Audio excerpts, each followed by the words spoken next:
Oh, well, hello. Good morning, everybody. Let's do a quick audio check. Waste anyone's time today or my own. Hopefully, everybody's having a great day. We have 126 pages we need to get through here for this WSU lawsuit.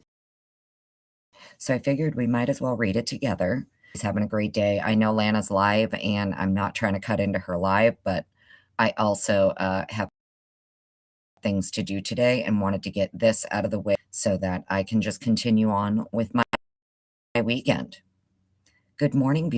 Hi, honey.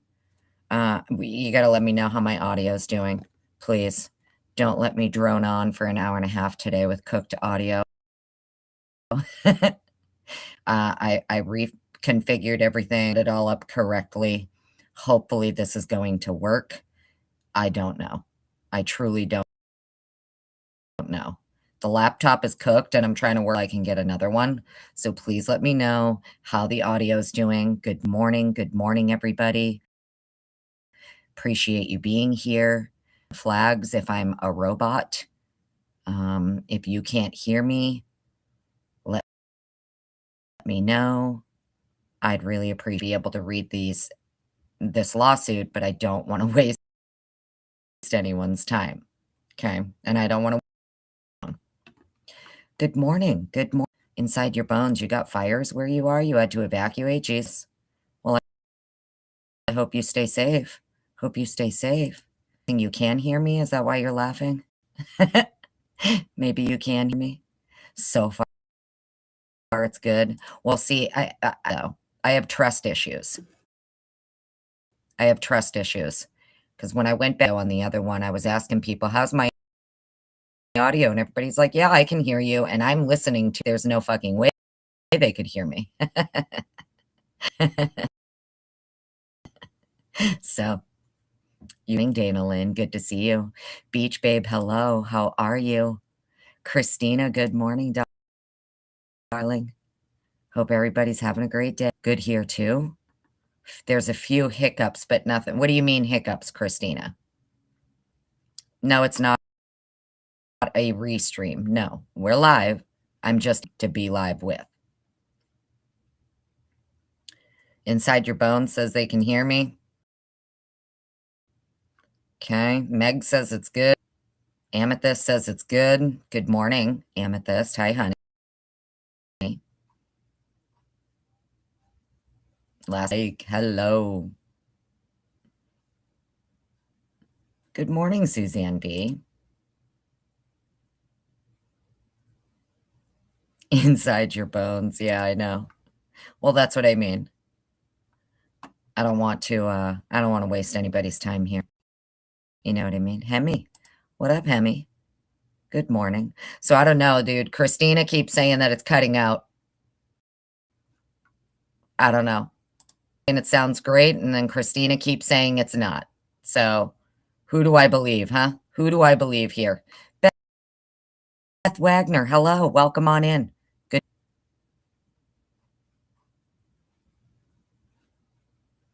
Hello. Otis, hello. Hello. Oh my goodness. Good morning, Mama Bear. So good to see you. Thank you for being here. 30th word or so it cuts out. Okay. I'm not wasting my fucking time here, man. Nope. Not pushing any buttons. I'm literally not doing it in front of my laptop. I had to reboot twice. I can't even see my chat from my phone. I don't know if there's something going on with the internet where I am or what. I was going to just, I added everything to like restream because I was just going to do it from my phone and be able to read the docs from my phone.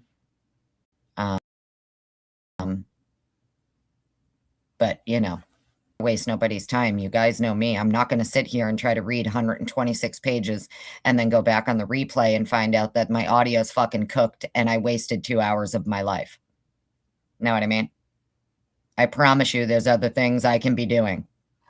And I don't want to waste my time or anybody else's. Better than yesterday.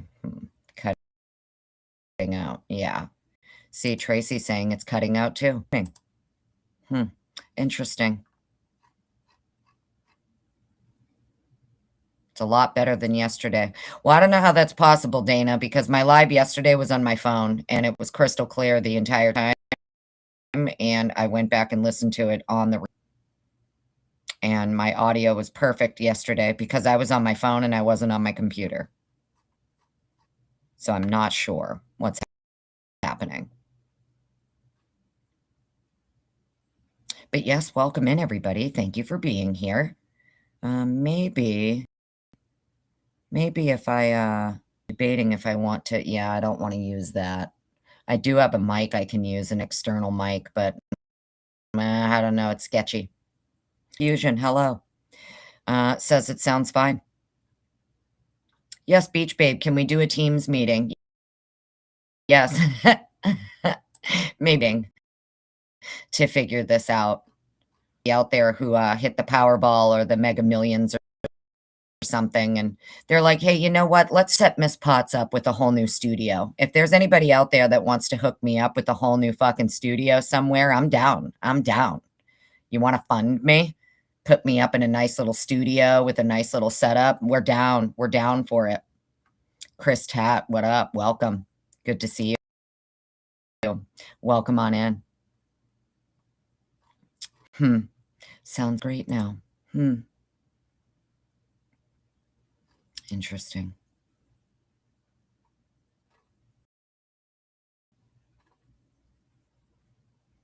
All right. Well, let's see if we can print here. Hang on, friends, hang on.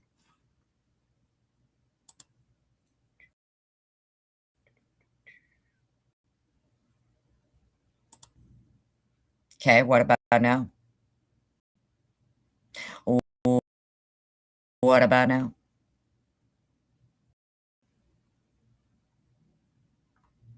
I don't know why the mic is cutting. Well, listen, guys, I'm trying to use a laptop that had a whole bowl of fucking cereal spilled, so I would not doubt it. That's why I was trying to go live from my phone instead. Okay? Because until I can go get a new laptop, I'm almost positive the cereal milk probably fried the fucking microphone inside of the computer. But every time I try to use it, it'd be even worse. So I don't know.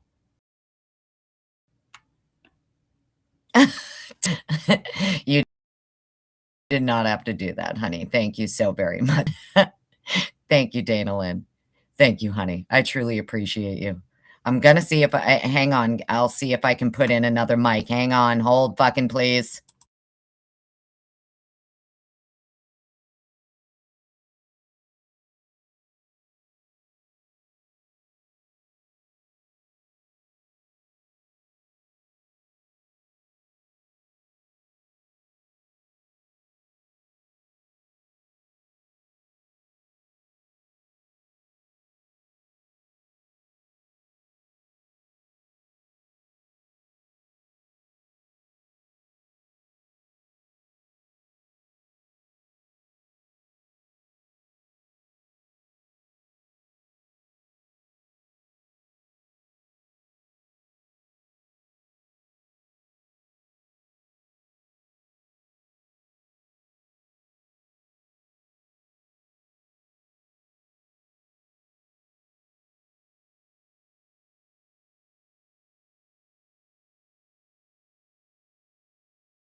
Alright. I don't fucking know what I'm gonna do here, friends. Nothing I do is working. Just forget it. Just forget it. I'll try and come back later, I guess. 'Cause I'm not trying to sit here and waste 3 hours of my life reading this and then go back and find out the audio's cooked on it. My external mic, I cannot get it to hook up. It won't recognize it. Like I said, my laptop's fucking cooked. Sorry, guys. I'm sorry I was muted there for a minute. But I don't know what else. It sounds, I'm not wasting my.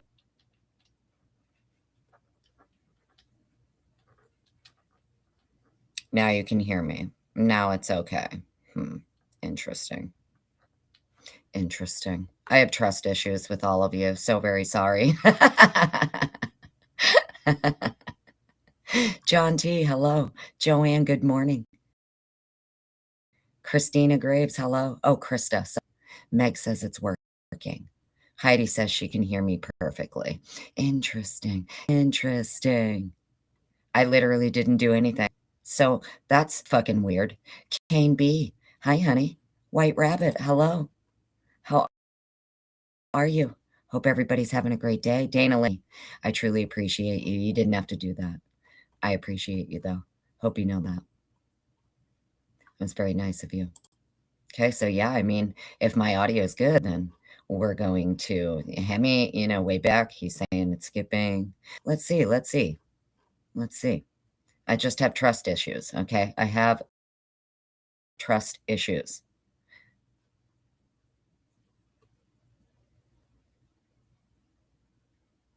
Yeah, Joanne's like, yeah, never mind. It's crackling again. I do. I have group abandonment issues. Yes. Dana says I sound great. So, I mean, I don't know, guys. Audio's Gucci, Kane says. Okay, well, I guess we're going to roll with it then.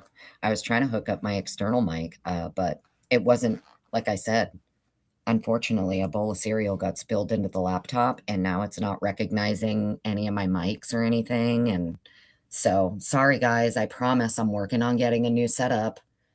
I mean, this is fairly all new, but it's fine.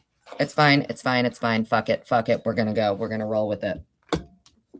All right. So, thank you, everybody, for being here. Let's get into this. We have 126 pages that we need to look for. I love you, Meg. Don't worry, honey. Don't worry. It's me. It's not you. Yeah, White Rabbit. No, for real, a whole bowl of cereal. And when I picked the laptop up off the desk, out. So, it's fine. Let's get into this. I appreciate everybody being here.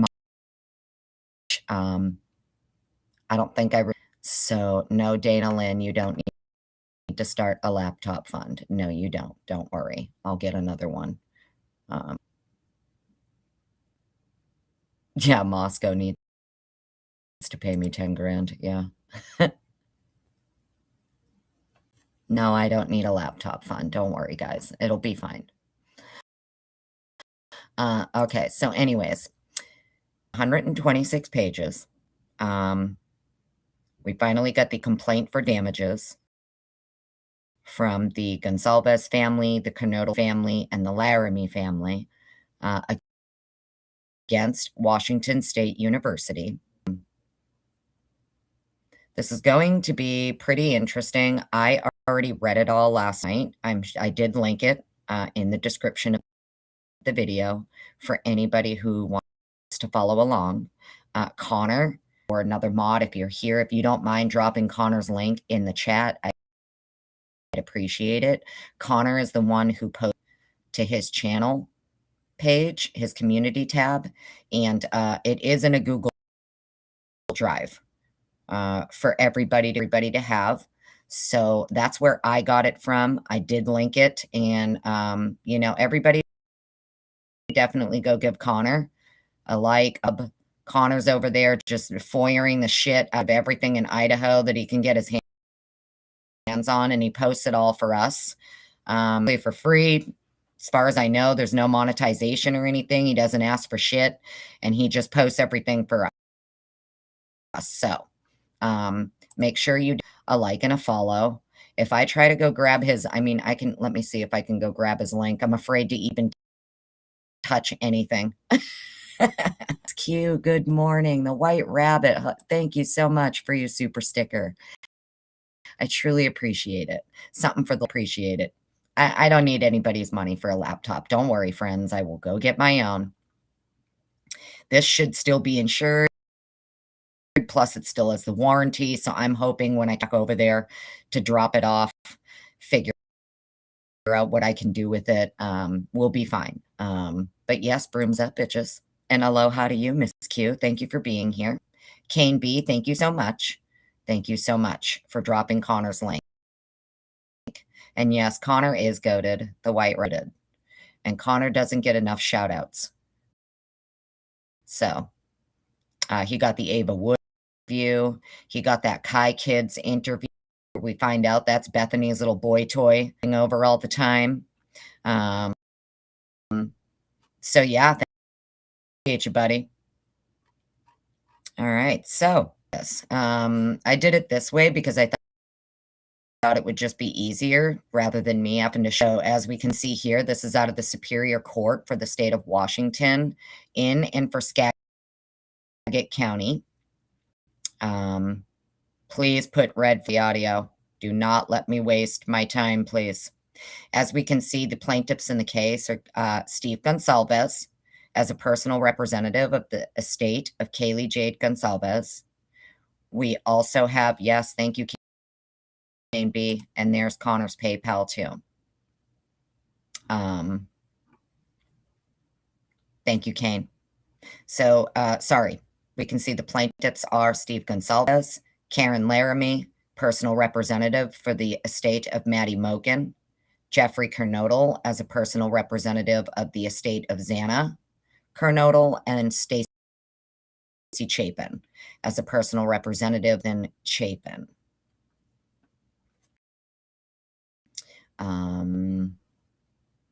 Yeah, for anybody who wants to go throw Connor a few bucks, do it. Connor's the one doing all these FOIAs. It's my understanding. Danger. How you doing, Danger?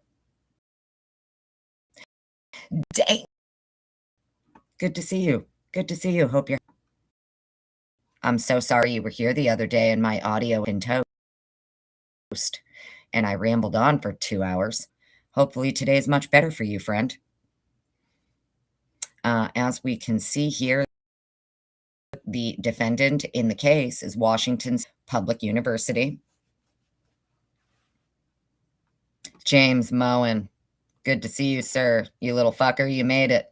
Welcome on in. Welcome on in. Thank you so much for your Venmo, James Moen. You didn't have to do that. I truly appreciate you. Thank you so much. From what I understand, Christina, we'll get into it. The reason is because the Superior Court of the state of Washington in and for Skagit County, the Superior Court, they have a couple of different counties that the Superior Court handles. It's my understanding WSU falls into that.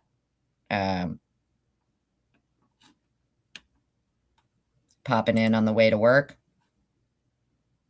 Oh, Danger. You got to go to work? Well, I'm so sorry. I hope you have a great day at work. I got to go to work. That's why I'm trying to do this now. So anyways, all right, so let's get into this. Too much time. Okay, next. Hello, honey. Good morning. Good morning to you. Come on. Turn the page, motherfucker. There we go. All right. So it says here, the plaintiffs bring causes of action against the defendant, Washington Sedge, the following. Introduction. This case arises out of the violent assault and murder 4 University of Idaho students by a Washington state with a known history of threatening, stalking, predatory behavior. WSU brought Bryan Kohberger in the Pacific Northwest to serve as a teacher of justice and criminology, while he also worked to obtain a PhD with a study focused on sexually motivated burglars and serial killers. Kohberger, heavily reliant on WSU, who paid him a salary, provided him free on-campus housing, medical benefits, and free tuition, conditioned on his behavior and subject to being revoked. Pullman, Washington is only a few miles from Moscow, Idaho, and the combined area is referred to as the Pullman-Moscow community. Almost immediately upon his arrival to the Pullman-Moscow community, Kohberger developed a reputation for discriminatory, harassing, and stalking behavior, instilling substantial fear amongst and fellow WSU employees, necessitating regular security escorts for multiple females. Despite receiving at least 13 formal complaints, Mike is really cutting out. Oh my God. I fucking fuck off. I don't care anymore. I don't know what else to say. Thank you for letting me know, though. Thanks. Appreciate it. Circles of confusion. The mic's cutting out really bad.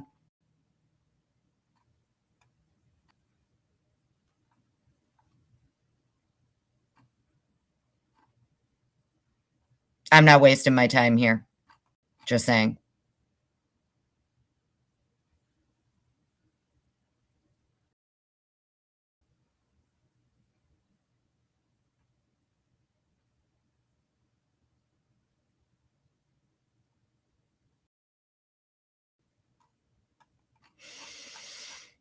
Says I'm not cutting out for her. Interesting.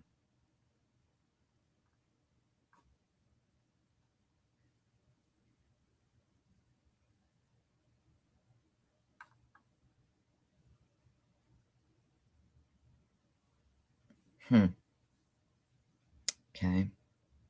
All right, let's see if I can do something. Hang on.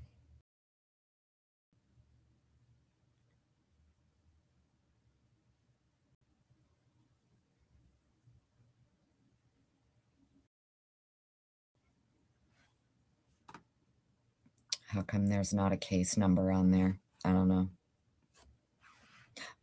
Oh, it's okay, Circles. Thanks.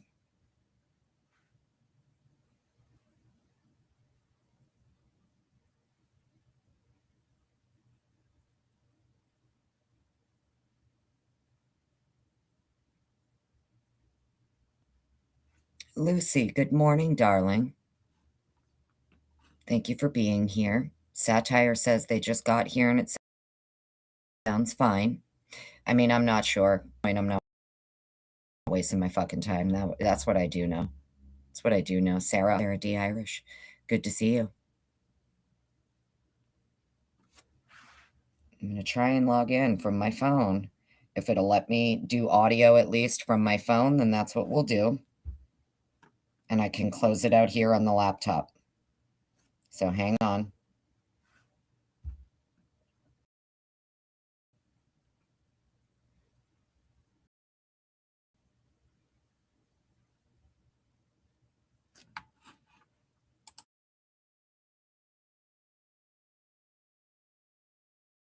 Un momento.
Hello. Hello, friends. Can you hear me now? Can you hear me now? Hopefully, everybody can hear me now. Hopefully, now it's much better. Hello, everyone. Sir Lurks a lot. Who is Sir Lurks a lot? We're just gonna, it's a good thing we're only into 2 pages here and I can just go back and restart. Yes? I know you can hear me now because I'm on my phone and I'm not on my laptop. So thank you everybody for being here. Sarah D, if I missed you, honey. Dana Lynn, thank you for your super sticker. Somebody else sent a super sticker too. The White Rabbit. Thank you so, so very much. Truly appreciate you. I just want to make sure you heard me say thank you in case my shit was all jacked up earlier. Rex, what up? Hello. Hi, Rex. How are you? Yes, we're here. We're here now, friends. I bet now you can hear me fine, huh? I bet now you can, because I'm on my phone where the audio is always great. Okay, perfect. This is how we're going to do it then, friends. I'll share it on screen. Okay, no problem. It's all shared on screen, but I'm going to read on my end from my laptop, but I'll make sure I flip the page for you when I go to a new page. Okay, how about that? Take a sip of my coffee. I'm going to put this here in front of me for the love of Pete Santilli. Let's get into this. So, oh, wait, I probably have to do this, right? Do that.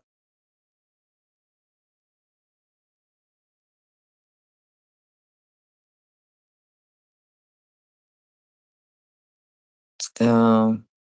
Click that back to the first page. There we go. How's this? How's this? Last 24 on the mic. All right, now we're good to go. Now we're good to go. Now we're good to go. I think we're good to go now, friends. Krista Marie, you beautiful. Who did that? Oh, I thought that was Krista. That's Meg, my beautiful Meg P. Meg just gifted 5 memberships, friends. Tracy, you got a membership. Kitty Keyguard got a membership. Krista Marie, beautiful Krista Marie, darling, you got a membership. Roxy Tucker, Ebby Lush. Hey, hey everyone, you got memberships. Make sure you say thank you to the beautiful Meg P, one of the hardest working mods out here. Don't forget to tip her too. If you have money, send it to Meg P. Hello, Senor Wazowski. Good to see you. Meg, thank you so much, honey. I really appreciate you, darling. You're far too nice. Blue Devil, hello. Welcome on in. All right, so we didn't even get too far into this, and we're just going to be able to catch right up and keep it cracking. Yeah, sound good. Big Red Faye, hello. Welcome on in. All right. So let's see here, page 1. As we can see here, we have the complaint for damages. We can see that the plaintiffs in the case are going to be Steve Gonsalves, Karen Laramie, Jeffrey Kernodle, and Stacy Chapin. The defendant in the case is Washington State University. Let's get to the next page here. It says my God, I think they need to have people like spell check. Plaintiffs, sorry, it's me. Plaintiffs bring causes of action against defendant Washington State University and allege the following. Thinkers think, hello. I'm going to try and keep an eye on my chat, like to the left of me on my phone, friends, but I'm reading from my computer. So just so you know, if you come in, I appreciate you being here. Welcome, welcome, welcome. Thank you, everybody. Happy Friday, Ali Guido. Hello. Hopefully, the mods will say thank you and hello when you come in as well. If I don't acknowledge you, don't be offended. It's because I'm reading on another screen. Okay. But I appreciate all of you being here and thank you so much. We're live. Tell your friends we're live. Brooms up, bitches. We're reading 126 pages. Miss Lisa B, it's your first live here and you're enjoying it. Well, you know, give it a few minutes, darling. Give it a few minutes. Cocaine. What up? Good to see you. Welcome on in. Appreciate everybody being here. Yeah, the chat's wide open too, so stay kind in chat, friends. Okay. All right. Introduction to the case. Here we go. This case arises out of the violent assault and murder of four University of Idaho students by a Washington State University employee with a known history of threatening, stalking, and predatory behavior. WSU brought Bryan Kohberger to Pullman, Washington, in the Pacific Northwest to serve as a teaching assistant in the Criminal Justice and Criminology Department, while he also worked to obtain a PhD with a study focused on sexually motivated burglars and serial killers. Kohberger was heavily reliant on WSU, who paid him a salary, provided free on campus housing, medical benefits, and free tuition, all conditioned on his behavior and subject to being revoked. Pullman, Washington is only a few miles from Moscow, Idaho, home to the University of Idaho, and the combined area is referred to as the Pullman Moscow community. Almost immediately upon his arrival to Pullman Moscow community, Kohberger developed a reputation for discriminatory, harassing, and stalking behavior, instilling substantial fear amongst young female students and fellow WSU employees, and necessitating, let's go to the next page, necessitating regular security escorts for multiple females. Despite receiving at least 13 formal reports of Kohberger's inappropriate, predatory, and menacing behavior, WSU failed to respond in any meaningful way and allowed Kohberger's escalating behavior to continue unchecked. On November 13th, 2022, a foreseeable and in fact predictable. What's happening here? Oh my God, sorry. I'm trying to check my phone at the same time. I can't do this. I can't watch comments or I'm gonna be all over the road. Sorry guys, love you, but I can't read your comments. Chat amongst yourselves. On November 13th, 2022, a foreseeable and in fact predictable tragedy occurred when Kohberger entered the bedrooms of four undergraduate students and violently stabbed them to death. These deaths should not and would not have occurred if WSU had acted appropriately.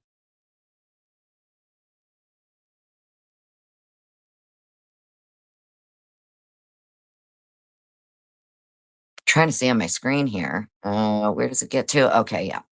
After Kohberger pled guilty in July 2025 to 4 counts of first-degree murder and burglary, various law enforcement agencies began releasing files from their investigations. Those files, together with other information in the public domain, paint a deeply disturbing picture of the breathtaking level of organizational paralysis and inaction by WSU that enabled Kohberger over a period of months to stalk his victims and plan and commit these heinous murders. Before WSU brought Kohberger to the Pullman Moscow community, he had a history of heroin addiction, had been arrested for theft, and had made numerous posts over a period of years on public online forums commenting about his inability to feel emotion and the crazy thoughts he had.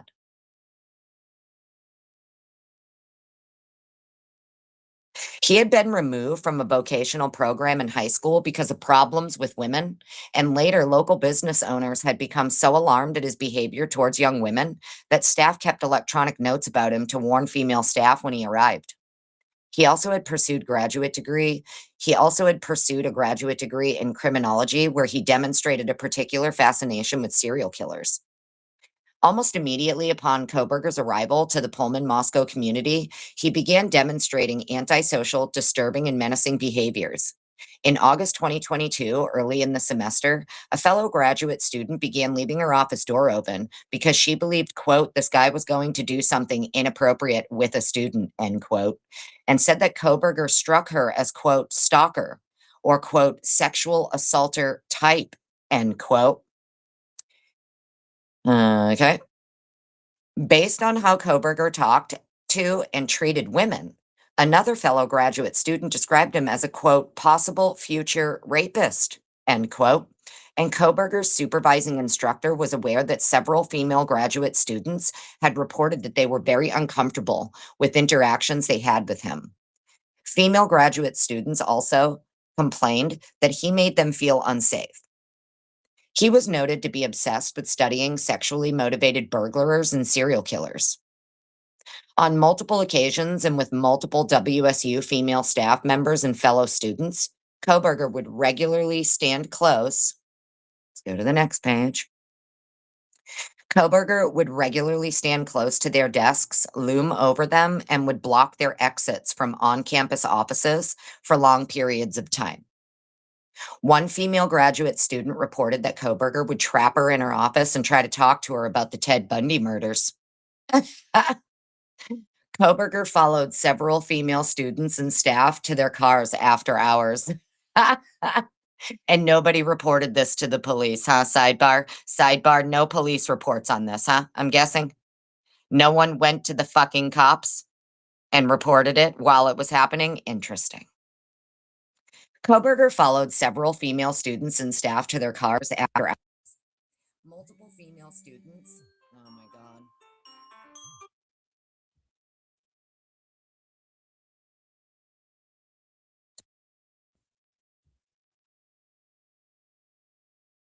Sorry, someone keeps trying to call me. And no matter how many times I hang up on them, they keep trying to call back. Sorry, can you hear me? Just making sure. Where the hell was I? Yeah. Okay, here we are. One female graduate student reported that Kohberger would trap her in her office and try to talk to her about the Ted Bundy murders. Kohberger followed several female students and staff to their cars after hours. Multiple female students and staff members were so uncomfortable with Kohberger's behavior that security escorts were arranged for them after 5 p.m. Escorts that in some instances were provided by professors and in other instances by the WSU Police Department. Interesting.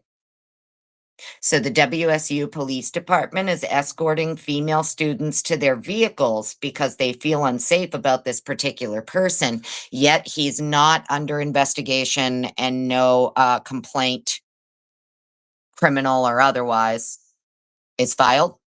So they're just getting WSU cops to escort them to their cars. Is this the same WSU Police Department that back in 2022, like their captain and half of their commanding staff had to leave and resign because their cops were known for having inappropriate relationships with the students? It's the same WSU Police Department, right? Yeah, because they go into it in this fucking lawsuit. All right. Certain of these staff members told others that Kohberger had been stalking them. Interesting. Some graduate students reported that they kept their on-campus door shut in an effort to keep Kohberger out, while others left their doors open as a place of refuge for others if they felt threatened by Kohberger. In one instance, early in the semester, Kohberger so verbally attacked a female student in the classroom that she fled in tears, leaving all of her belongings behind. Kohberger was described as, quote, very angry, as if he had built up fury or rage, end quote. One sophomore student reported that Kohberger had followed her and told her bosses at WSU about the incident. In response, they told her she should not be alone with Kohberger and suggested that campus security should escort her out, and commented that she was not the first to report such problems with him. On other occasions, this sophomore supervisor would take her home so that she did not have to walk by herself or take public transportation. And she became concerned about all of the precautions that needed to be taken because of Kohberger's behavior. On more than one occasion, WSU employees would stay in a room where Kohberger was engaging with one of their colleagues out of concern that the colleague should not be left alone with him. On another occasion, a WSU employee told her colleague to email her with the subject heading, quote, 911, end quote, if she needed help because of Kohberger. On yet another occasion, a WSU undergraduate fled into the bathroom to hide from Kohberger because she was so uncomfortable with his, quote, scary behaviors. As early as mid September 2022, WSU professors were discussing the quote, need to do an intervention with Kohberger, end quote, because of his treatment of female students. By September or October of 2022, a WSU professor believed that Kohberger was stalking people. One student learned that Kohberger had photos of her and other female classmates on his cell phone. Interesting. Kohberger's victims were encouraged to report his behaviors, and a number of them did. The WSU Office of Compliance and Civil Rights had at least 13 formal complaints related to Kohberger. Yet, the individual in charge of acting on those complaints later reported that she had neither met nor even spoken with Kohberger. One student complained that she was unsatisfied with how prior reports about Kohberger had been handled, and she did not believe that WSU would adequately protect her from retaliation, but she continued to report her experiences to the program chair and other faculty, stating that Kohberger's actions made her feel unsafe. Another graduate student made complaints about Kohberger and was directed to copy them to another department at WSU, but she was reluctant to do so because she had bad experiences with that in the past. One female graduate student reported that she wondered why people in power in the WSU Criminal Justice Department did not meaningfully address Kohberger's behavior. During one of several faculty meetings where Kohberger was discussed extensively, one faculty member remarked, quote, "Mark my words, I work with predators. If we give him a PhD, that's the guy that in many years, when he is a professor, we will hear he is harassing, stalking, and sexually abusing his students," end quote. Holy shit. This same WSU professor believed that Kohberger was already stalking people. Kohberger's supervising instructor, however, was concerned that removing him from employment at WSU would open up the university. Turn the page for you guys on your screen here. I don't even know if that did it. I don't think it did. What's this thing doing? Turn the fucking page, man.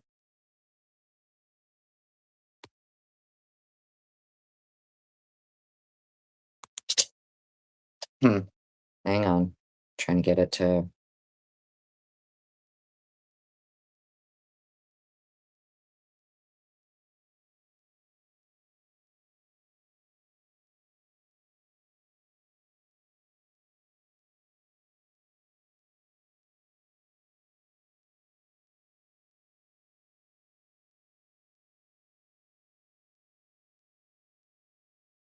Here we go. Sorry, friends. Okay, we're at number 16 here, going on to next page.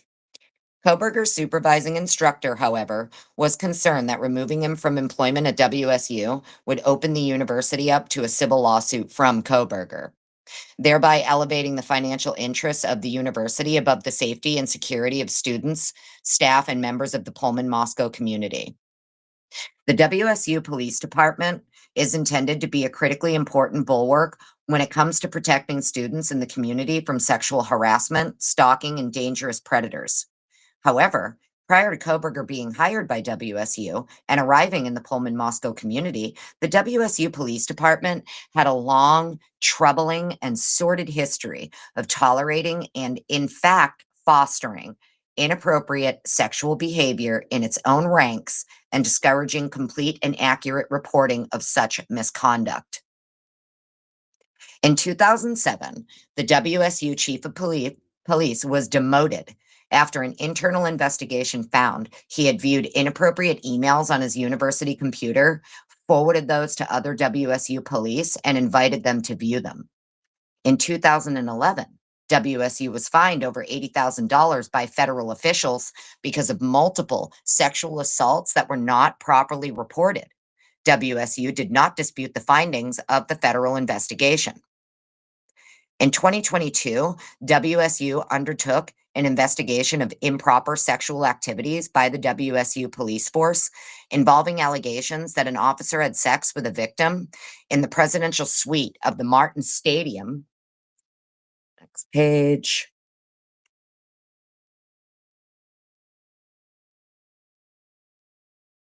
with a victim in the presidential suite of the Martin Stadium and the WSU Observatory while on duty. And that WSU Police Department leadership did not properly report the incidents. The investigation ultimately found that police department leadership exhibited gross misconduct, incompetence, and neglect of duty in response to claims of sexual misconduct. In August 2022, the WSU police chief, assistant chief, and captain all resigned prior to facing discipline for their actions. In response, WSU President Kirk Schultz issued a public statement indicating that, quote, WSU will not tolerate this kind of behavior, nor the negligence of departmental command staff, end quote. A subsequent investigation into the offending officer during the fall semester of 2022, let's keep that in mind, fall of 2022. Fall of 2022. Yeah, fall of 2022. A subsequent investigation of the offending officer during the fall semester of 2022 found that he engaged in predatory grooming behavior while in a supervisory role and had a history of sexual misconduct, and that the WSU Police Command fostered an environment that discouraged reporting sexual misconduct. It was against the above described backdrop of WSU administrative inaction and police department dysfunction that Kohberger arrived in Pullman Moscow community, immediately began engaging in overt harassing, stalking, and predatory behaviors. I had to turn the page for you.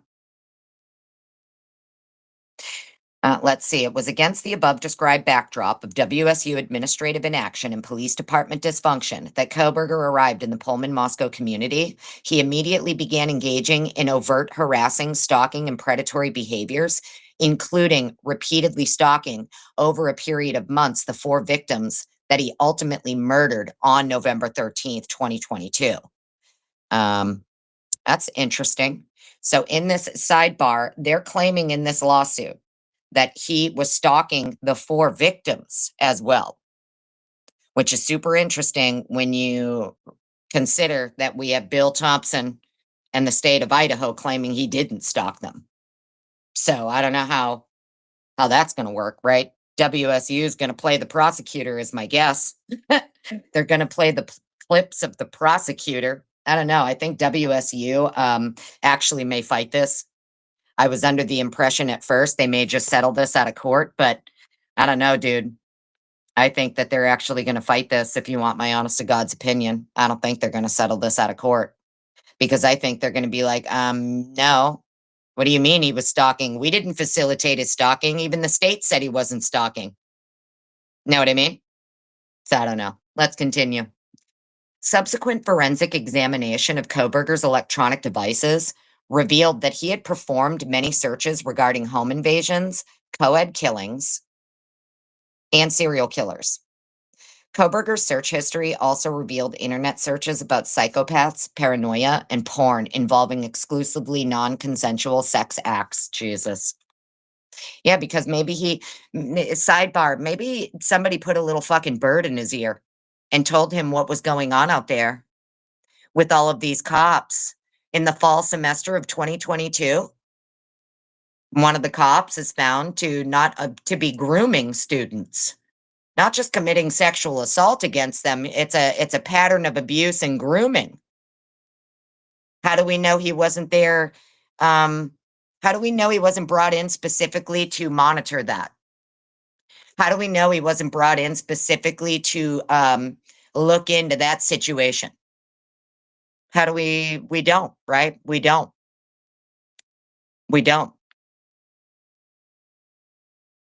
Interesting. Many searches regarding home invasions, co-ed killings, serial killers. Kohberger's search history also revealed internet searches about psychopaths, paranoia, and porn. Yeah. Kohberger's search history also included research on a serial killer named Danny Rolling, who murdered 5 college students in Gainesville, Florida, by entering a college apartment through a sliding glass door, masked and dressed in black, and stabbed his victim to death using a K-bar knife. all features of Kohberger's later murders. Subsequent law enforcement investigation also revealed that Kohberger had driven around the home of the murder victims in the middle of the night over a dozen times and as early as August 2022. Interesting. Right when they're moving in, he just happens to be driving around stalking the place because they didn't even move in till August, right? Kaylee didn't move in till August. Dylan and Bethany didn't move in till August.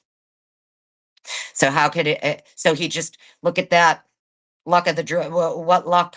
As soon as they move in, he's like, "Oh shit! Look at that! I can stalk them." Interesting timing. Interesting timing. Hmm. James Moen, I can't even believe you. Thank you so much for your super sticker. I've been meaning to say thank you, but I was reading over here on another screen. Thank you so much, dude. That was so very nice of you. I truly appreciate it. I hope everybody put a bunch of hearts in chat for James. You're far too kind to me, sir. Really fucking appreciate it. Thank you, man. That was so very nice of you. Despite having a formal threat assessment team, a now common practice at universities to proactively identify, assess, and manage individuals who may pose a risk of violence, WSU wholly failed to follow that process with Kohberger and instead allowed his dangerous behaviors to escalate while it simultaneously continued to support him financially.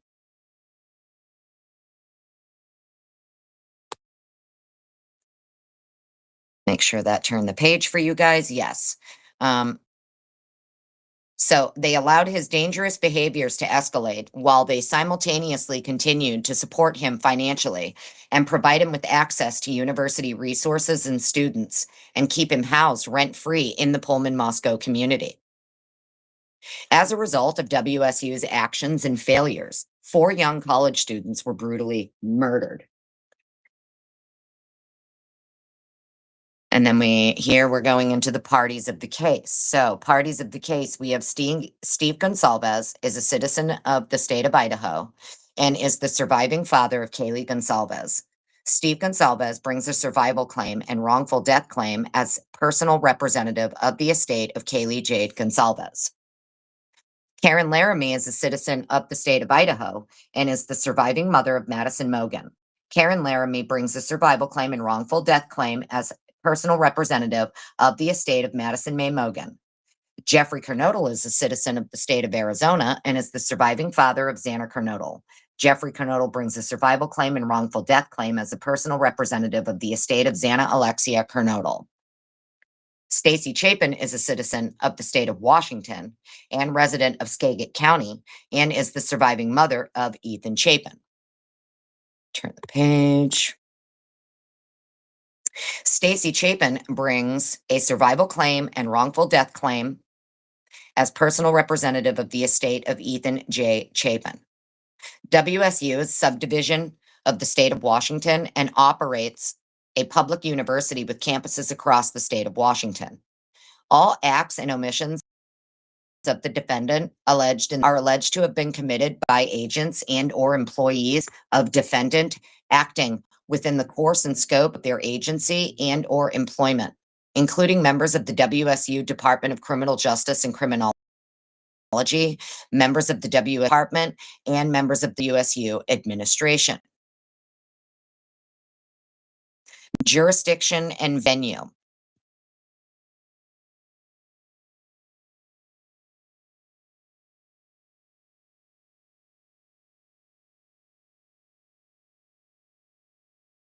Let me make sure. Okay, yeah. Jurisdiction and venue. This court has original subject matter jurisdiction pursuant to the Constitution of the state of Washington.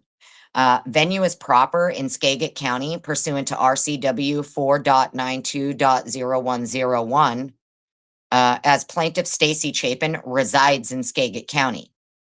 Venue is also proper in Skagit County pursuant to RCW 4.12.025, as WSU has offices in Skagit County, Washington, and transacts business within Skagit County, Washington.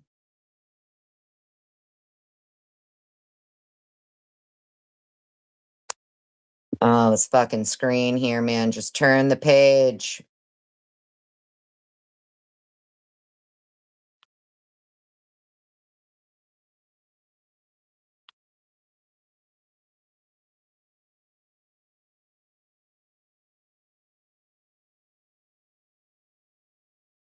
Okay. WSU has sufficient contacts within this judicial district to subject it to the personal jurisdiction of this court. Factual allegations common to all counts. Stalking is a serious and prevalent risk to college students. Stalking is a serious and prevalent threat facing college-age young adults both on and off campus. Up to 40% of college students, particularly women, report being stalked since entering college. The highest rates of stalking are experienced by students 18 to 24 years of age. Most stalkers are also students. Stalkers on college campuses are more likely to be the acquaintances of the victim, such as a classmate, friend, or someone else that they recognize. Those diagnosed with autism spectrum disorders are also more likely to engage in stalking behavior. Sidebar, I'm going to stop right here. That's absolute fucking bullshit. And I would love to see the actual data on that. I would love to see the studies on that. I would love to see I want the actual scientific data that they have to back that up. That if you're diagnosed with autism spectrum disorder, you are more likely to engage in stalking behavior. I don't know where this Wagstaff and Cartmel law firm here. I don't know where they got this shit from. But I definitely give me the studies. Give me the empirical data on that. That's what I want. I want the empirical data on how if you're diagnosed with autism spectrum disorder, you are more likely to engage in stalking behavior. I want the empirical data on that. Okay. Fucking assholes. Know what I mean? Now many of us out here are diagnosed autism spectrum. We're not stalkers. We're not more likely to engage in stalking behavior. Okay. So I don't want to hear that shit. That was just my little sidebar on that. This is their claim. Their claim. This isn't my claim. Those diagnosed with autism spectrum disorders are also more likely to engage in stalking behavior. Really now. Tig old biddies. What up? Good to see you. I love saying that name. Tig old biddies. You and your tig old biddies. How you doing, girl? So, that's just this is to me, this is like the kind of claim like, holy shit, I would love to see what kind of empirical data you have to back that up. Those diagnosed with autism spectrum disorders are also more likely to engage in stalking behavior. Let's do a live fact check right now. We're going to fact check this shit live right now.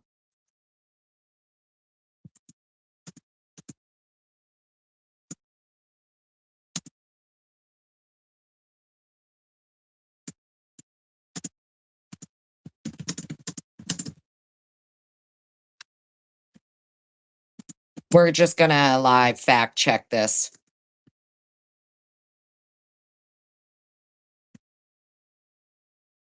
Let's see. Let's see what we can find. Let's see what we can find because I'd love to see where they came up with this. Let's see. While not inherently more prone to stalking, individuals with ASD may be at higher risk for engaging in behaviors that are perceived as stalking due to core ASD traits like social communication difficulties, misunderstanding social cues, intense focus, and challenges with boundaries, often leading to unintentional boundary violations or persistent unwanted contact, particularly in romantic contexts. These actions stem less from malicious intent and more from a lack of understanding social norms or others' perspectives, often fitting the quote, incompetent suitor or, quote, resentful stalker types.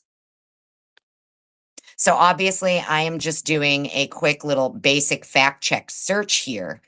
What I'm seeing here is that people with ASD may be misinterpreted as stalking.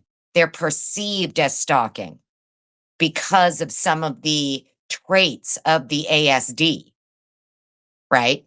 That's a long stretch from if you're diagnosed, you are more likely to commit that stalking or engage in the stalking, because that's their claim.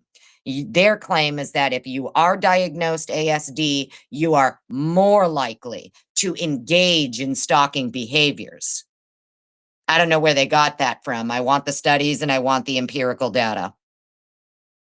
I'm looking right now. Let's see, stalking and autism, Cambridge University. Stalking is one of the behaviors which is known to bring those with autism into contact with the criminal justice system. Let's see. Yeah, a lot of it has to do, it's because they're often perceived when it's not. It's just because they don't understand the social cues of other people. They're not stalking the person.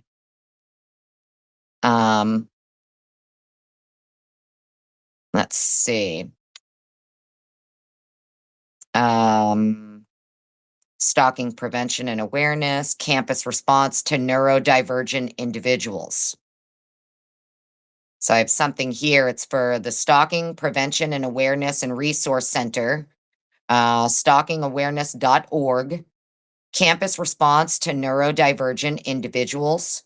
It says some neurodivergent individuals engage in stalking behaviors without such intentions and without understanding that their behaviors are unwanted. So yeah, I mean, I don't know where they get this shit, whatever. I'll probably dig into it at another time. But basically, they're saying here that those diagnosed with autism spectrum disorders are also more likely to engage in stalking behavior. I just want to know what studies they're relying on for that. In addition to being a crime, stalking is commonly a violation of university policies and a violation of Title 9? Yeah, Title 9 of the Education Amendments of 1972. It is critical for universities to promptly identify and appropriately respond to stalking behavior. As a Title IX violation, mandatory reporters at universities are required to report any instances of stalking to the Title IX office. Under Washington state law, Title IX and the Clery Act, stalking is defined as engaging in a course of conduct directed at a specific person that would cause a person to fear for the person's safety or the safety of others or suffer substantial emotional distress. A course of conduct is 2 or more acts. Common stalking behaviors include unwanted communications, showing up when not invited, following, surveillance, and threats. The most commonly identified stalking tactic is surveillance, which includes watching, following, monitoring, and gathering information about the victim. This can occur both in person and online. Welcome in, everybody. I can't see my chat, but if you're just joining, thanks for being here. Appreciate you being here. Hope you're all having an amazing Friday. Thank you for being here. Let's see. Tactics that include intimidation or menacing behavior are also common with stalking. Fear is a central element of stalking, and victims often might not report that they are being stalked, but rather report that the perpetrator will not leave them alone or that he's acting creepy. Stalkers commonly use coercive control tactics to exert power and control over their victims. Stalking is often associated with physical and sexual violence, and studies show that stalking increases the risk of homicide by 3-fold. Stalking is a known indicator of an urgent, volatile, and risky situation.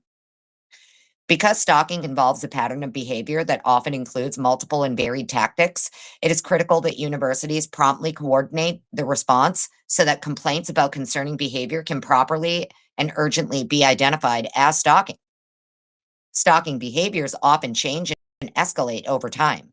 It's therefore critical that universities document all stalking behavior, even if it appears minor.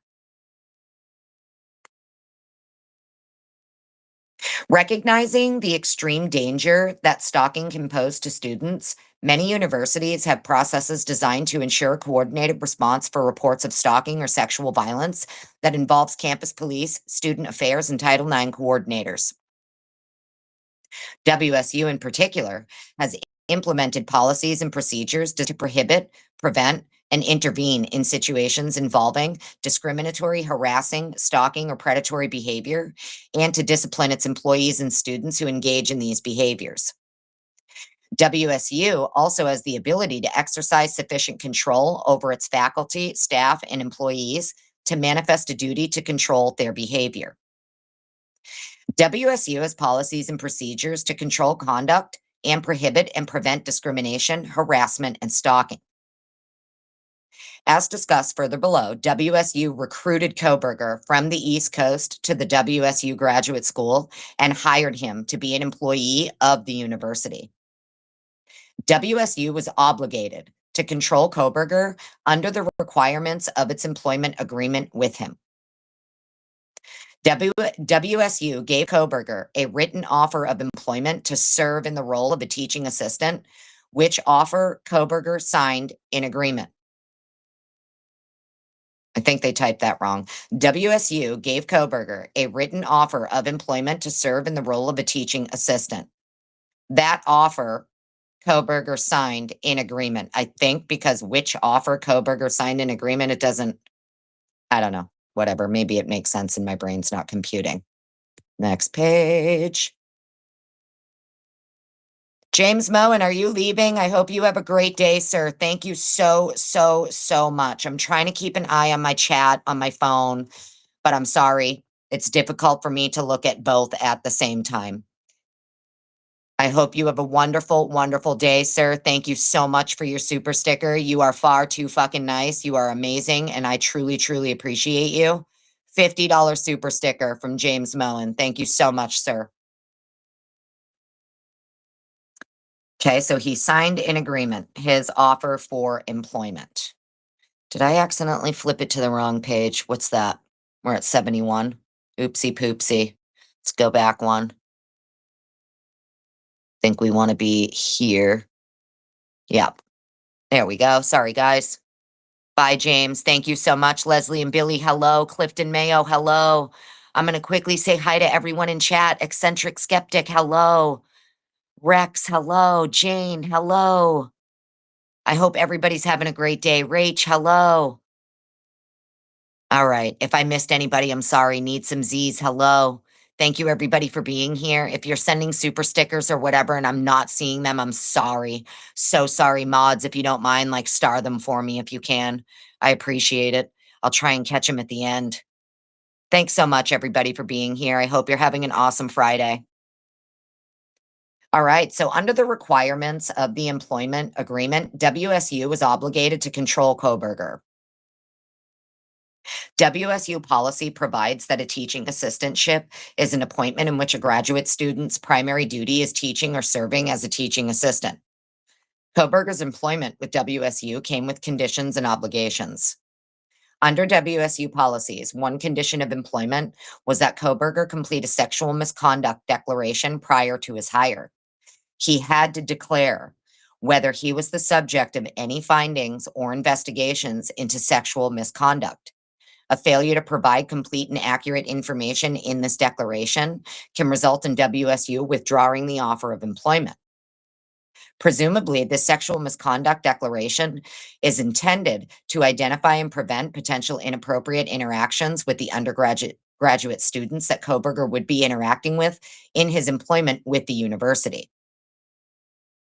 WSU also has a policy requiring pre-employment background checks.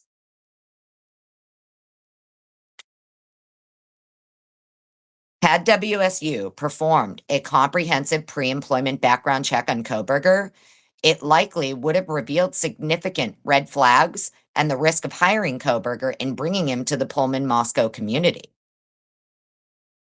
WSU is obligated to control Kohberger under the requirements of its Graduate School Policies and Procedures Manual.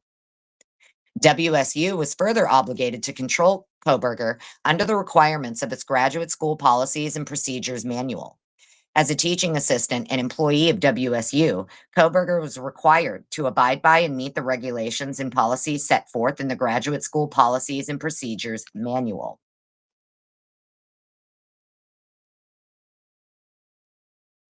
And then we have the Graduate School Policies and Procedures Manual 2022 to 2023. The little box underneath the clock tower there. It says all graduate students are required to abide by and meet the regulations and policies set forth in these most current and revised graduate school policies and procedures, which are also available at this link. Any exceptions to this policy must be submitted in writing by the student through their major, professor, and chair of the major graduate program to the dean of the graduate school, who may then consider such an exception.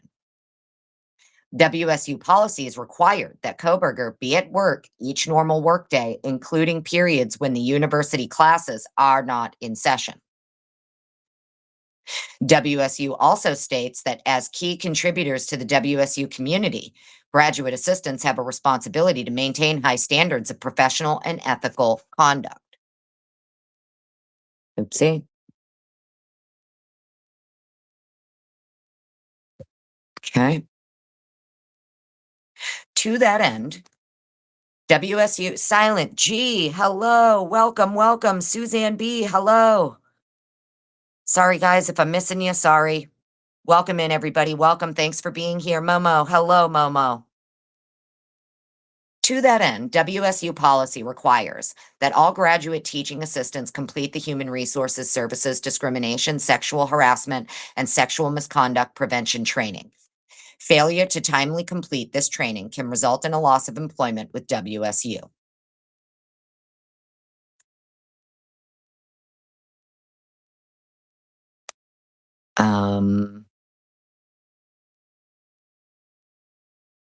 WSU is obligated to control Kohberger under the requirements of its Department of Criminal Justice and Criminology Graduate Handbook. Similarly, the WSU Department of Criminal Justice and Criminology Graduate Handbook, which Kohberger was also required to comply with, highlights the significance of his employment with the state of Washington and the importance of behaving appropriately. It should be remembered that TA appointments qualify the student to be an employee of both the university and the state. Students are expected to uphold the standards of professional conduct that are implied by this status. In particular, students should be familiar with policies regarding inappropriate workplace conduct, amorous relationships, and respect for undergraduate students. Unsatisfactory performance of a TA, hope we're on the right spot.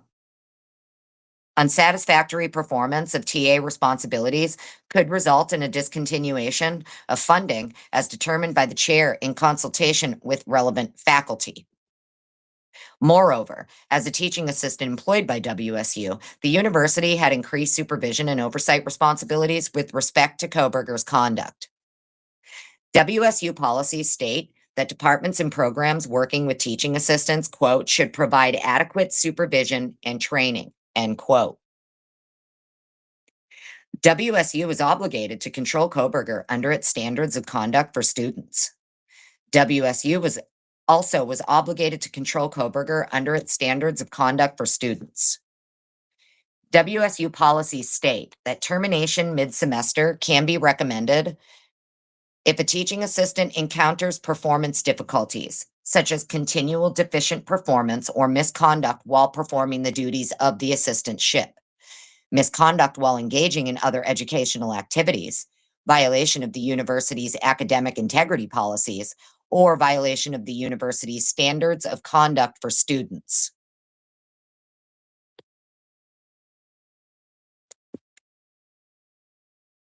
If a WSU graduate teaching assistant is suspended or expelled as a result of a violation of the standards of conduct, their assistantship is terminated immediately. The standards of conduct set forth WSU's policies regarding certain conduct by students and employees, like teaching assistants. WSU expects teaching assistants to comply with the standards of conduct, both on and off campus, and they are subject to the WSU disciplinary process if they violate the standards of conduct. WSU's Center for Community Standards is charged with enforcing the standards of conduct. A WSU representative previously testified in another lawsuit against WSU involving a student's death off campus. That the Center for Community Standards can respond to reported violations that occur off campus if they create safety concerns or if they impact the reputation of the university negatively. So, a WSU representative previously testified in another lawsuit against WSU involving a student's death off campus that the Center for Community Standards can respond to reported violations that occur off campus if they create safety concerns or if they impact the reputation of the university negatively. In fact, most WSU Center for Community Standards investigations concern behavior that occurs at private residences off campus or in close proximity to the campus.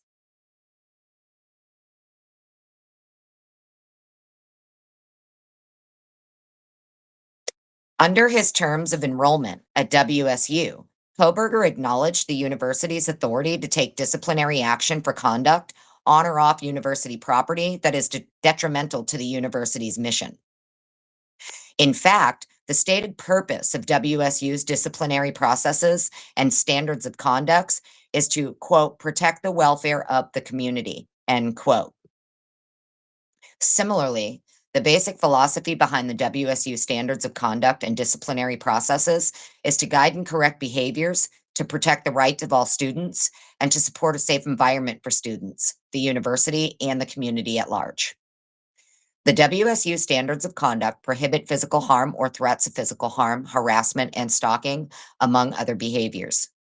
The WSU standards of conduct and Washington law define threat to include, but not limited to, a statement of an intention to inflict pain, injury, damage, or other hostile action to another person. Threat can come in the form of actions or words. The WSU standards of conduct and Washington law define harassment as conduct by any means that is severe, persistent, or pervasive, and is of such a nature that it would cause a reasonable person in the complaint's position substantial emotional distress and undermine their ability to work, study. Oh, I got to flip the page for you. Hang on.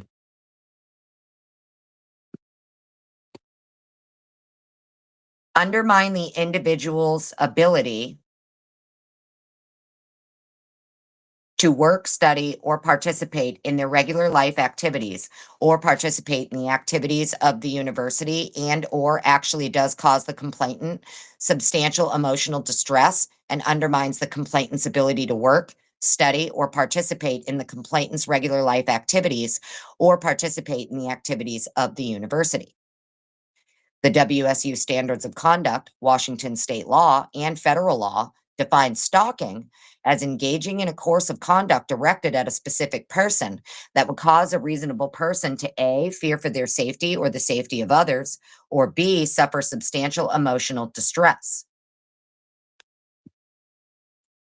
Course of conduct means two or more acts, including but not limited to acts in which the stalker directly, indirectly, or through third parties by any action, method, device, or means follows, monitors, observes, surveils, threatens, or communicates to or about a person, or interferes with a person's property. Sanctions for violations of the WSU standards of conduct can include temporary or permanent dismissal from the university, as well as a trespass admonition that would restrict the offender from any or all university premises based on their misconduct.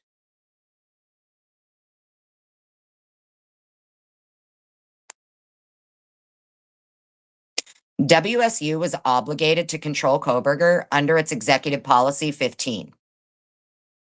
WSU also has a policy prohibiting discrimination and harassment called Executive Policy 15 that obligated it to control Kohberger and which it recognizes can impact the community. says here, Executive Policy 15. Washington State University recognizes that discrimination and harassment can impact the ability of students, staff, faculty, and community members to participate in, access, or reap the benefits of educational and employment opportunities. WSU is committed to creating and maintaining a diverse, inclusive, accessible, and equitable community. WSU encourages reporting and questions, even anonymous questions, to compliance and civil rights under the policy. WSU offers support even if reporting parties choose to limit the information they disclose. Okay. EP 15 is broader than Title IX, and therefore conduct that does not technically violate Title IX can, however, still violate EP 15. EP 15 generally applies to all students, faculty, staff, and others that have an association with WSU. Like Title IX, EP 15 prohibits stalking. EP 15 requires that all WSU employees, including student employees, who have information regarding sexual harassment must report that information to WSU's Compliance and Civil Rights Office. Sexual harassment includes stalking. EP 15 provides a mechanism for reporting and investigating violations, which is primarily handled by the CCR office. EP 15 also provides that violations of the policy subject the offender to discipline.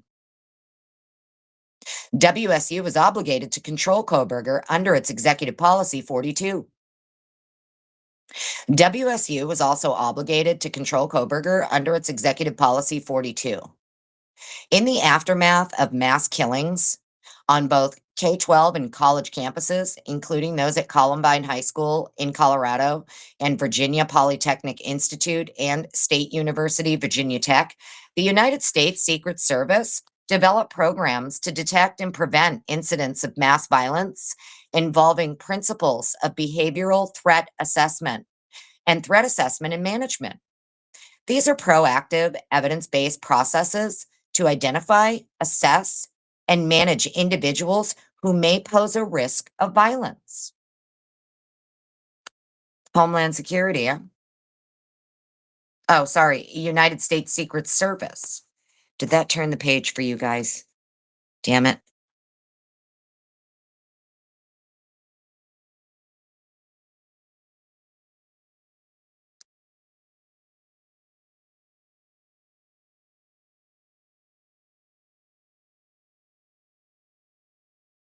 Sorry. Hang on.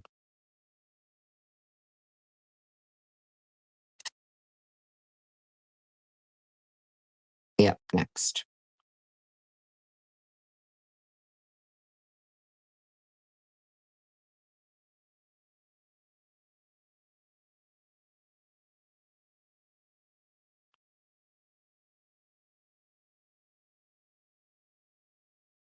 All right. Sorry, guys.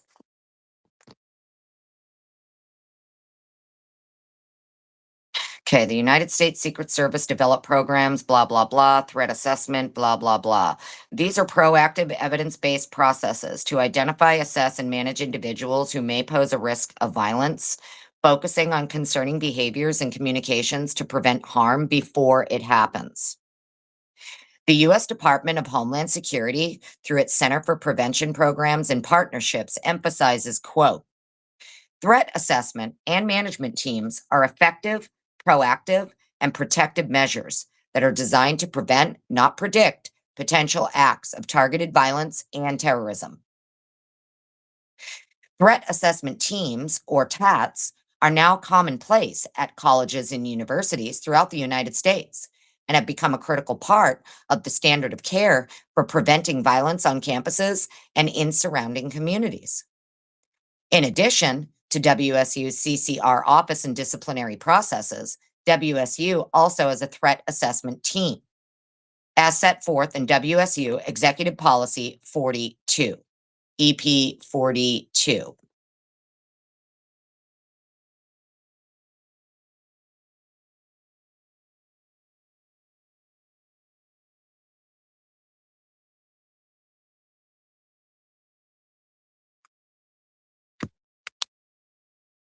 And we have the threat assessment team policy here. Sorry, guys, if you're just getting here or you're new or you're just joining the live, I'm trying to do this from two places. Okay. I'm on my phone for audio, but I'm also sharing screen. And I'm trying to read it on my computer as well. Okay. So, sorry if it takes a second. We'll get there. I promise. I just did not want to come live and not be able to share screen. So, this is how we're doing it for now, friends. Sorry. Okay. It is what it is. The only way that I get good audio is if I go live from my phone. So, it's just how we're rolling. It's just how we're rolling. Hopefully, everybody's okay with that. Um, And I appreciate every single one of you for being here. It says there's like 140 people here. So I don't know if you thumbs it up, thumbs it down. If you didn't hit the like yet, you should. Just saying. We're going to try and get through the full 126 pages today. I would like to do that. So that's why I'm not giving too much commentary and we're just cracking right along. You know what I mean? But I hope everybody's having an awesome Friday. So let's see. Threat assessment team policy. Uh, Washington State University's EP42 Threat Assessment Team identifies, assesses, and addresses threats to the university, community, and property. They receive and assess reports of threats and other concerning behavior reportedly carried out by students, employees of the university, or by others who may impact the safety of the WSU community. The EP42 Threat Assessment Team coordinates with university stakeholders to receive and assess information of potential threats using evidence-based behavioral structured professional judgment assessment model. Further, the team recommends university action regarding safety and security matters to the appropriate university decision makers consistent with carrying out the university's mission and goals. According to WSU's EP42, TAT identifies, assesses, and addresses threats to the university community. WSU's TAT's responsibility is to receive and assess reports of threats and other concerning behavior reportedly carried out by students, employees of the university, or by others who may impact the safety of the community. The purpose of WSU's TAT is to work with any appropriate university departments, law enforcement, mental health agencies, and other third parties to assess situations and recommend appropriate interventions.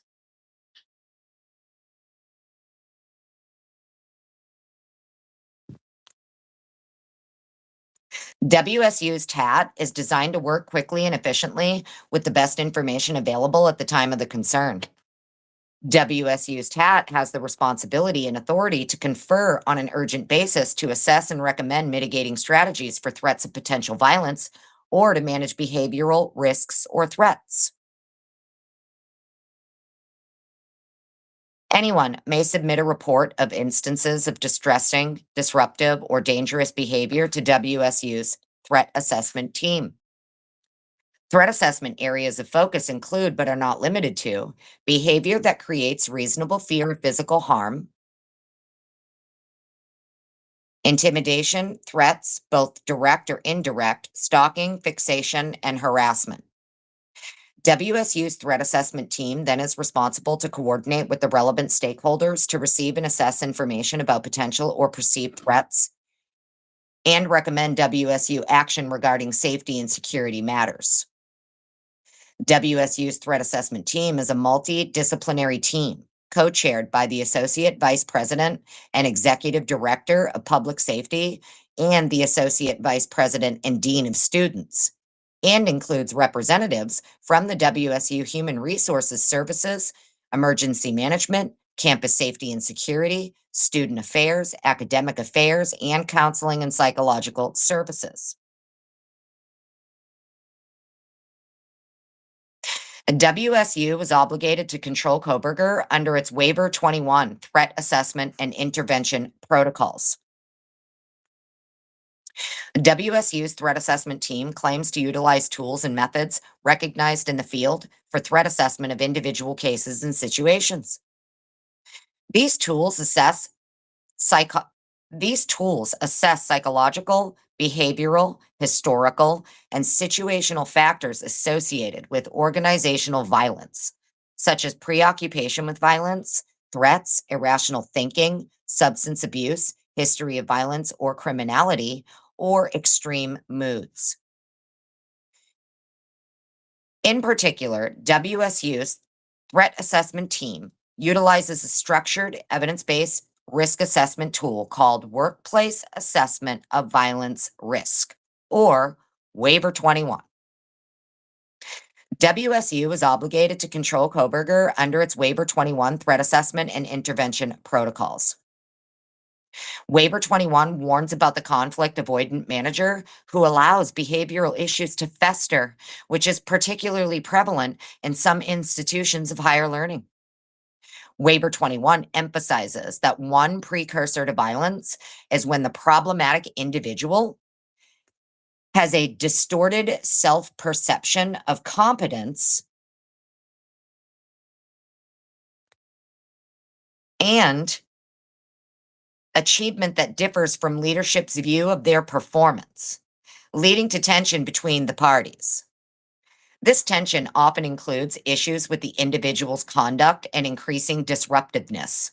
This tension is readily felt by involved supervisors who recognize the need to act but are concerned with the consequences, sensing the individual's volatility.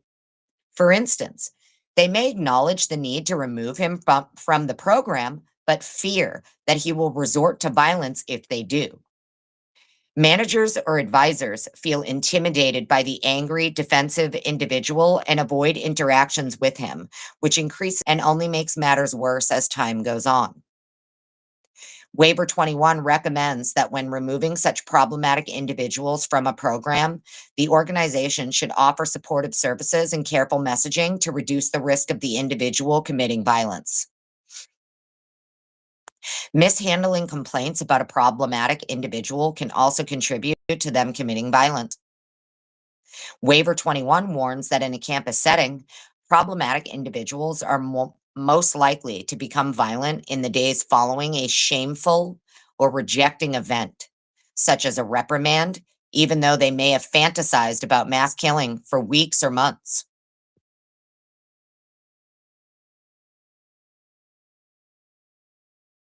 Where are we?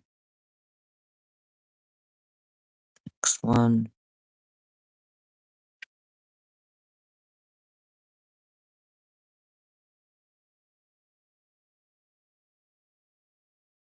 What the fuck?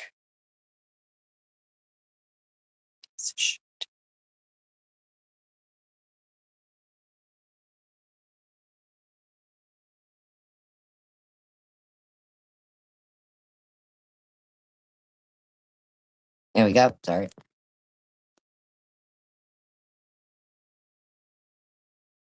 Okay. Waiver 21 instructs that in what has become a see something, say something world, organizations fundamentally require or should require their members to report all direct and indirect threats observed by them.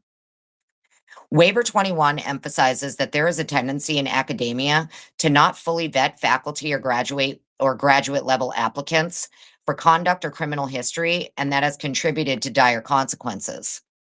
According to Waiver 21, one risk factor for violence is an individual that has a strong desire for intimacy but is unable to obtain it because of his own deficiencies in being able to connect with others.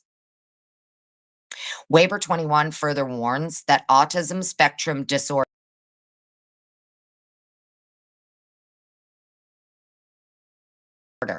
is a risk factor for young perpetrators of mass murder due to their strong bonds. I'm telling you, if this case they actually get it, I want them to have a fucking public trial. I don't care if this is a civil case or not. I want this public. I want to hear all of the evidence that they present for this bullshit. I want the empirical studies. I want the empirical data. So waiver 21, WSU's little thing here, warns that an individual Oh, I'm sorry. Waiver 21 further warns that autism spectrum disorder is a risk factor for young perpetrators of mass murder due to their strong desire for, but inability to establish intimate or social bonds. So, the United States Secret Service, when partnering up with WSU, they've decided that it's part of their threat assessment that, if you're autism spectrum, um, they consider you to be in the risk factor category of possible perpetrator of a mass murderer. Isn't that so fucked up? So what is it? So what is it? Is this what we're doing now? We're just labeling everybody with autism spectrum disorder as potential mass murderers, potential stalkers. Is that what they're trying to do here? Because it feels like that's what they're trying to do here. It just feels like what they're doing is they're trying to paint this picture as though if you have ASD, well, you're actually a higher threat risk than someone who's not, right? Sounds like what they're getting at. I really hope that their angle here isn't trying to broad brush paint people with ASD as somehow more likely to be a mass murderer, because it sounds like that's what they're saying. And I hope it's not what they're saying, but if it is what they're saying, they're disgusting fucking pigs. And, I don't care. That's my opinion. You got to be a sick, demented piece of shit pig to just come out and try to say, well, his autism spectrum disorder, that's why he's a fucking stalker and a mass murderer. Because that's what it sounds like to me. They're trying to blame it on his autism spectrum disorder. Interesting. Waiver 21 warns that a specific indicator of a dangerous level of anger is when the individual engages in physically threatening or intimidating movement or gestures, such as standing too close to someone and glaring at them. Oh my God. Stop it. Oh my God. This is the goddamn United States Secret Service who helped them come up with this too. Fucking idiots, bro. Waiver 21 warns that a specific indicator of a dangerous level of anger is when the individual engages in physically threatening or intimidating movements or gestures, such as standing too close to someone and glaring at them. Well, fuck, friends. I'm going to jail. I'm going to jail. Do you know how often, multiple times a day, I stand too close to someone and fucking glare at them? It's not because I'm at some dangerous level of anger. It's because they're doing something fucking stupid. And I'm staring at them to try to decipher how stupid are they? My brain is just trying to compute the level of stupidity. That's all. Okay. So I just want to make that clear to everybody. Waiver 21 here would definitely have me on the fucking list of a potential possible perpetrator because I may have stood too close to someone and glared at them. I do that every day, multiple times a day. Okay. Just so we're clear. It happens at least a couple times a day that I will get too close to someone and stare at them like, what? How fucking stupid are you? Know what I mean?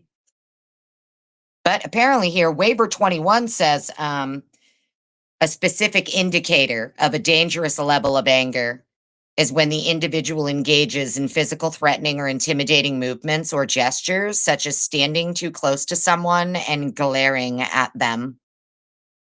I mean, that's just what I do. I do that even if I just glare at people in general. You know what I mean? Know what I mean? I tend to just glare at people in general, because I'm a judgmental asshole like that. But yeah, okay. Anyways, on to the next. Just, I guess from now on, friends, don't fucking stand too close to people and don't glare at them. They may deem you a fucking threat, okay? Ming, yeah. This is where we're at now. Lucy, darling, hello. Guys, I'm trying to see chat. I'm so very sorry. I can only see a couple comments at a time. Appreciate everybody for being here. Jennifer Meineke, hello. Fizzy Cake, hello. Yeah, exactly, Fizzy Cake. Defying glare, because I shoot daggers out of my eyes at people multiple times a fucking day. So I don't know. Design Rhythm, hello. Roxy Tucker, hello.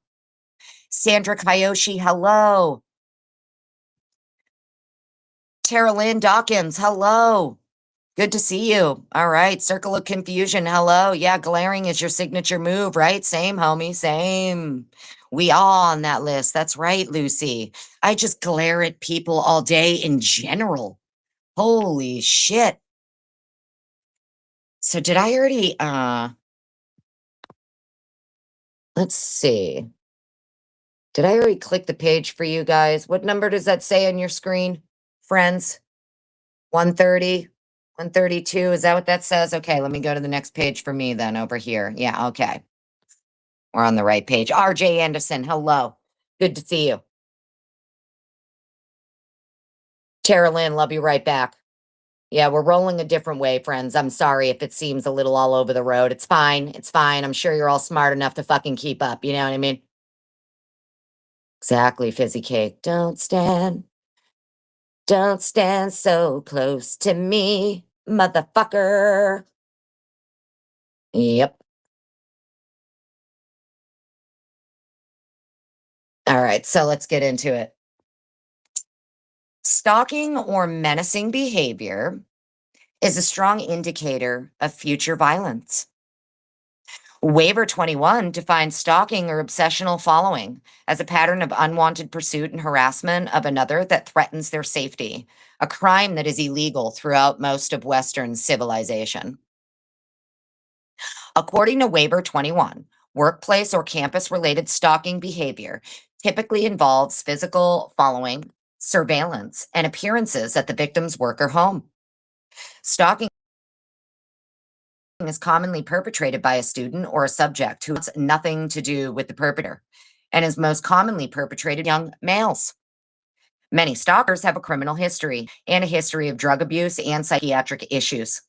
Stalkers also tend to be highly intelligent, contributing to their resourcefulness and manipulativeness in their pursuit of activities. According to Waiver 21, stalkers' motives generally stem from a need to control or instill fear in the victim as a means to overcome intolerable feelings of inadequacy or humiliation, to increase feelings of omnipotence, or to retaliate against a perceived injustice. Erotomania, a delusional belief that another person is infatuated with the perpetrator, despite distinct objective evidence to the contrary, is another characteristic of stalkers.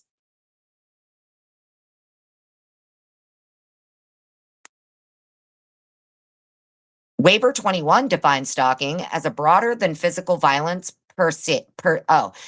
Waiver 21 defines stalking as broader than physical violence per se, but notes that stalking is associated with an eventual physical assault, one-third, usually directed at the object of pursuit.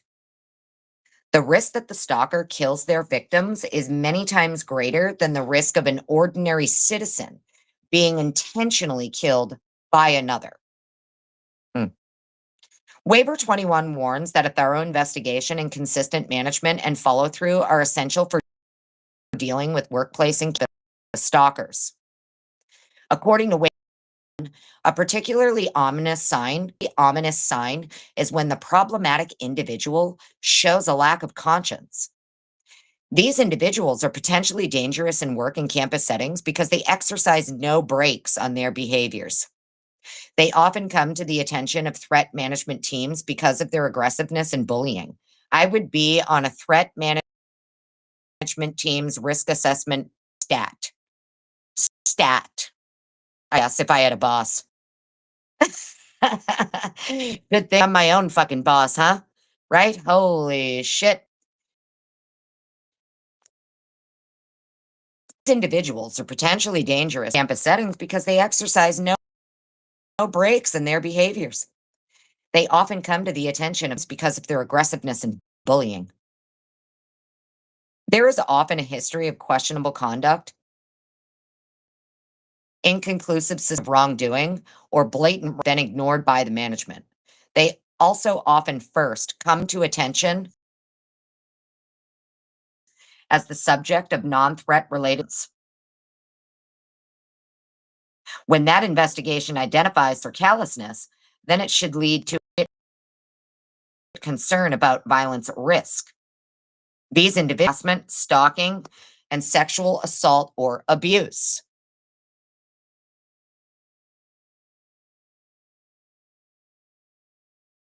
Turn the fucking page. There we go. These individuals engage in sexual harassment, stalking, and sexual assault or abuse behaviors. Organization's threat management team must address on an urgent basis. According to Waiver 21, violence is when the perpetrator engages in pre-attack preparation, such as actively research routines and schedules. A decline in the perpetrator's academic duties may also correlate with these pre-attack behaviors. The perpetrator's comments may also indicate that he has been gaining in his personal life habits, whereabouts, and patterns of travel. Waiver 21 warns that the perpetrator may target victims in an off-campus. In a Waiver 21 assessment, one significant red flag, the individual shows a general preoccupation with violent ideas, fantasies, or fixation on perpetrators of violence or mass murderers. Waiver 21 warns that an individual on a pathway to violence may show an unusual interest in notorious perpetrators. Waiver 21 instructs that after an individual to risk of violence, a threat assessment team should determine what steps can be taken to manage the subject's risk for violence. Waiver 21 describes a wide range of interventions available, including plans for security, mental health related interventions, legal actions, interventions intended to defuse and problem with the subject, and separation of the individual from the organization. Generally recommended prevention measures include civil protective orders, voluntary or involuntary hospitalization and treatments, law enforcement interviews or confrontations, surveillance, arrest, and detention, counseling conducted by skilled interveners intended to diffuse anger and humiliation and encourage rational problem solving, as well as leaves of absence, expulsion, and termination. WSU is obligated to control Kohberger under the Family and Graduate Apartment Agreement. As part of his employment at WSU, as part of his employment as a WSU teaching assistant, WSU also provided Kohberger with housing in an apartment complex owned and operated by WSU. As an occupant of housing, Kohberger was required to agree to the terms of a license called the Washington State University Family and Graduate Apartment Agreement.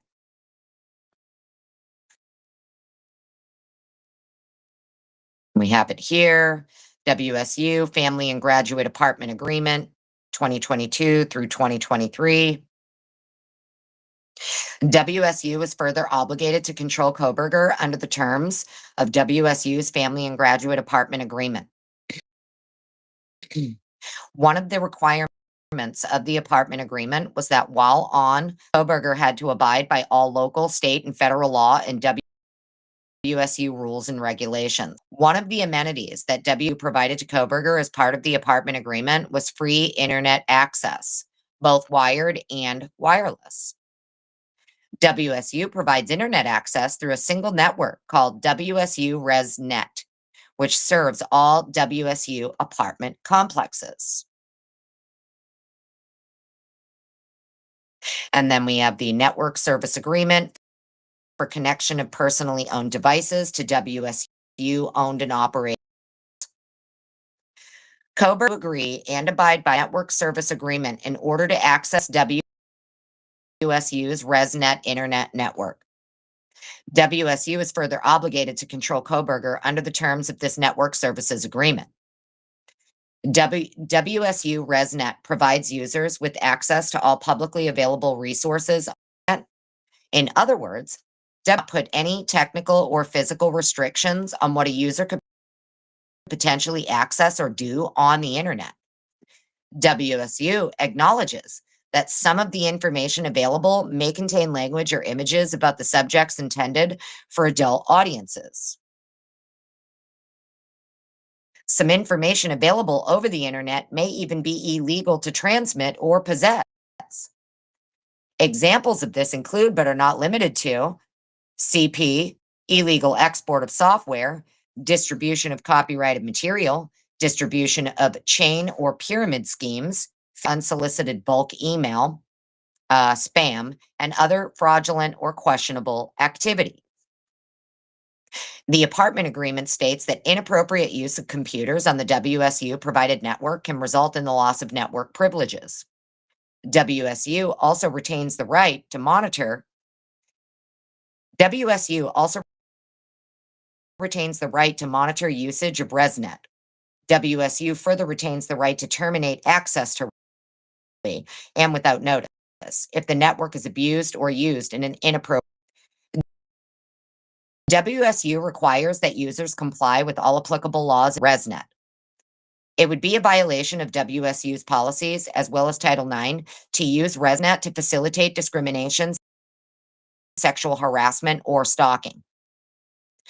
The apartment agreement also prohibited Kohberger from possessing any weapons, including in his apartment.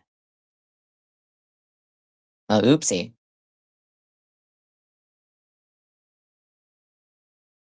Let's see. Weapons of any kind, including pistols, rifles, air guns, knives, having a blade longer than 4 inches that are not for culinary purposes, or having a swing or switchblade, slingshots, crossbows, or martial art tools may not be stored or used in apartments. Emphasis. Okay. Well, sidebar, friends. Oopsie, fucking poopsie. Wasn't Brent Kopaka just going buck wild, shooting shit? Allegedly. I thought Brent Kopaka had guns. Guns in these apartments on WSU campus, huh? But Brent Kopaka had guns? Oopsie fucking poopsie, huh? I just almost said Brent Kohberger. Oh my God. Was Brent Kopaka's apartment part of WSU housing? Or was he somewhere different? I don't remember if Coffee House Apartments or whatever it was called was part of WSU campus. I could have sworn it was. I could be wrong. Gee Whizzical, hello.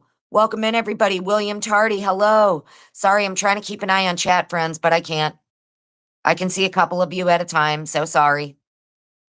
Hope everybody's having a wonderful Friday. Thank you so much for hanging out with me and being here. I really appreciate it. Tiger Up, hello. Appreciate everybody. Kane B. Kane says, join me for a rare Kane B daytime live, and he puts the link to his live in my chat. Really, Kane B? Really, Kane? You trying to steal everybody from my live to bring them over to yours? I'm kidding. You can go hang out with Kane if you want and catch this shit on the replay, friends. Go show Kane B some love. Definitely show Kane B some love.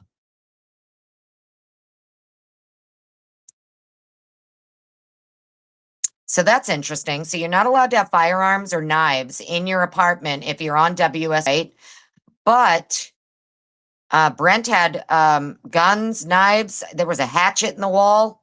So that's interesting. Interesting. Very, very, very. Design Rhythm. Hello. How are you? If I remember correctly, I mean, Brent had knives. He had the firearms, and then they found a hatchet in the wall or some shit, right?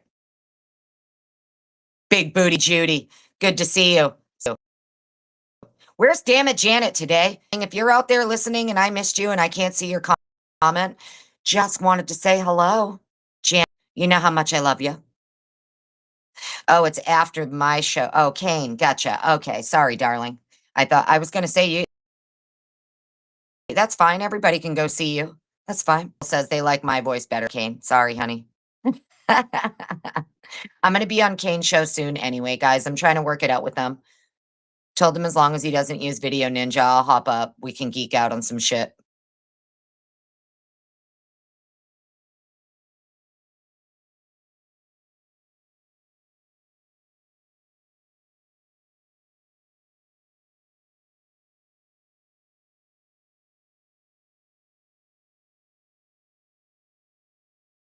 Yeah, exactly, Lucy. I know. I'm trying to see comments, honey. I'm sorry. Paco, hello. Welcome on in.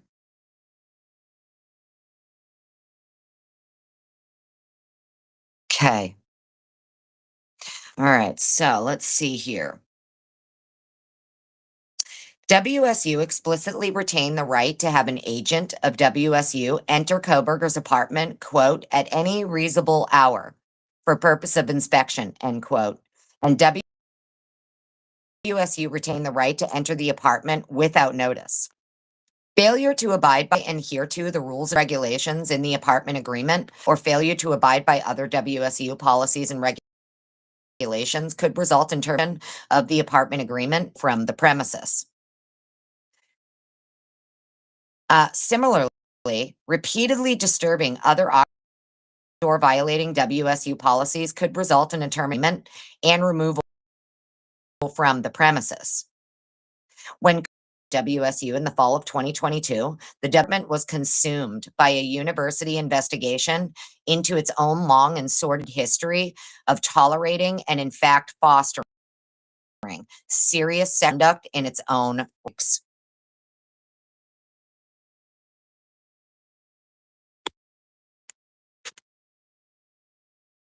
WSU employs and operates its own police force, which is intended to be a critically important bulwark when it comes to protecting students and the community from sexual harassment and dangerous predators. However, prior to Kohberger being hired by WSU and arriving, the police department had a long, troubling, and sordid history of tolerating and, in fact, inappropriate sexual behavior in ranks and discouraging complete and reporting of occurrences of such misconduct. When Kohberger arrived in the Pullman-Moscow community for the 2022 fall semester, WSU was roiling from sexual misconduct allegations and a related investigation that resulted in the resignations of WSU Police Department senior leadership.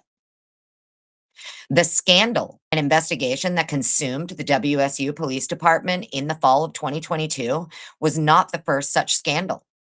In 2007, WSU's police chief, Steve Hansen, was demoted from his position after a WSU internal auditor's investigation concluded that Hansen had viewed emails containing inappropriate content on his university computer. He forwarded those emails to other WSU police and invited other members of the WSU police to view them. Then we have here the article where Hansen steps down as WSU police chief. Pullman. Washington State University Police Chief Steve Hansen will step down from that position, which he has held since 2000, and become a lieutenant on the force. The announcement, they kept him as a lieutenant. Oh my God. The announcement comes at the conclusion of a WSU internal auditor's investigation into a complaint of improper computer use in the police department. According to the auditor's report, Hansen viewed emails that were sent to him containing inappropriate material. He forwarded such emails to Assistant Chief Scott West and invited other members of the department to view them. University policy forbids the use of university time and computers for such activity. Quote, that was a mistake on my part, and I want to apologize for the embarrassment it has caused the department and university. Because of this situation, I accept the to lieutenant, Hansen said. Oh, how nice. You get to be demoted to lieutenant and still be a fucking pervert with a badge and a gun. Oh, awesome. It makes everyone feel so safe, I'm sure.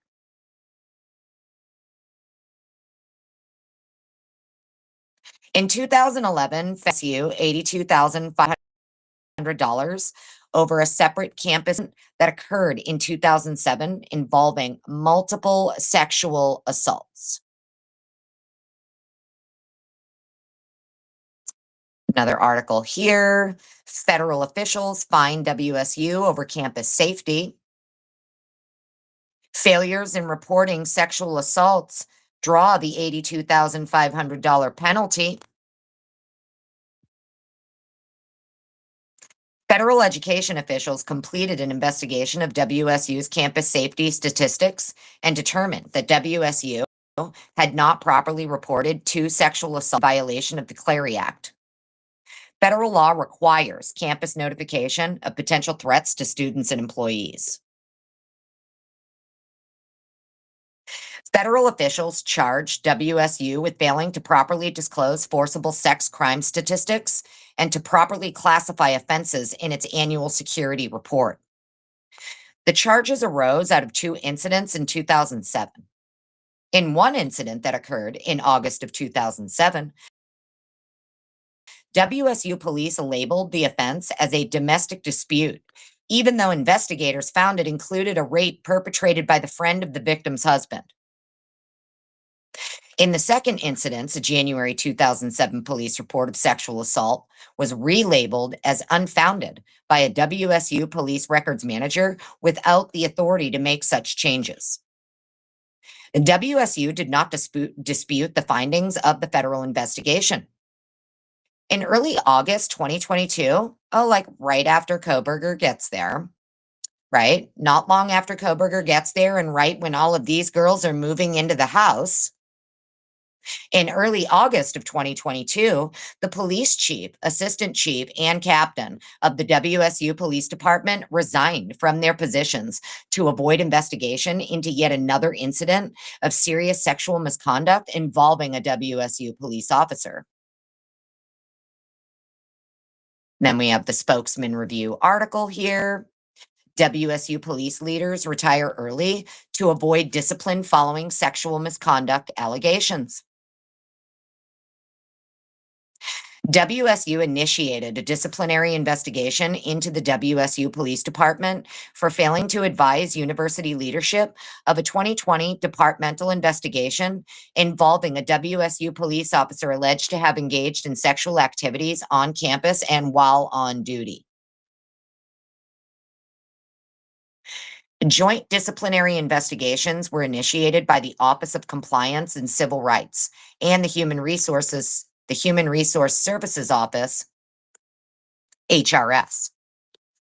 The investigation revealed that in December 2020, a WSU police officer notified WSU Police Department command staff that they learned of a possible non-consensual sexual activity between another WSU police officer and a victim on campus.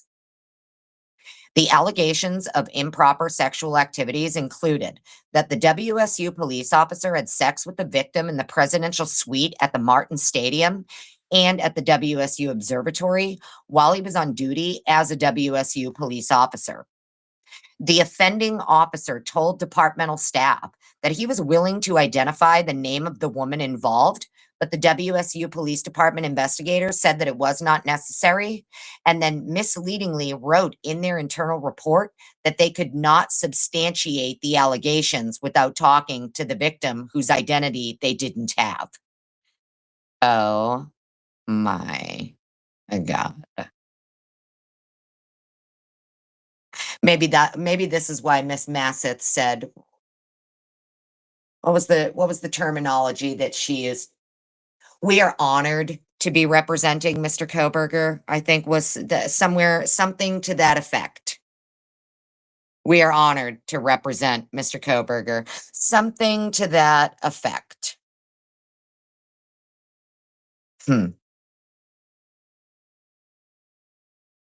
Offending officer told departmental staff he was willing to give the identity of the victim, but the WSU Police Department investigators said it wasn't necessary, and then misleadingly wrote in their internal report, hey, we can't substantiate these allegations because, well, we can't talk to the victim because, well, we don't have the victim's fucking pieces of shit. Despite being advised of these incidents, the WSU Police Command staff failed to advise the CCR as required by WSU policies.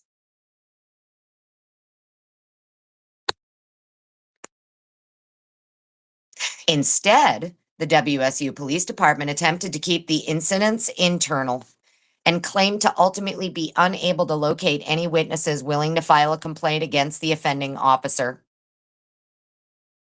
Despite that, the WSU Police Department offender did face internal disciplinary action for misconduct while on duty. In March 2022, WSU administrators learned about the 2020 incident and the WSU Police Department's investigation that was previously unreported to the administration. Investigators were then initiated by the WSU CCR and HRS, and the WSU Police Department command staff were advised that disciplinary proceedings had been initiated against them based on the investigation's findings that they exhibited gross misconduct, incompetence, and neglect of duty in their response to claims of sexual misconduct involving the WSU officer. All of the WSU Police Department command staff then announced their resignations and retirement before the disciplinary process was concluded. In response to the resignations, WSU President Kirk Schultz stated, quote, "These are positions of great public trust, and WSU will not tolerate this kind of behavior nor the negligence of departmental command staff," end quote.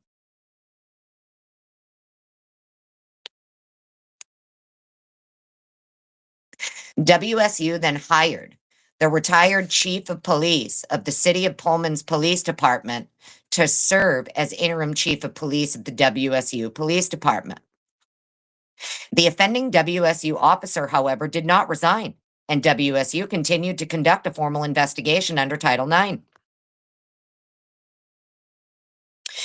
WSU CCR then proceeded to spend months during the 2022 fall semester investigating the allegations of serious sexual misconduct of its WSU police officer.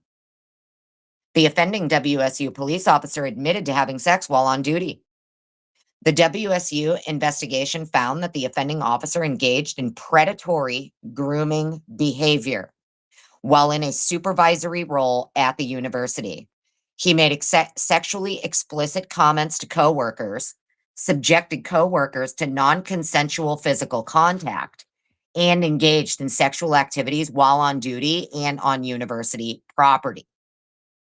WSU records also revealed that the WSU police had a history of sexual misconduct while on duty, directed towards fellow employees, including student interns. Interesting. The offending WSU police officer had a reputation of engaging in sexual activities around the Pullman campus, including in the presidential suite at Martin Stadium and the WSU Observatory. Fellow WSU police officers also told investigators that they had concerns about the offending officer making comments about student interns, such as, quote, "Can you have them do that?" Again, talking about having them bend over, and made made comments like, quote, "Got any hot interns this year?" The offending WSU officer also sent inappropriate pictures to a former employee and used a ringtone on his cell phone associated with a porn website. The offending WSU officer also groped a newly hired female employee of the WSU Police Department who complained to a fellow officer. Despite reporting that incident, it was not documented by WSU or disclosed to CCR. In early November 2022, the offending WSU police officer resigned from the university. Did he now? Did he now? Did he now? So right before this crime happens, a WSU police officer who is known to be a stalker, sexual harasser, groper, and groomer picks up sticks and resigns, huh? Right before this crime happens, huh? Interesting.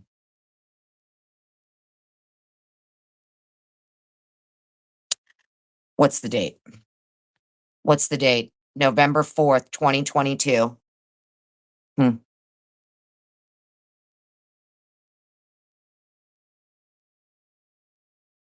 Interesting.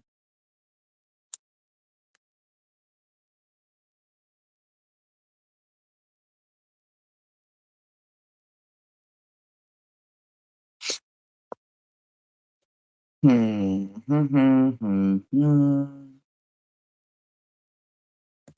Sorry, I'm taking a sip of my coffee.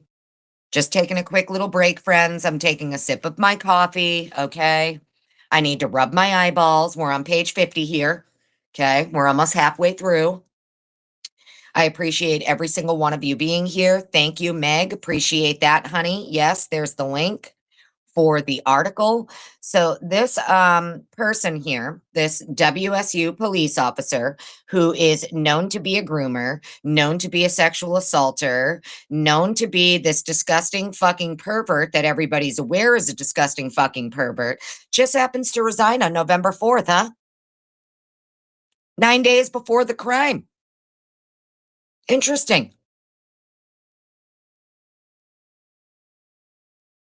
What are they getting at here? What are they getting at here? Okay. I just want to know what they're getting at here. What does any of this have to do with Mr. Kohberger? If Mr. Kohberger wasn't working for the WSU police department or anything, not involved with anyone in the fucking police department, what are they getting at? Are they just trying to lay the foundation here that WSU and the police department had a habit of burying shit like this, ignoring it? Is that what they're trying to establish? Because I don't know what they're getting at here. I don't know what they're getting at here. I really don't.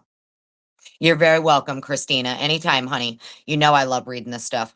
I just need to take a break for a minute and let my eyeballs readjust. Take a sip of my coffee. Appreciate everybody being here, though. There's like 130 of you. Hope everybody's having an awesome Friday. Yeah, gee whizzical, right. I want the correlation. What's happening here? I just want to know what they're getting at. I just want to know what they're getting at. Know what I mean?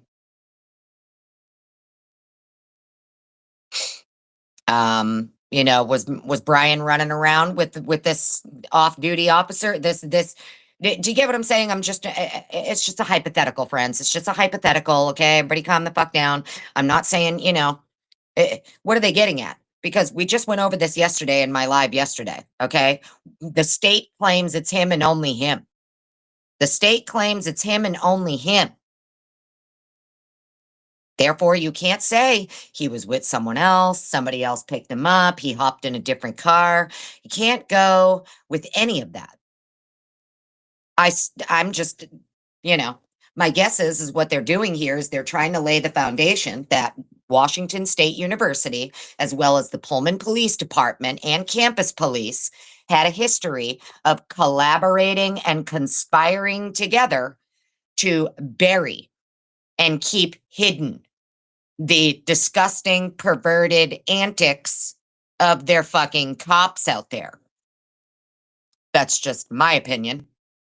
Maybe that's what they're getting at. I could be wrong. So in early November 2022, the offending WSU police officer resigned from the university. And the article here is dated for November 4th. So 9 days before the crime, a Washington State University police sergeant who engaged in sexual activity while on duty has resigned from the university. The individual who had been on home assignment while the allegations were being investigated submitted his resignation effective Tuesday, November 1st. Okay, so effective. All right, so he resigned on the 1st, articles put out on the 4th. So effective the 1st, 12 days before the crime, he resigns. Okay. Ultimately, the investigation determined that the WSU Police Department command fostered an environment that discouraged reporting sexual misconduct. These serious sexual misconduct allegations and the ensuing months-long investigation and findings regarding the WSU Police Department. Turn the fucking page. Phone. Just do it.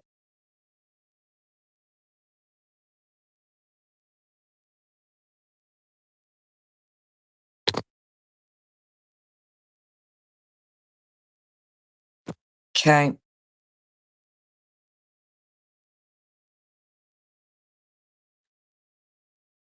These serious sexual misconduct allegations and the ensuing months-long investigation and findings regarding the WSU Police Department during the 2022 fall semester substantially preoccupied WSU administrators, and in particular, the WSU CCR office. Oh, I know what they're getting at. They're going to try to say, well, see, because they were so hemmed up with this investigation of all of their other fucking perverts that they have over there, they couldn't focus on Kohberger because, their resources were all being diverted to this investigation instead. I think that's what they're getting at here.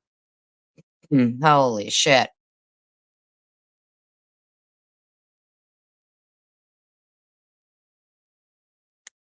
As discussed in detail below, around the same time period, WSU's CCR office had received numerous formal complaints about Kohberger's discriminatory, harassing, stalking, and acted on those complaints or even met or spoken with Kohberger about them. WSU brings Kohberger to the Pullman Moscow community and quickly learns of his threatening, stalking, and predatory behavior. Born in 1994, Bryan Kohberger grew up in rural eastern Pennsylvania. In high school, Kohberger was overweight, bullied, and had difficulty developing relationships with female students. It was later reported that Kohberger has autism spectrum disorder. Later in school, Kohberger lost significant weight and became more aggressive with classmates. Over a number of years before he came to the Pullman Moscow community, Kohberger made numerous on an online forum called, quote, the Visual Snow or Static Forum.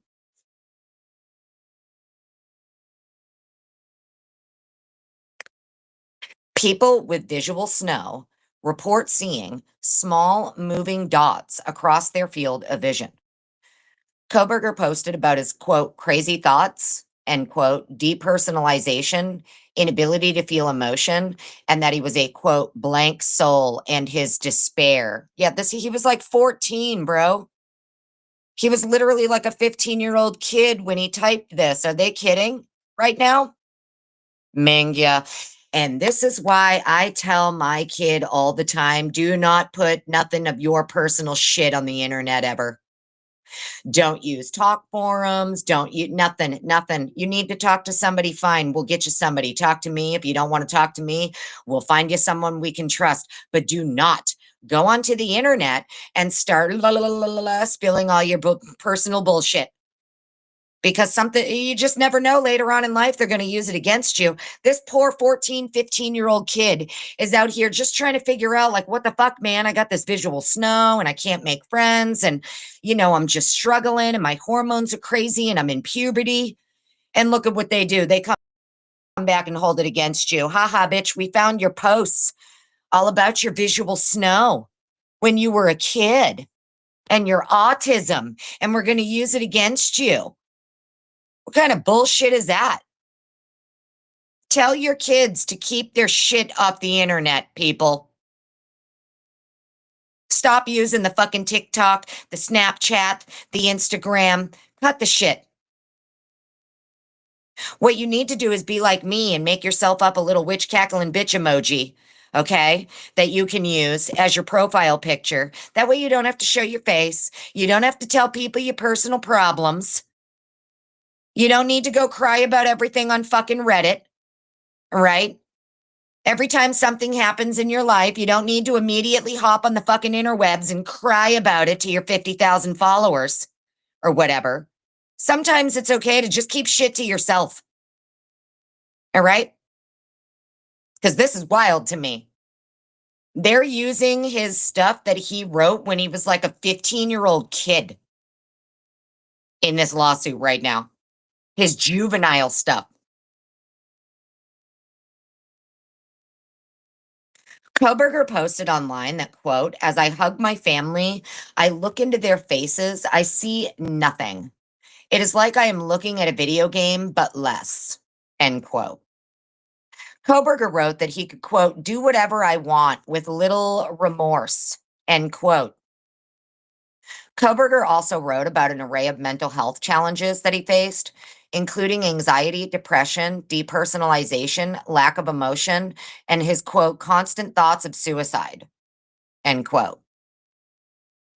Kohberger, and this is also why, sidebar, talk to your kids, ask them, just ask them if they're old enough and they're a teenager, like, are you, talk to me, tell me, do you want to hurt yourself? Do you want to hurt others? Are you sure it's okay to tell me? I won't be mad.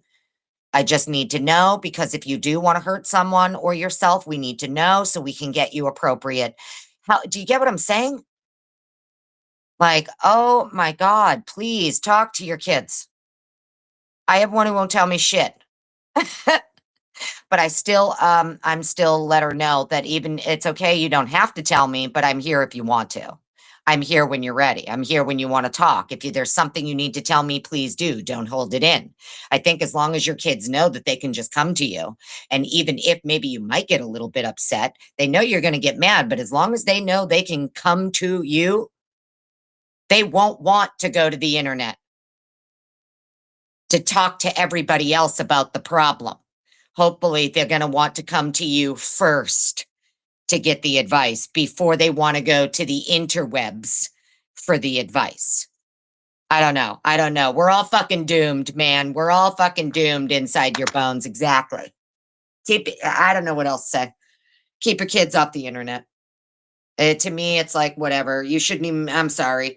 This is probably going to sound super, super tyrannical, right? Super tyrannical. But I literally would ban anyone under the age of 18 from accessing the fucking internet if I was, de facto ruler, de facto dictator over here. That's what I would do.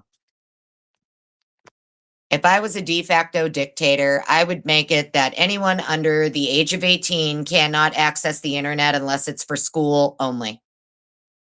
Educational purposes only. I don't give a fuck. I know that sounds quite crazy and quite dictatorish, but I'd do it. Because part of me truly believes that a lot of these poor kids, man, the internet ruined them.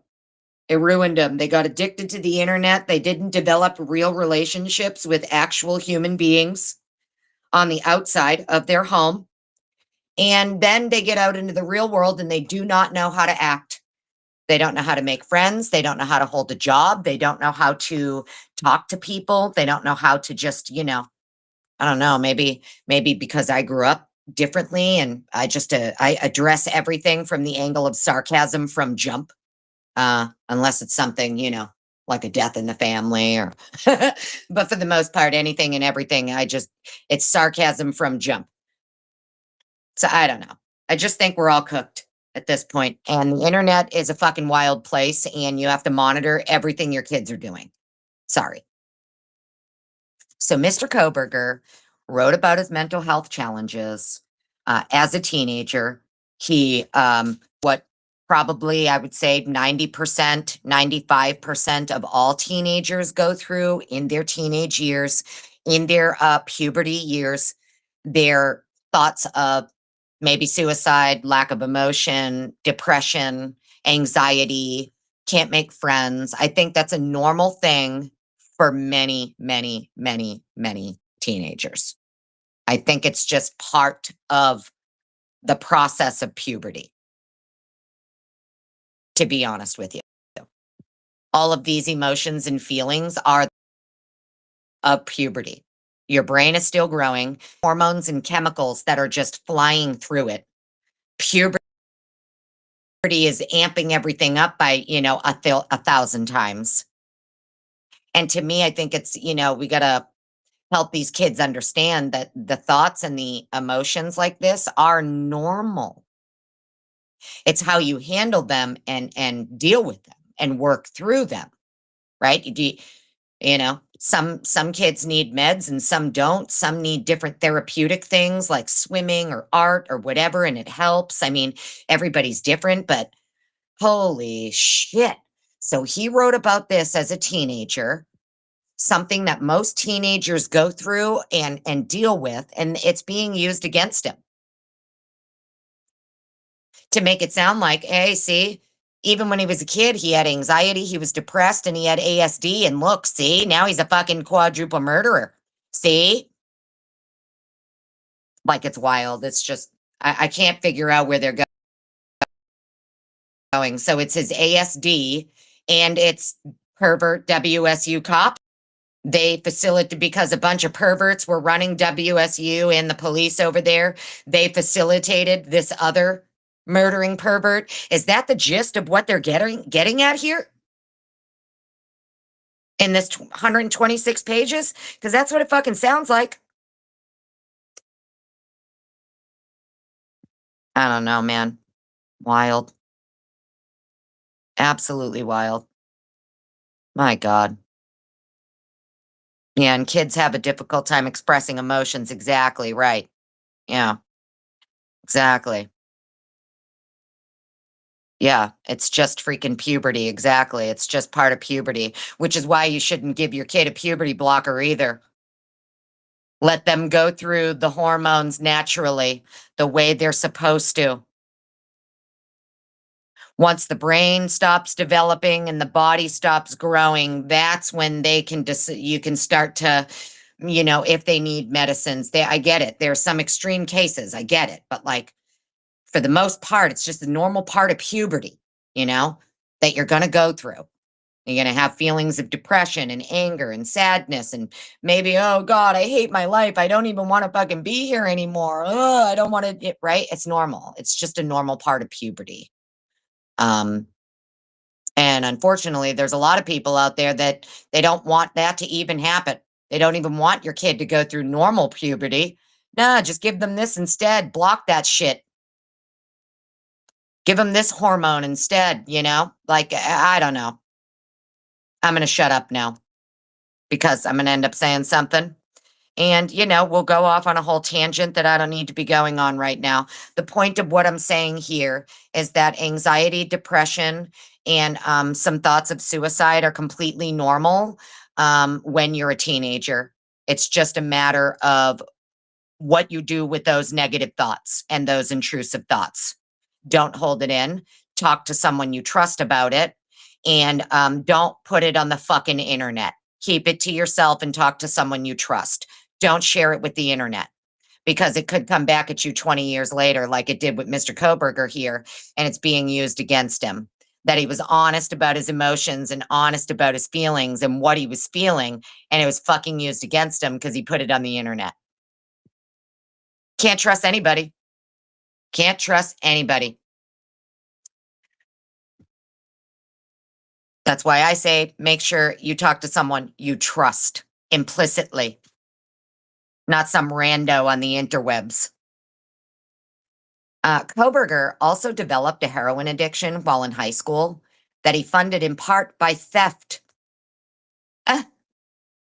Kohberger attended a law enforcement vocational program in high school junior year due to a series of complaints from female classmates. According to the administrator of the program, quote, to be removed from a program, the conduct has to be pretty severe, end quote. Kohberger was then transferred to an HVAC vocational program because it did not have any female participants.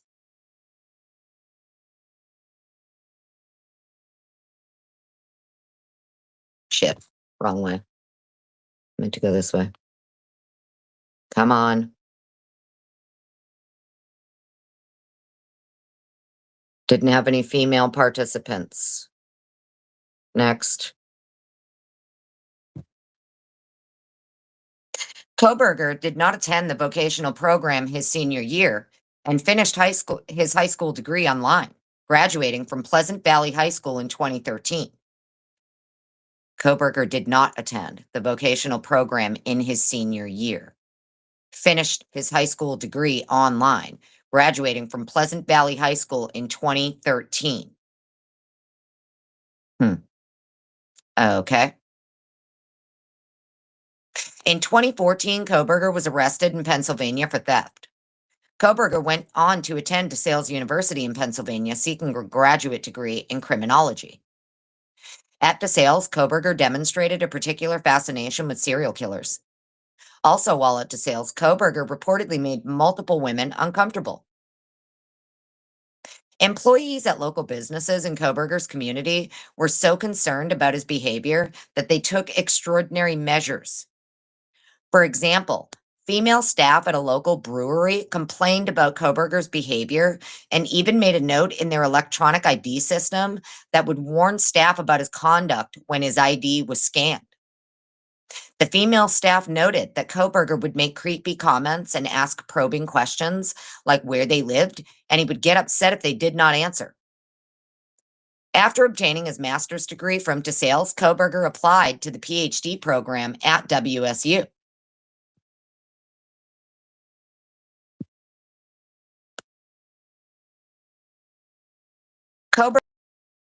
Kohberger was selected for the criminal justice program by a WSU panel. WSU also hired Kohberger to be a teaching assistant as part of this employment. WSU provided him with a reduced/free tuition by giving him a non-resident tuition waiver, on-campus office, on-campus housing, health insurance benefits, and paid him a biweekly salary. As a result of WSU accepting and hiring Kohberger, he moved from Pennsylvania to Pullman, Washington in July of 2022. In fact, the terms of WSU's agreements with Kohberger required that he live in Washington in order to receive the benefits that WSU was offering to him. Kohberger would later tell law enforcement that he did not know much about Kohberger would later tell law enforcement that he did not know much about Washington or Idaho, and that prior to moving to Washington, he had not left the tri-state area much in the Atlantic Northeast. In fact, before WSU hired Kohberger, he had never been to the Pacific Northwest. On the move, 007, hello, welcome on in. Trying to look at my chat friends out of the corner of my eye and read over here. Eat a bag of D's, what up? How you doing? How are you? So good to see everybody. Redact and redo a redacted. Hello. Hello. Hope everybody's having an awesome Friday. Bouchy 23. Am I saying that right? Bougie? Bouchy? Hello. Welcome on in. Sorry if I didn't pronounce that right. Beach Babe, hello. Okay. Let's go to the next page here for you, friends. On July 9th, 2022, shortly after arriving at WSU, Kohberger attended a pool party in nearby Moscow. Ooh, and they're giving us a map. Moscow, Idaho is the home of the University of Idaho and is less than 10 miles. Am I not? Wait a minute. We're not on the right page, friends. Sorry. Let's fix that for you. I need to get you to the page that I'm on that has the map. There it is. Okay. Moscow, Idaho, City of Idaho, and is less than 10 miles from the WSU campus in Pullman, Washington. These two universities are the primary employers in both of their respective counties.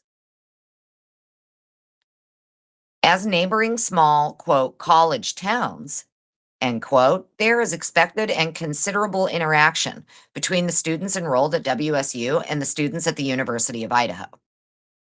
As evidence of that, well recognized fact, the David that ultimately was used to obtain an arrest warrant for Kohberger, signed under the penalty of perjury by Corporal Brett Payne of the Moscow, Idaho Police Department, states, quote, both Pullman and Moscow are small college towns, and people commonly travel back and forth between them, end quote. Genius writing, Brett Payne. Absolute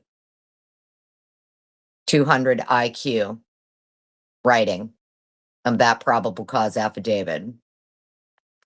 100%.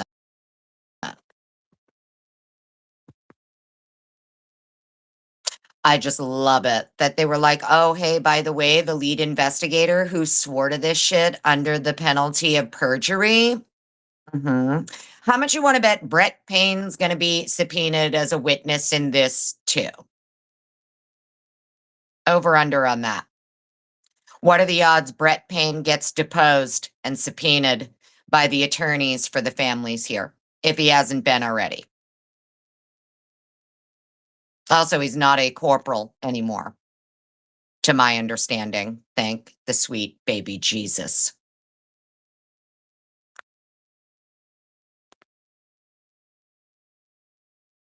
Okay. Okay, both Pullman and Moscow are small college towns, and people commonly travel back and forth between them. For over 50 years, WSU and the University of Idaho have cooperated on sharing academic resources and have enriched educational opportunities through the sharing of faculty, facilities, and ideas. WSU and the University of Idaho allow students at each school to take courses at the other school. WSU and the University of Idaho have cooperative programs and cross-listed courses. The presidents and provosts at University of Idaho and WSU stated that, quote, for years, the University of Idaho and Washington State University have been offering courses together to allow a varied and robust educational experience for our students, end quote. In fact, the WSU Criminal Justice and Criminology Department regularly interacts with professors and students enrolled at the University of Idaho.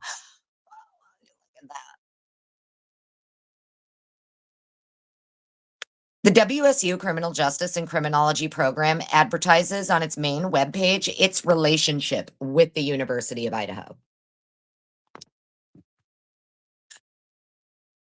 And we can see all of these photos here. Department of Criminal Justice and Criminology, photo here. Wait a minute. You better stop it. Will it let me magnify this? Bro. Is this chick? Can you guys zoom in on that?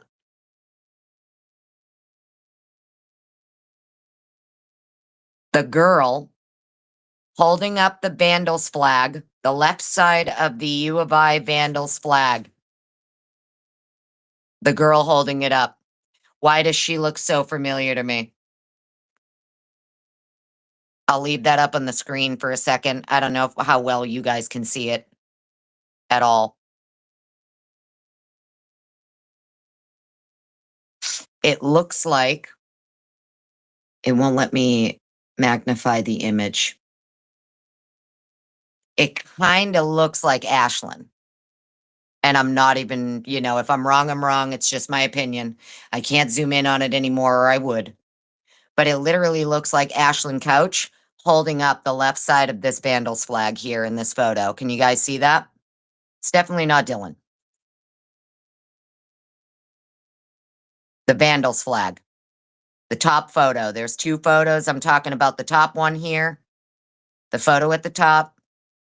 There's a girl and a guy holding a black Vandals flag. The girl looks like Ashlyn. I could be wrong. But to me, that looks like Couch. So if anybody else can get that photo and like magnify it or something, that would be great. Ashlyn Couch? No, she didn't design. No, no. Ashlyn Couch was like the sixth roommate who didn't live there. Couch. Lucy or Meg or somebody can zoom in on it. They'll know for sure if they can get in on it.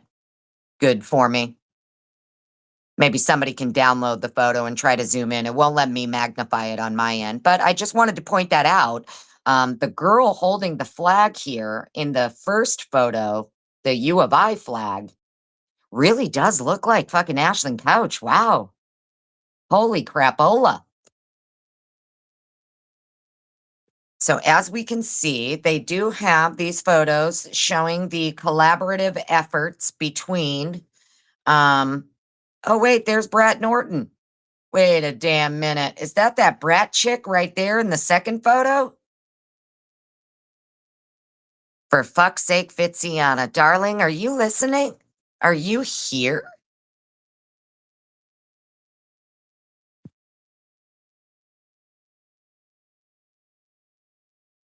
The second photo, the bottom one.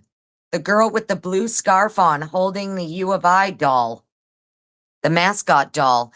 Damn, it looks like that Brat Norton chick. Wow.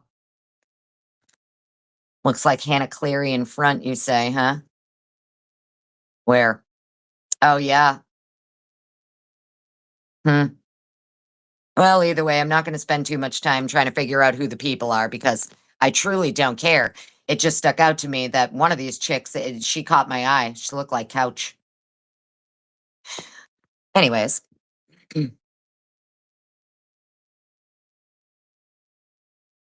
All right. The WSU Criminal Justice and Criminology program also offers a study abroad pro. I don't know if that's supposed to say aboard or abroad. It could be either, I guess, right? It says aboard, so we'll go with that. WSU Criminal Justice and Criminology program also offers a study aboard program to University of Idaho students that it also promotes on its website. Okay, here we go. Study abroad.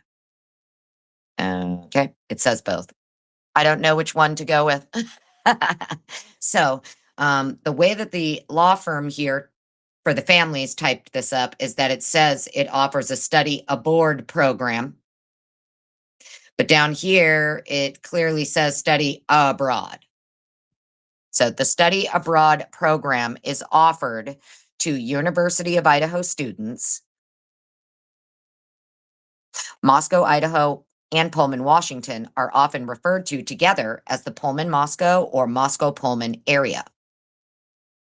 The United States Census Bureau has a combined statistical area for the cities of Moscow and Pullman that has the official name Pullman-Moscow, Washington, Idaho, CSA. Okay. For the Census Bureau. Okay, got it. The Pullman-Moscow region is also known collectively as the Palouse. The Pullman-Moscow region shares many common resources and the communities cooperate with each other. The regional airport servicing the cities is the Pullman-Moscow Regional Airport, and the local newspaper is the Moscow Pullman Daily News. There is also cooperation in the Pullman-Moscow region on the issue of public safety. The Pullman Police Department and the Moscow Police Department have formal mutual aid agreements and routinely cooperate on law enforcement matters and emergency dispatch services. The city of Moscow contracts with Whitcomb in Pullman for all of its dispatching and emergency 911 services. Whitcomb is an agency that consists of the county of Whitman, city of Pullman, and WSU. Oh shit, I didn't flip the page for you guys. Sorry, friends. I'll get on that. I'm slacking.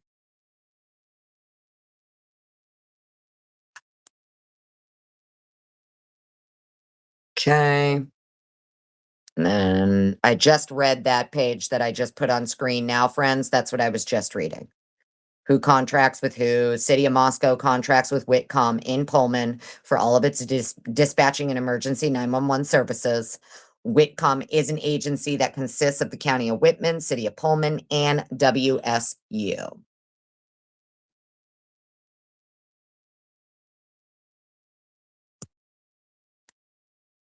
According to the Moscow Police Department, quote, The partnership with Whitcomb has provided the community of Moscow and the University of Idaho with advanced support in many technical fields. End quote. The July 2022 pool party, attended by Kohberger, was located near the University of Idaho campus at an off campus apartment complex called the Grove at Moscow. The Grove apartment complex is a mere 1 mile distance from the home of the four students that would later be murdered by Kohberger. Kohberger had been invited to the Moscow, Idaho pool party by another WSU student, and many of the people attending the party were graduate students. Kohberger made multiple females uncomfortable at the pool party in Moscow, Idaho. When Kohberger arrived to the pool party, he approached a female student from the University of Idaho that was in the property's office and asked how to get to the pool. She was wearing a sundress with a swimsuit underneath. She reported that Kohberger was blatantly staring at her body and acted weird. When she later went to the pool, Kohberger made very direct eye contact with her and then made a beeline towards her. She was uncomfortable and weirded out by Kohberger's behavior and his staring. The interaction was concerning enough that another attendee intervened to intercept Kohberger. Oh, well, I hope their name's on the witness list. Another female attendee told Kohberger that she was married in an attempt to end the conversation, but Kohberger persisted in engaging with her. A male attendee finally had to physically intervene, but Kohberger continued to be fixated on the girls. I hope all of these people are being deposed as witnesses, if they haven't already been deposed. Right? We need depositions, we need interrogatories, we need it all to be happening stat.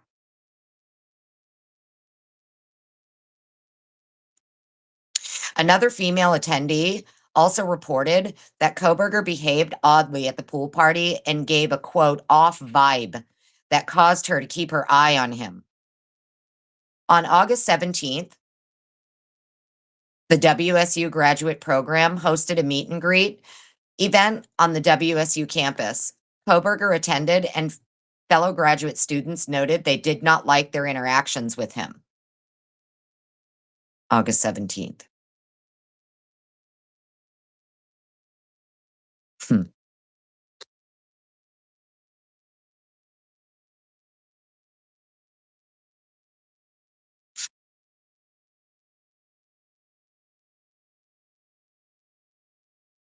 August 17th, 2022. What else was there on August? Wasn't there something else that happened on August 17th, 2022? Is that the day of the Rosie body cam? Or no? Is that also on the 17th? Or was that the 21st? I don't remember. It's just interesting. It's all kind of happening in August. Okay, so August 17th, the WSU graduate program hosted a meet and greet event on the WSU campus. Kohberger attended, and fellow graduate students noted they did not like their interactions with him. At the graduate school orientation in August 2022, a fellow WSU graduate student instantly had a bad feeling about Kohberger from the moment that he approached her. I hope she's on the witness list.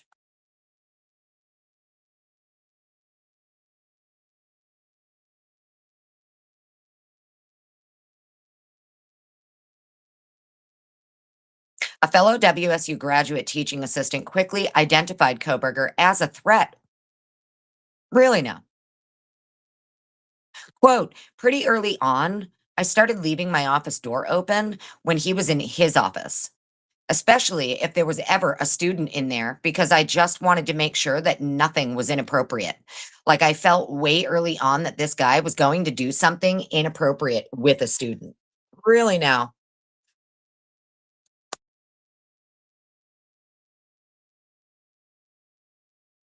God, I hope I got it on the right page for you guys. Think so. Yep, I do. Do I?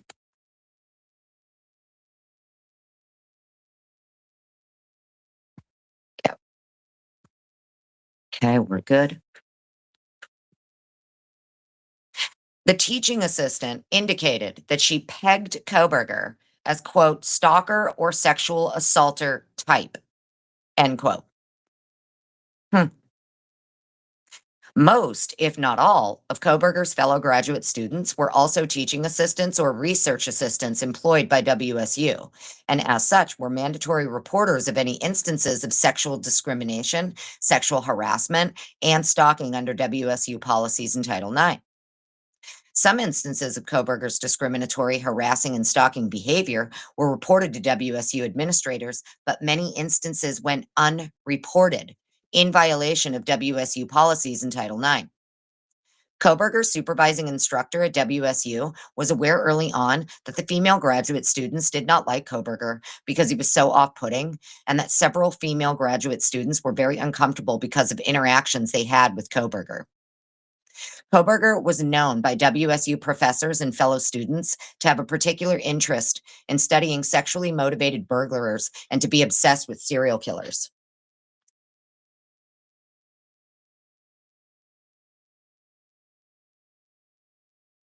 One fellow WSU graduate student reported that based on how Kohberger talks to and treats women, people in the WSU criminal justice program thought that he was, quote, a possible future rapist, end quote. And yet no one reported it to the police. No police involved. No report to cops, huh? No complaint filed with the police, huh? No restraining order sought? Nothing, huh? During the second or third week of the semester, a female WSU graduate student hosted the whole graduate cohort at her apartment to watch a ball game. Kohberger attended the event. Afterward, Kohberger began telling others about prescriptions that she took, leading the graduate student to suspect that he had looked through her medicine cabinet while attending the event at her apartment. Female graduate students would complain that Kohberger made them uncomfortable, feel unsafe, and that he was, quote, creepy, and would try to distance themselves from him, including physically spacing out from Kohberger in classrooms. There were numerous instances where Kohberger would stare at students weirdly during class, making students feel uncomfortable. Kohberger's supervising instructor at WSU believed that Kohberger did this in a way to display power or dominance. Kohberger's supervising instructor also was aware of a complaint made by a senior student that Kohberger stared at her a lot in class and that it made her feel uncomfortable because he's fucking autistic. Sometimes autistic people just stare at you. They don't mean to. It's just they can't help it. They glare. We glare at you motherfuckers sometimes. It's not our fault. It is what it is. Okay? We glare. We glare. It's not because we're murderers or killers or psychopaths. It's because we're just, it's like having resting bitch face 24/7. Know what I mean? But it's also your brain that's in resting bitch mode. So like the brain matches the face and we'll just stare at you. Sometimes it's because we think you're stupid. Sometimes it's maybe because we think you're pretty. Sometimes it's because we think that you're handsome. Sometimes we could be staring at you. We're not actually staring at you. We're just kind of dozing off and it looks like we're staring at you, but we're actually off in a completely another world in our brain. It's wild. So now you can't even stare at someone if you fucking stare at someone. Okay? Better watch it, friends. Kids, don't stare at your friends too long. Okay? Don't stare at anybody too long. I don't know, man. It's like people, whatever. This is not the time for my bullshit. That's what I mean. I'd be doomed, beach babe. I'm doomed. I'm doomed. I can't go in public anymore. This is what it is. I just can't go in public anymore. I don't know what I'm going to do. I glare. What am I? My God. All right. Let's see.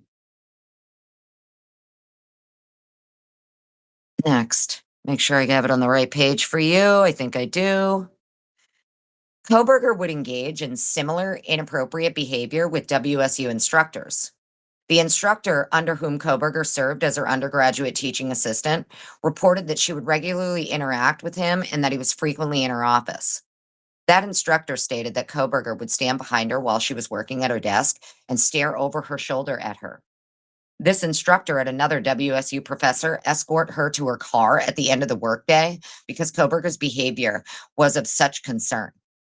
Kohberger's inappropriate behavior with this instructor also was reported to other WSU professors, but not to the fucking cops. Another female WSU staff member described Kohberger as, quote, creepy, and stated that he would simply stand at her desk and stare at her or her coworker. She also observed Kohberger physically block her coworker in her desk area.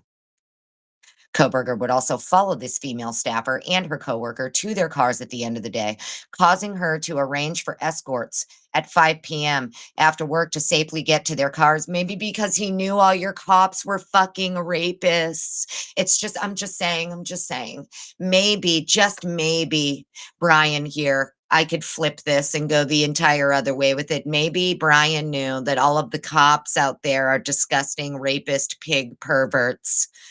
And he felt it was his duty to protect as many of these females as he possibly could whenever he could. And that's why he wanted to escort them to their vehicles. Maybe because he knew all of the cops out at WSU are disgusting pervert groomers. Just my opinion. Just my opinion. Did anybody ever think of that? Did it ever be he's trying to be a gentleman and make sure they get to their car safe because he's aware that many of your cops are rapists, sexual assaulters of students? Maybe, just maybe. Just fucking maybe.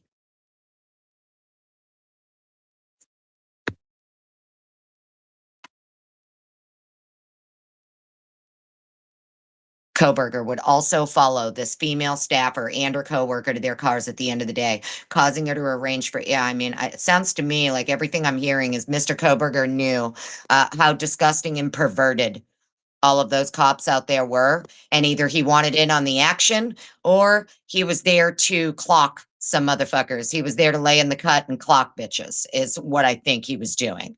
And maybe they got onto him and maybe they didn't like it so much. That's just my personal opinion. But then again, maybe he wanted to get in on the action. Who knows?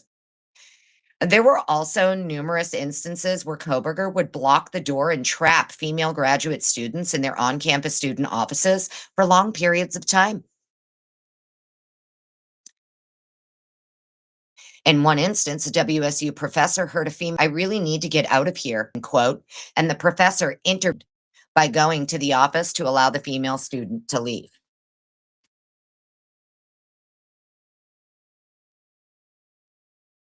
One female graduate student reported that Kohberger would trap her in her office and that he would try to talk to her about the Ted Bundy murders. Well, you're a criminology fucking student, right? Isn't that what y'all are studying, is serial killers and murderers? Of course he's going to want to talk to you about it. It's what you're all studying. Are these people this dumb and they're going into criminology, huh? And they're this dumb? I hope they never get to investigate anything. Ever. I hope they never make it into the investigative field. They sound real stupid. Oh no, he's trying to talk to me about the Ted Bundy murders. It's wicked creepy. You're literally talking about fucking prolific serial killers all day. It's what you're there to study and get a PhD in. No? Isn't that why you're all there, darling? Whoever this person is, that Kohberger's allegedly trapping her in her office to talk about murderers. It sounds like normal par for the course, considering you guys are there to get your PhDs in this shit. Yeah? No, I don't know. I don't know why she's so profoundly set aside by he tried to talk to me about the Bundy murders. I fucking hope he did. If he came up and wanted to talk to you about something inappropriate, like going on a date, If he's trying to talk to you about taking you out on a date or something like that, that would be inappropriate. Another PhD fucking guy here doing the same thing you're doing, trying to talk to you about the things you're all studying, is not weird. It is not weird that he wants to talk to you about a prolific serial killer when that's what you're there to study and get a PhD in. Got to be shitting me. Wow. I can't. Oh my God. I still have like fucking 50 pages to go of this horse shit. My God. Twiz is here. Let me come back to my chat for a second. Twiz is here. Where? Let's see Twiz. Lucy says, yes, they are that dumb. Yeah, I agree with you, honey. I don't know where Twiz is, but someone is saying Twiz is here, but I don't see Twiz. So, Twiz, if you're here, welcome in, darling. Haven't seen you in forever. Karmic Retribution. Hello, gorgeous. How you doing, beautiful darling? Yeah, they are. That's stupid, Lucy. I'm sorry. To me, like, you're going to get a PhD in criminology, and you think it's suspicious that someone else in your criminology course wants to talk to you about a serial killer. You think that's suspicious. But you don't find anything suspicious about your grooming, sexual assaulter police. Interesting. Okay. I mean, I don't know nothing, you know what I mean? I don't know shit. Genuinely confused. Hello, how are you doing? Welcome on in. Meg, you were giving an example. An example of what, darling? Did I miss it? I'm sorry, honey. I can see like 3 comments at a time, baby girl. So, sorry. Hope everybody's having a wonderful Friday. We're like more than halfway through. We're getting there. We're getting there. We're getting there. We're about to hit page 65. Pagan Ways, hello to you. Welcome on in. Taking a quick little break. I'm going to sip my coffee. I'm going to rub my eyeballs. I can see my chat. Hope everybody's having a great day. I'm so sorry if anybody sent super stickers or something and I missed them. I'm sorry, guys. We're doing audio from the phone, but I'm reading from my laptop. So I'm trying to keep an eye on my laptop, but also keep an eye on my chat.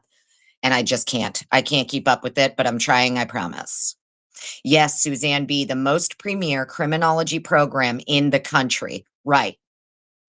And then this chick is like, it's super suspicious and creepy that he wanted to talk to me about the Ted Bundy murders. I don't see why that's suspicious or weird. It's literally what you're there to get a degree in. You're there to study serial killers and then get your PhD in criminology and criminal justice, specifically for this stuff. Michelle Tully, hello. How are you? Welcome on in. Design Rhythm, if I missed you, honey, I'm sorry. I don't think I did, but James Moen. Hello, sir. So good to see you. You must be back. I thought you left earlier, but maybe you're back. Welcome on in, everybody. Welcome in. All right, so let's keep getting to this here, okay? Some WSU graduate students would try to keep their on-campus office doors closed in order to keep Kohberger out. Yet other WSU graduate students would keep their office doors open as a place of refuge. What does that say? Oh, as a place of refuge for others.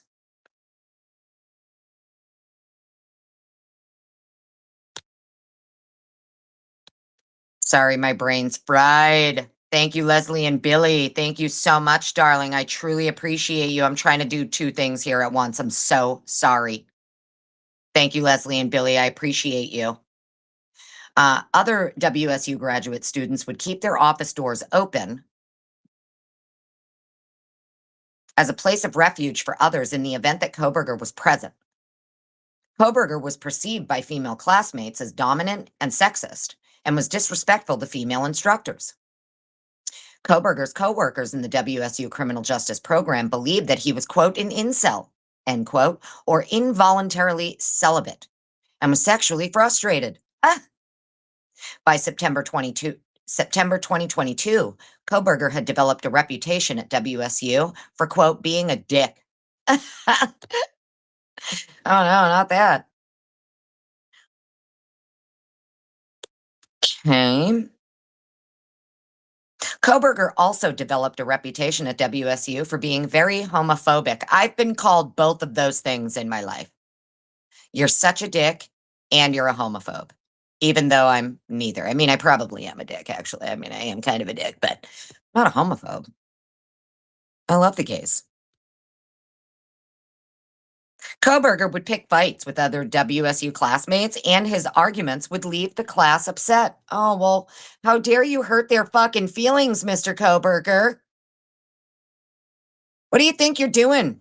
You can't, Mr. Kohberger, please, please, please. I know what Mr. Kohberger's doing here. I feel like I'm picking up on it. I feel like I'm picking up on it right now. He was trolling all of them. He was trolling them. Something tells me, I don't know why, I'm probably wrong, but I just have this gut feeling here that Mr. Kohberger definitely, maybe might be of the red hat variety, and maybe, just maybe, he went out to this woke ass motherfucking place and he said, oh, hell no. I'm going to argue with them. I'm going to call them out in their bullshit. And when you call people out in their bullshit, you know what that's labeled as, right? Well, that's labeled as Kohberger would pick fights with other WSU classmates, and his arguments would leave the class upset. The whole class got their feelings hurt by Mr. Kohberger. And they didn't like it. It sounds like Mr. Kohberger told them, shove your woke shit up your ass. I'm going to grade you based on your actual academic achievements, right? Your actual capacity to understand the work. We're not just giving trophies to everybody here. Not everybody gets a trophy. Maybe that's how Mr. Kohberger dealt with these people. Nope, not all of you are getting a trophy, and not all of you are going to pass this fucking class. I don't know, maybe. I'm just throwing it out there. Toes, hello. But it sounds like they're more upset that he challenged them, debated them, possibly won those debates, and therefore that left the whole class upset. Because Mr. Kohberger was basing his opinions on motherfucking facts and not feelings. Maybe, just maybe, I'm just throwing it out there. It sounds very, very familiar. It all sounds very, very familiar, we'll just say. Is that my car alarm? Hang on, please.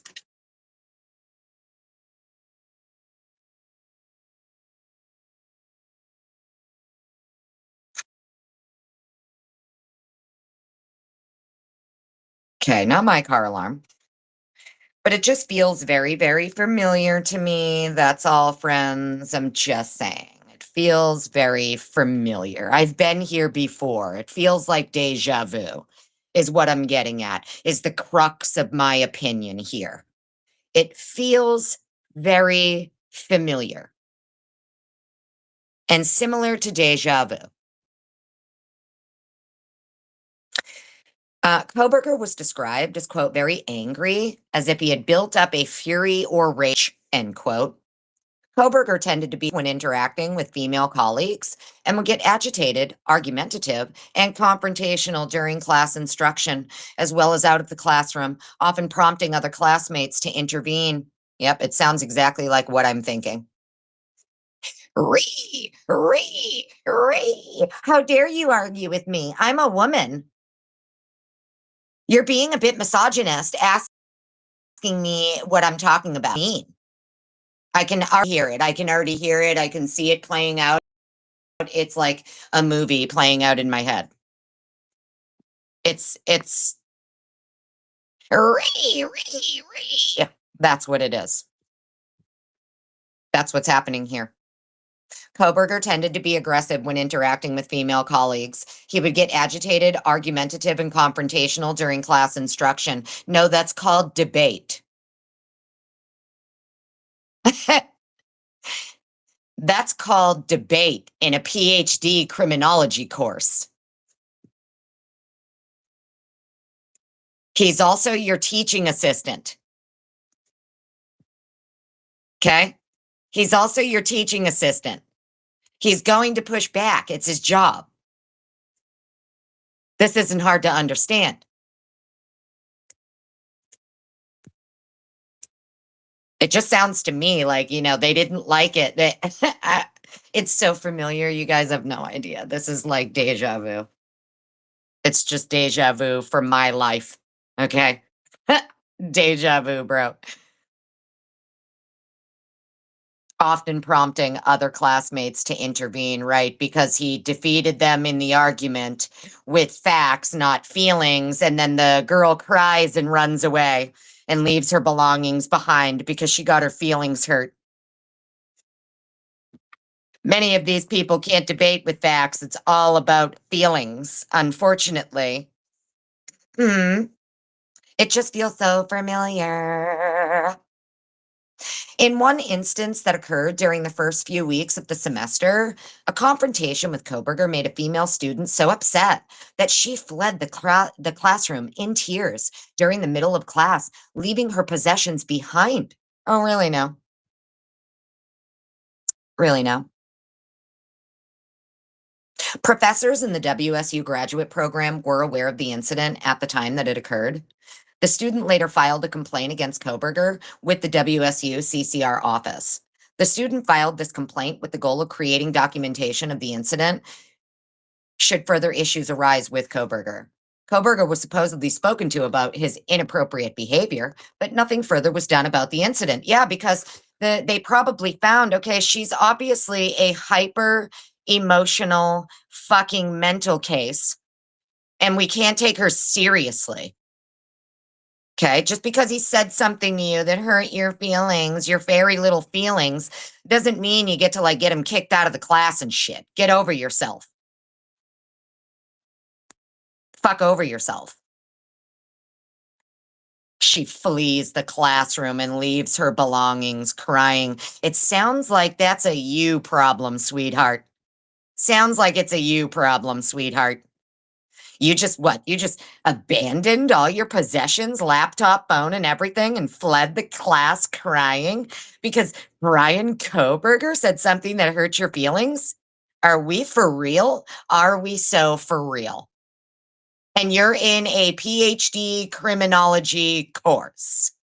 Really? Really? Insane. Kohberger's female classmates kept a board with a running tally of his behaviors in female instruct. It sounds like they were stalking him. Interesting. Let's read this right here. Number 271. 271. If I'm his defense team, I'm using 271 to say, are you sure you weren't stalking my client, actually, darling? Are we sure it wasn't you ladies actually stalking my client? What do you mean you kept a board with a running tally of his behaviors in female instructor led classes versus male instructor led classes, as well as documenting his discriminatory comments and behaviors with colleagues? And instances of aggressively staring at students. So you're keeping track of all of this, huh? It sounds like you're stalking him, bitches. Sounds like you're the one stalking him, actually. It's just what it sounds like to me. I don't know shit. Don't listen to me. Read the document yourselves. Come to your own conclusions. But what it sounds like is they're stalking him, actually. Interesting. During one particular class, Kohberger stared at a female student 9 times. 9 whole times. He stared at her. They're keeping track of it, by the way. They're writing down how many times he's staring. Multiple females in the class have now conspired together. They are conspiring and confederating together with each other to secretly track him, monitor him, Mark everything down? Interesting. It sounds quite like fucking stalking, is what it actually sounds like.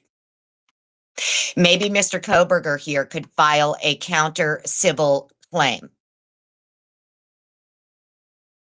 Actually, it was these women stalking me, causing all the problems. And you know what? Maybe I want $400 million, actually. Hmm? Hmm? Just saying. We have multiple incidents here where they're admitting. They're admitting. They're tracking him. They're monitoring him. They're counting how many times he stares at someone. Interesting, huh? Isn't that absolutely wild?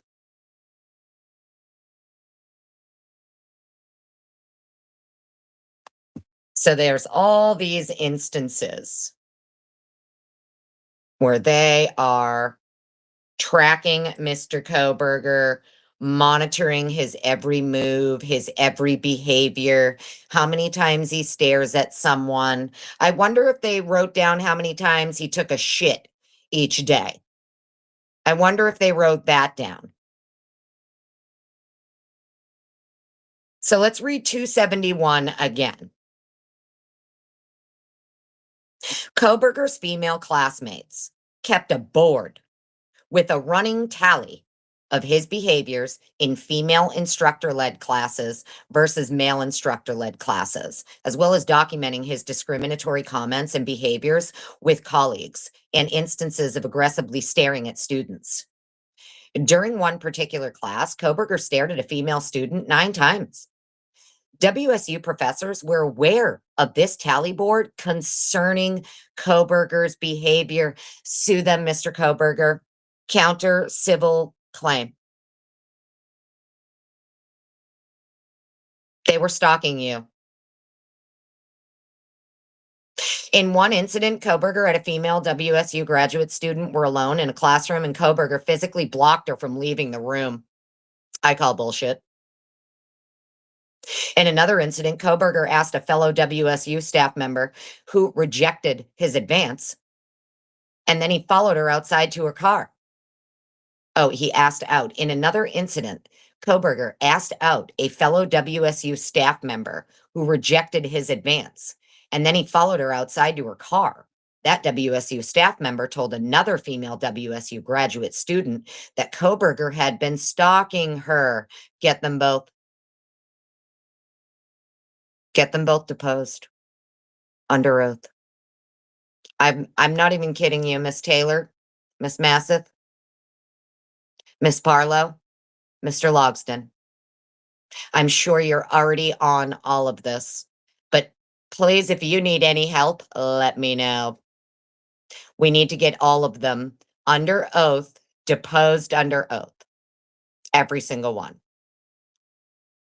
and file a counter civil claim and then impeach them all on the stand and prove that they were actually stalking him. That's my angle. That's my angle that I'd go with. That would be my angle here. Especially, listen, I'm just saying as a defense attorney, friends, okay? That would be my angle if I'm his defense team. That's what I'm going to do. I'm going to file a counter civil claim, and I'm going to use their own filing here, along with deposing all of these people who tracked all of this, who did all of this, who gave all these statements. We're getting them under oath. We're getting them all under oath so we can impeach them later. Just saying. So in another incident, Kohberger asked out a fellow WSU staff member who rejected his advance, and then he followed her outside to her car. The WSU staff member told another female WSU graduate in another report being filed with, that Kohberger had been stalking her. This resulted in another report being filed with WSU's CCR office. Colleagues in the WSU criminal justice program also were aware that undergraduate students were uncomfortable around Kohberger. Kohberger's office mate, a fellow WSU teaching assistant for the criminology program, was aware that Kohberger attempted to use his authority as a TA to inappropriately interact with female students.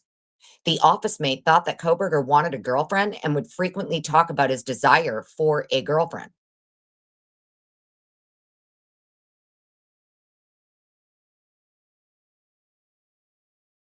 A 19-year-old WSU sophomore first met Kohberger when he came to her student office. Shortly thereafter, Kohberger started coming to her office nearly every day to talk. Kohberger's office was located in a different part of the building, and he did not have a particular reason to be in the area of the sophomore's office. The topics of his conversations became more personal rather than focused on his studies or work as a WSU teaching assistant. The sophomore would try to focus on her work, but Kohberger would remain in her office, whether or not she interacted with him. So you didn't just tell him to get the fuck out? She described her interactions with Kohberger as uncomfortable. Right, so just tell him to get out. Hey, sorry, bro. I'm trying to have privacy. I need my peace and quiet while I'm studying. Sorry, dude. Hope you have a great day. I need you to get out. And then you shut the door and lock it. Right? You shut the door and lock it. I don't understand. So you just let this person who makes you completely uncomfortable just sit with you in your office, even though you're not interacting with them or anything. You just let them chill there and you don't tell them to leave. Okay. It sounds totally fucking logical. It sounds completely plausible. It sounds absolutely plausible. On one occasion, the sophomore returned to her office to find Kohberger inside. She told him that she was closing the office and he followed her outside. Kohberger then asked if she wanted to go get coffee, but the sophomore declined and stated that her girlfriend was coming to pick her up. The sophomore told her boss you about the incident. In response, they told her that she should not be alone with Kohberger and suggested that she have campus security escort her out. Well, why not call the police? Why not report it to the police? It's amazing they're all having these interactions that they deem to be creepy, stalkery, weird, blah, blah, blah, make me feel uncomfortable, make me feel unsafe, and yet no one reports it to the police. Perpetual victims, exactly, design rhythm.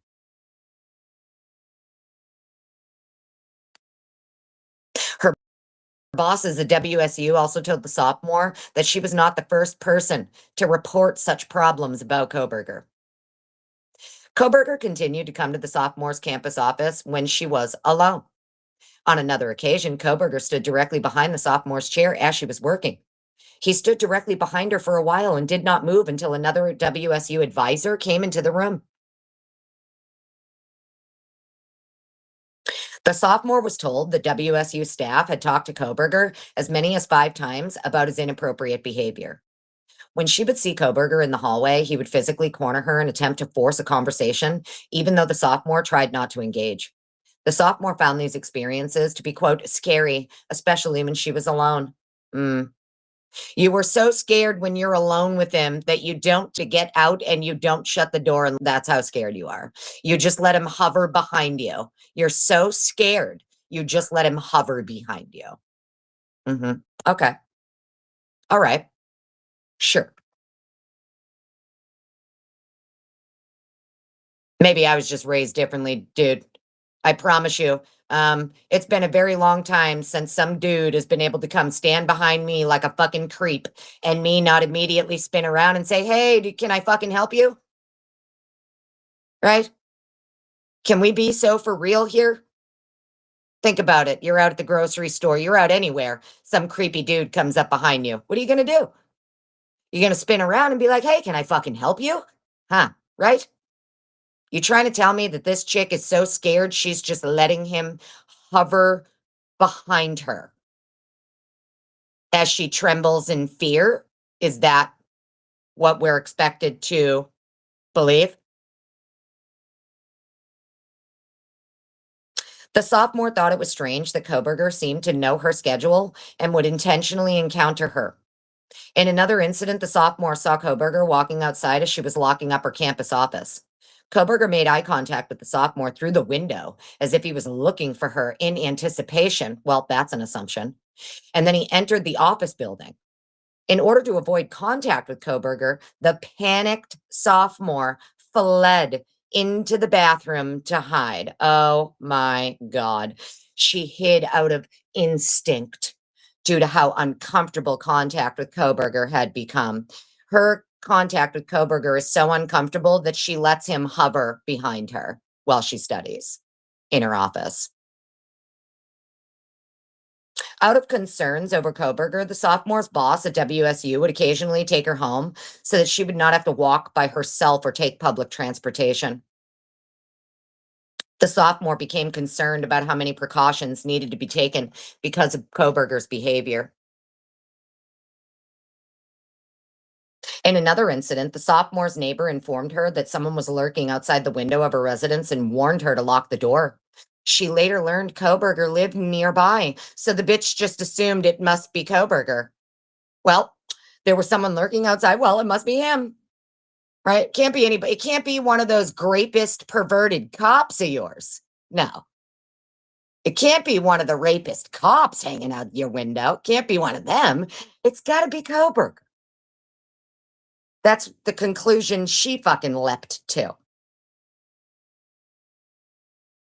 In another incident, the sophomore's neighbor informed her that someone was lurking outside the window of her residence and warned her to lock the door.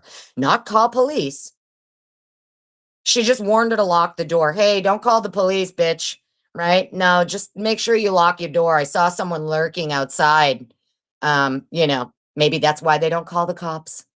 Because even the people there know the cops are all fucking rapists, pedos, perverts.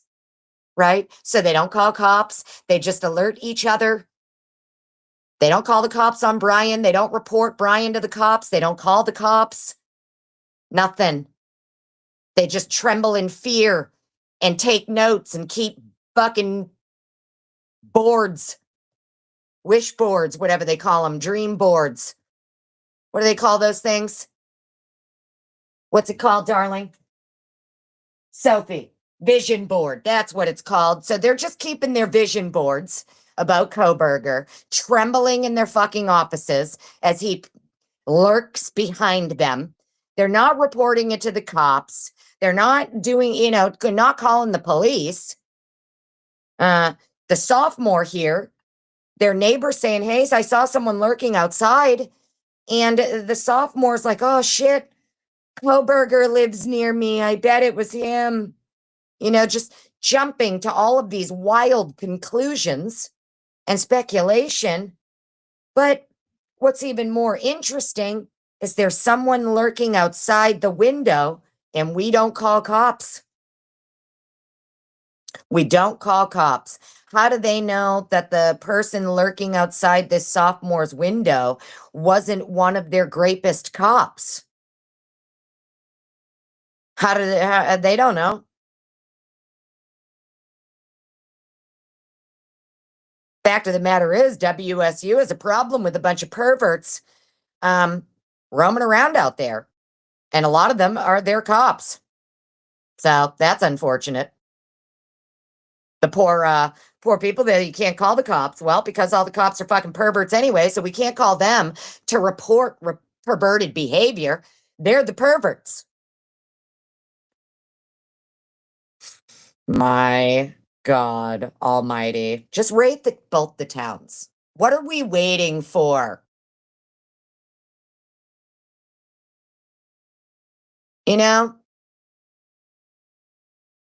Just send 2,000 fucking agents into both towns. Just stop. Can we just stop? Okay, HSI? FBI? I know you're here. FBI. Can we just stop? Can you just send the agents already to both of the towns? Just do it. Just do it. Just hurry up with the raids already. Hurry up with the fucking federal raids already. Okay? Because this is absolutely wild. Kohberger's supervising instructor at WSU was aware that the sophomore had made complaints about Kohberger's behavior. Another female undergraduate student who attended a class where Kohberger was the assigned teaching assistant reported that he always seemed to be staring at her when she would look up. She also noted that Kohberger would intentionally leave the class at the same time as her and follow her to her car. Later, that student learned that Kohberger had photos of her and her female classmates on his cell phone.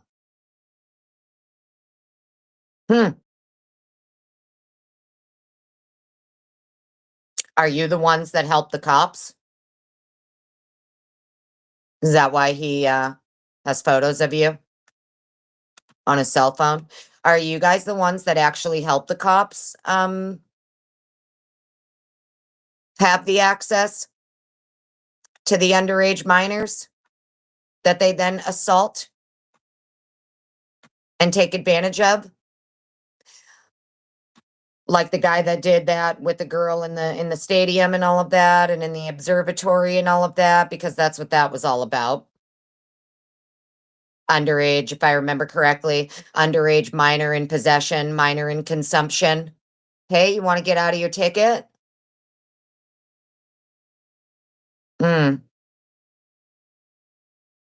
She later learned that Kohberger had photos of her and her female classmates on his cell phone. Hmm. Maybe he was suspicious of you. Did you ever think of that? Maybe he was suspicious of you, just like you were suspicious of him. Maybe he was even more suspicious of you.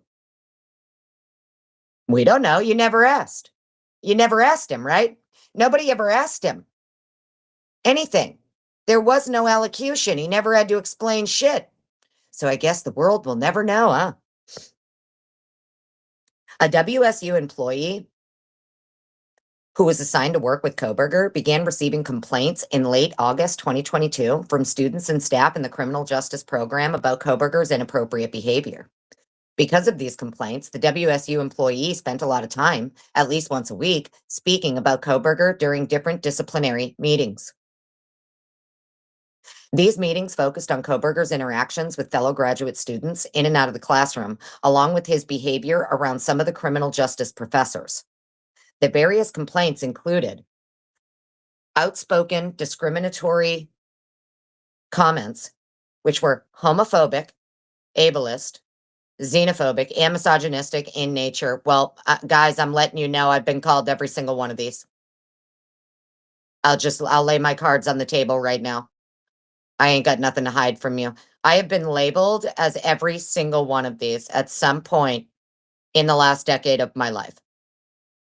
Because as we spoke about yesterday morning in the live, they label you so they can attack you, and they label you to shut down and stifle conversation. Especially if you're making sense. And if you're spitting facts and dropping truth nukes, they will absolutely label you as one of these things in an attempt to stifle you. So the only thing that you can do when they label you as one of these things is you own it. And you say, yep, okay, sure, that's what I am. And then move on. Right? And then move on. Just own it. They call you a homophobe? Okay, sure. They call you a xenophobe? Okay, sure. They call you a misogynist? Okay, sure. Whatever you say, bro.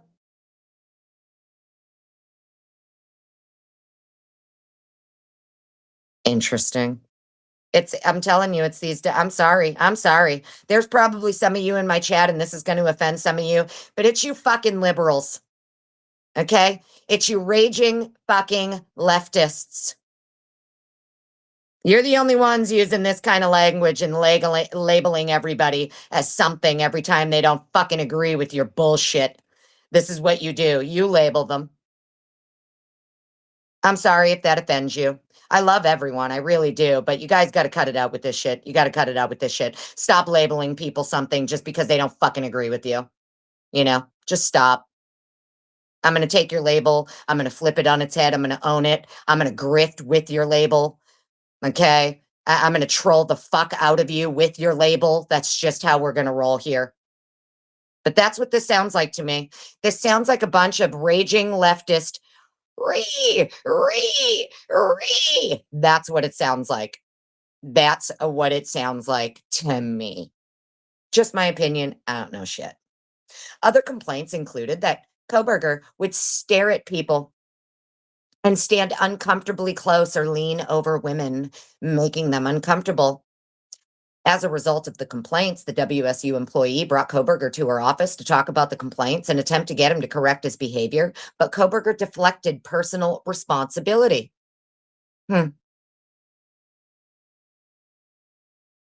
On more than one occasion, WSU employees would stay in a room where Kohberger was engaging with the WSU colleague out of concern that the colleague would not be left alone with Kohberger. In one instance, a WSU employee told the colleague to email her with the subject heading, quote, 911 if she needed help. Another WSU professor was asked by WSU staff to check in on another colleague because Kohberger had been harassing her. A fellow female WSU graduate student was asked by WSU to start keeping track of Kohberger's behavior towards her. The student had already made an informal report about Kohberger to WSU, but she did not like the way WSU responded because she felt that they would not adequately protect her from retaliation. Yeah, they probably told her, quit your whining, bitch. That's my guess. I think they told her to quit her whining. I think she went in with her complaint and they were like, we can't, what do you want us to do with this? He hurt your feelings. So fucking what? Get over it. The student continued to report her experiences with Kohberger to WSU, including to the program chair and other professors, and reported that Kohberger's actions made her feel unsafe. Another fellow female WSU graduate student made multiple complaints to WSU about Kohberger's behavior. She was directed to copy her complaints to another WSU department, but she was reluctant to do so because she had bad experiences with that in the past. Yeah, because that department's like, if you continue to file false complaints against people, we're going to have to take a look at you. You have to stop complaining. You have to stop filing all of these useless complaints. You're wasting time and resources here. That's my guess. That's my opinion on why I had bad experiences with that in the past. Yeah, because that department told her, quit your bitching. These are not legitimate complaints. You can't complain to us every time someone hurts your little fee-fees, darling. That's just my guess. As early as mid-September 2022, WSU professors were discussing the, quote, need to do an intervention with Kohberger because he's offended several of our female students, end quote.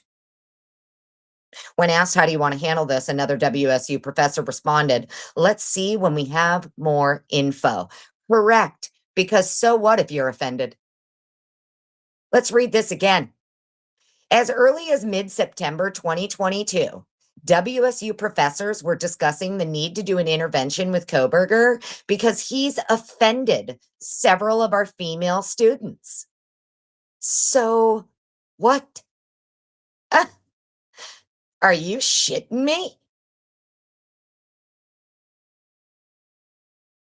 WSU has cry closets for when you're offended, don't they? Don't they have a cry closet, a safe space? You can go cry it out and hug a fucking stuffy or something for 5 minutes when someone offends you. Doesn't WSU have that? This can't be, I can't believe I'm reading this. We're being punked. We're being punked or something. He's offended us. We need to do an intervention because he's offended people. Last I checked, it's okay for him to offend people. He's allowed to offend people. We're all allowed to offend people. That's what they have the cry closet for. And the go squeeze a stuffy for 5 minutes. They have crayons and coloring books and shit for when you're feeling overwhelmed, right? When you're feeling offended and overwhelmed and you can't take the feelings anymore because somebody said something to you that hurt your feelings and you can't deal with it.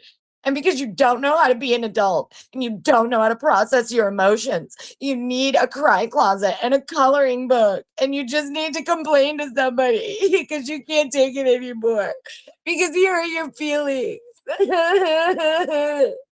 Are you fucking shitting me? Stop giving these colleges your money. Stop funding them. Get your kids out. Rip them out. Cancel your checks. I'm embarrassed. I'm embarrassed for you. All of you out there. I'm embarrassed for you. I'm embarrassed at reading this.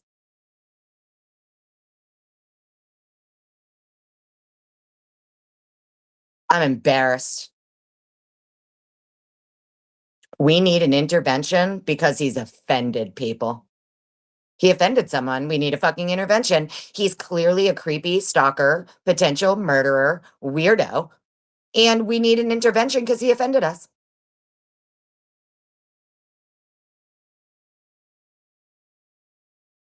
I applaud this WSU professor who responded, let's wait and see when we have more info. That's the appropriate response. I'm going to need proof, bitch. You crying in my closet over here isn't evidence of anything.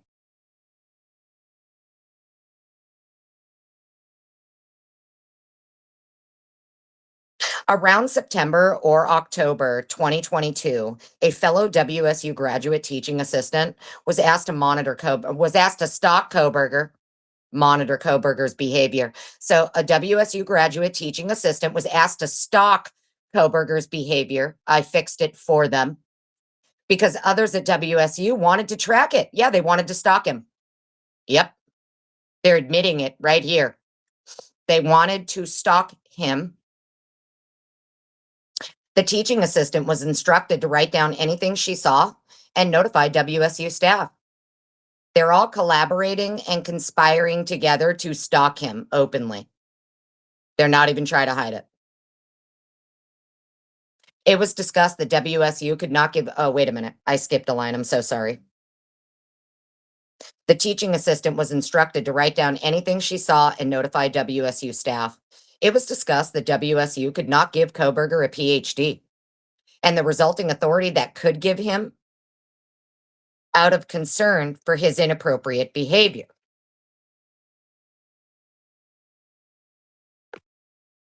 Hang on, friends. Sorry, guys. Give me 1 second. We're at 292. We're at 292 on the page here. We're almost done. We're at page 71. Okay, we can do this. We can do this. Trying to just get the whole thing done today. Yeah, they're stalking him, Beckles. That's exactly what they're doing. They're all conspiring, confederating, and collaborating together to stalk him. And write it all down and keep track of it. Keep track of it, too. All right. Yeah, it is embarrassing, isn't it, RJ? I'm going to come to comments for a second, friends. I just need to give my eyes just a little bit of, a break for a second. I want to take a sip of my coffee. How did you like my little, how did you like my, my breakdown? How did you like that? Did I nail it? Did I absolutely nail the, I think I nailed it. I personally think I nailed it. That's what I think. I think that was Oscar level acting on my part. Being the crying girl in the closet. I think that it was Oscar level. Honestly, it's award worthy acting on my part. I nailed it. I nailed that role of the over hyper emotional girl in the cry closet. I nailed it. Malky, hello. How are you? Welcome on in. Nothing half-assed. Always good to see you. Lucy, so glad you're still here. Beckles, hello. Hope everybody's having an awesome Friday so far. Sorry about the audio problems in the beginning. It was only for the first 2 pages. So, if you happen to be replay crew for this, I promise you it's only like the first 10 minutes where it's bad. I'll try to go back and edit it out later, but get yourself a squishmallow. That's right. Nothing half-assed says I'm building a cry closet right now. I'm telling you, we all need one, yeah. Everybody get a cry closet, a stuffy, some crayons, some coloring books. But it's super interesting to me that what they did here is they're even admitting that they all conspired and colluded together to track Mr. Kohberger and monitor him, AKA stalk him while they're accusing Mr. Kohberger of being a stalker. While Mr. Kohberger is accused of being a stalker, what we're finding out here is actually all of the other teachers' assistants in his fucking course, along with some of the professors and others, are conspiring and colluding together to stalk him. Holy shit, man. You know, who had this on their bingo card for 2026, huh? That Kohberger was being stalked by the other teacher's assistants in his class. He was being stalked by other members of the PhD program. Who had that on their 2026 bingo card? I didn't.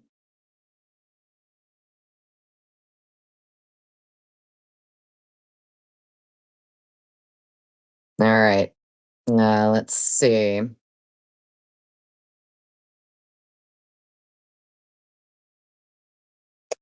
Okay. We're about to, let's see, 292. All right. This is where we're at, 292. Also around September or October 2022, a female graduate student came to a WSU professor to report that someone had broken into her apartment and stolen intimate items such as perfume and underwear. Turn the page for you. Okay. Report someone had broken into her apartment and stolen intimate items such as perfume and underwear, and that the student was very scared. The WSU professor also believed that Kohberger was stalking people. Well, I mean, the problem is that you also have a bunch of cops out there who also do this, right? We also have a problem in Moscow where they break into people's cars to steal their underwear and stuff too, and rummage through their suitcases that are in the cars and play with the panties and put the panties in the cup holder and all of that stuff, right? Remember all that? So it appears to be that maybe Moscow and Pullman both have a problem with maybe a lot of perverts running around. Is what it seems like. It's what it seems like. The problem with Pullman is that it's well known it's their cops who are the perverts. It's their police who are the perverts. In another incident, Kohberger got into an argument with his WSU mentor and supervising instructor, for whom he also served as a teaching assistant. This argument escalated to the point of shouting and the instructor telling Kohberger to leave his office. Kohberger refused to leave the instructor's office, causing the instructor to leave his own office. Kohberger said, "Fuck you, this is my office now, get out." I'm kidding, but that to me is hysterical. This argument escalated to the point of shouting and the instructor telling Kohberger to leave his office. Kohberger refused to leave the instructor's office, causing the instructor to leave his own office. So you didn't call security for the person who wouldn't leave your office, you just left. Interesting. Very interesting.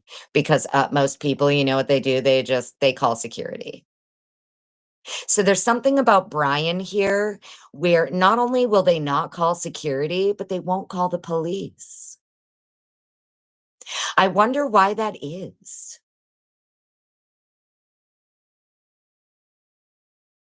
I wonder why it is that all of these people will just complain to each other, but they won't get security or cops involved.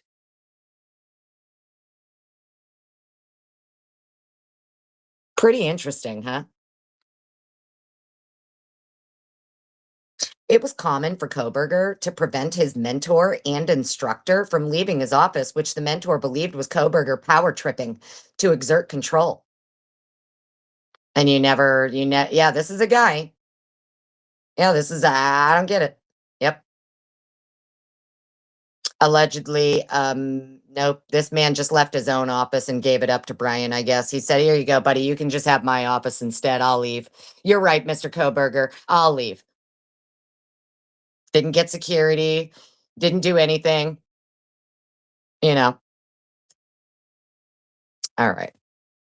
Interesting. Kohberger was also known to make unwanted advances to a female employee of the WSU bookstore. A male bookstore coworker would attempt to intervene to prevent Kohberger from interacting with the female employee. The female employee was unsettled that Kohberger knew her name, even though she did not wear a name tag and had not told him her name. He probably heard the other employees say it. Jesus, these people are dumb as fuck, bro. It also seemed to the female employee that Kohberger knew what hours she worked, and he would make remarks about her schedule. One evening, the female employee was home alone and changing in her bedroom when someone knocked on her window. She called her husband to come home from work. Did you call the cops? Of course not, because the cops are all perverts. On another occasion, she heard someone on her porch in the evening. Her husband came home again and saw a white car leaving the area. Interesting. Kohberger drove a white car. Well, fucking there you go. Case closed. Both occurrences were in August or September 2022. A WSU employee whose duties included investigating and providing education, mediation, and other disciplinary focused responses to complaints or reports made by the members of the student body, especially complaints that have a discriminatory nexus, stated that she never interacted with Kohberger, but admitted that she received 13 reports highlighting concerns regarding his behavior. You got 13 reports, huh? You never interacted with him, huh? You never went and knocked on the door? You never went and said, hey, we need to have a meeting? Nothing? Hey, Mr. Kohberger, care to elaborate? I'm getting some complaints. I just want to hear your side of it. Right? Nothing, huh? Everybody's so scared. They're trembling in fear in their offices. They're leaving their own offices and giving their offices to Mr. Kohberger. But nobody's calling the cops. Nobody's reporting it to the police. Nobody's calling security. Nada. Okay. One fellow female WSU graduate student reported that the way Kohberger spoke to females in the department was unsettling to them, and that she had never met anyone that acted in such a condescending manner as Kohberger. Well, you haven't been here, honey. You haven't been here. If you wander into this live stream, darling, I promise you I'm far more condescending than Mr. Kohberger. Far more. So they're just offended by his words. They're offended that he doesn't bow down to them. They consider it condescending because, he doesn't just fucking bow to them. It sounds like they have, what's that mental health problem, that, princess mentality, right? Princess mentality. How dare you question me? I'm a woman. Are you a man questioning me? How dare you? What are you trying to mansplain to me? That's probably what this kid had to fucking deal with every day, in and out, all day, every day. And you know what? I would be a sarcastic, condescending asshole to all of them too, if I was Mr. Kohberger and had to listen to these chickens clucking like this all day, every day. Faux show. One fellow female WSU graduate student reported that the way Kohberger spoke to females in the department was unsettling to them, and that she had never met anyone that acted in such a condescending manner as Mr. Kohberger. She wondered why people in power in the WSU Criminal Justice Department did not address his behavior. Maybe because they thought you were just a whiner. Maybe. On November 2nd, 2022, WSU put Kohberger on a brief, vague, and non-specific 4-point improvement plan due to his inappropriate behavior, but that plan set no specific goals.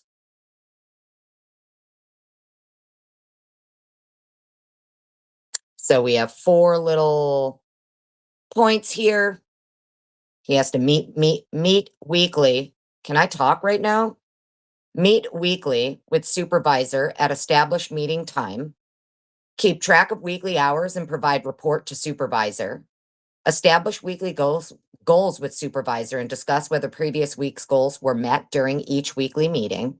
Make sure weekly goals are progressively harder to ensure progress throughout the rest of the semester. On Tuesday, November 8th, 2022, WSU contacted a remedial mandatory discrimination and harassment training for all graduate students due to Kohberger's inappropriate behavior. Really? So on Tuesday, November 8th, they conducted a remedial mandatory discrimination and harassment training for all graduate students because of Kohberger. That's what they're saying. We had to have this meeting on the 8th specifically because of him. During Kohberger's attendance at this training, WSU staff observed him sitting in the back of the room with his hands behind his head and staring at the ceiling. The graduate students knew that the discrimination and harassment training was specifically due to Kohberger's behavior, right? Because now they've been stalking him, tracking him, monitoring him, keeping their vision boards, writing everything down. Now they're going to call this meeting. They all know it's about him, but he doesn't know it's about him. So they're targeting him, and he doesn't know they're targeting him, or maybe he does. Maybe the joke's on them and he knew all along. Who knows? But it's interesting that they're all conspiring, colluding, and collaborating together to target one person. Interesting. The November 8th, 2022 discrimination and harassment training embarrassed Kohberger in front of his entire cohort. Something that Waiver 21 specifically advised against and warned that in a campus setting, problematic individuals are most likely to become violent in the days following a shameful or rejecting event, such as reprimand. So they embarrassed him in front of everyone. Everyone knew that this meeting was about him except for him. And then they embarrass him in front of everybody. Okay. Interesting. Waiver 21 specifically advised against and warned that in a campus setting, problematic individuals are most likely to become violent in the days following a shameful or rejecting event, such as reprimand. During one faculty meeting, a discussion concerning Kohberger took up most of the time because he was highly problematic. Concern was expressed about Kohberger's behavior around women, including that he was aggressive towards women and made them feel uncomfortable. The WSU faculty discussed if or how they could intervene. One WSU professor warned her colleagues at that meeting that Mr. Kohberger was a predator. Quote, "He is smart enough that in 4 years, we will have to give him a PhD. Mark my word, I work with predators. If we give him a PhD, that's the guy that in many years, when he is a professor, we will hear he is harassing, stalking, and sexually abusing his students at whatever university he ended." End quote. The WSU professor also believed that Kohberger was already stalking people. Kohberger's supervising instructor at WSU, however, was concerned that removing Kohberger from employment with WSU would open the university up to a civil lawsuit from Kohberger.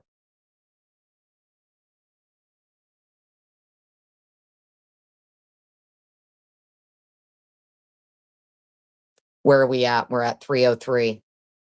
Okay. Friends, don't leave. Don't go anywhere. We've been here for literally like almost 4 hours and I have to pee. Okay. I'm putting on some elevator music for you and I need 2 minutes to pee. Amethyst, darling. Hello. Outcast. Always so good to see you. Nothing half-assed. Hello. Welcome in, Outcast. Welcome in, Outcast. Thanks everybody for being here. Don't forget to thumbs it up, thumbs it down, follow your heart, not your frown. Chat amongst yourselves. I'll be back soon. Typically Unique, are you here too? Oh, typical. Oh, I thought maybe Typically Unique was here too. All right, I'm going to put on some elevator music and I really got to pee, friends. Stick around. Don't leave. Don't dip out. Okay, I'll be right back.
I think I booted myself out. I'm so very sorry. I literally went to use the bathroom and then I don't know what happened. Are we back? Are we back? Is this thing working? Hello? Let me check my comments. Holy shit. Can you guys even hear me? I'm so sorry. I don't know what I did. Okay, I think we're good. We're good. Okay. Hello? Anyone? Lucy, darling, can you hear me? Meg? Trying to see where we left off at. Okay, I'm back. Okay, cool. My bad. I literally booted myself out of my own stream. Sorry, friends. We're back. Okay. What number did we leave off at? 303, right? We're at 303. Okay. Let me get my glasses back on. Where did I put them? Oh, they're right here. Right by my face. That's where they are. Oh my God. You can you can hear me, Lucy? Here. Perfect. Thank you, darling. Thank you. Okay. Sound check. Good. Testing. 1, 2, 3. Good. We're back. Okay. Yeah, I accidentally booted myself out of my own stream, friend. Sorry. Oopsie. All right. We're back. I want to finish this today. I don't care. I don't care. I have what? It's 2:22. Mm, I've literally got about 40 minutes. I've got 40 minutes to crank the rest of this out, friends. Wade Bird, my snark feeds your soul. Well, thank you, darling. My snark feeds my soul too. Design rhythm. Get it together, Annie, for fuck's sake. You're right, honey. My God. It's one of those days, man. Holy shit. It's a Friday. I got to go to work soon. Ugh, I hate it. More than anything. But yeah, I got like 40 minutes. Let's bang the rest of this out. We're kicking it off at 3:03. Okay. Despite numerous complaints about Kohberger's behavior from students, faculty, and staff, WSU failed to properly and adequately intervene or take steps to mitigate and prevent further threatening, dangerous, and predatory behavior by Kohberger. WSU had actual knowledge of significant problematic and dangerous behavior that should have caused WSU to perform a formal and comprehensive threat assessment on Kohberger. For example, WSU did provide safety escorts to concerned staff and students, evidencing its awareness of the significant danger that Kohberger posed to the Pullman Moscow community.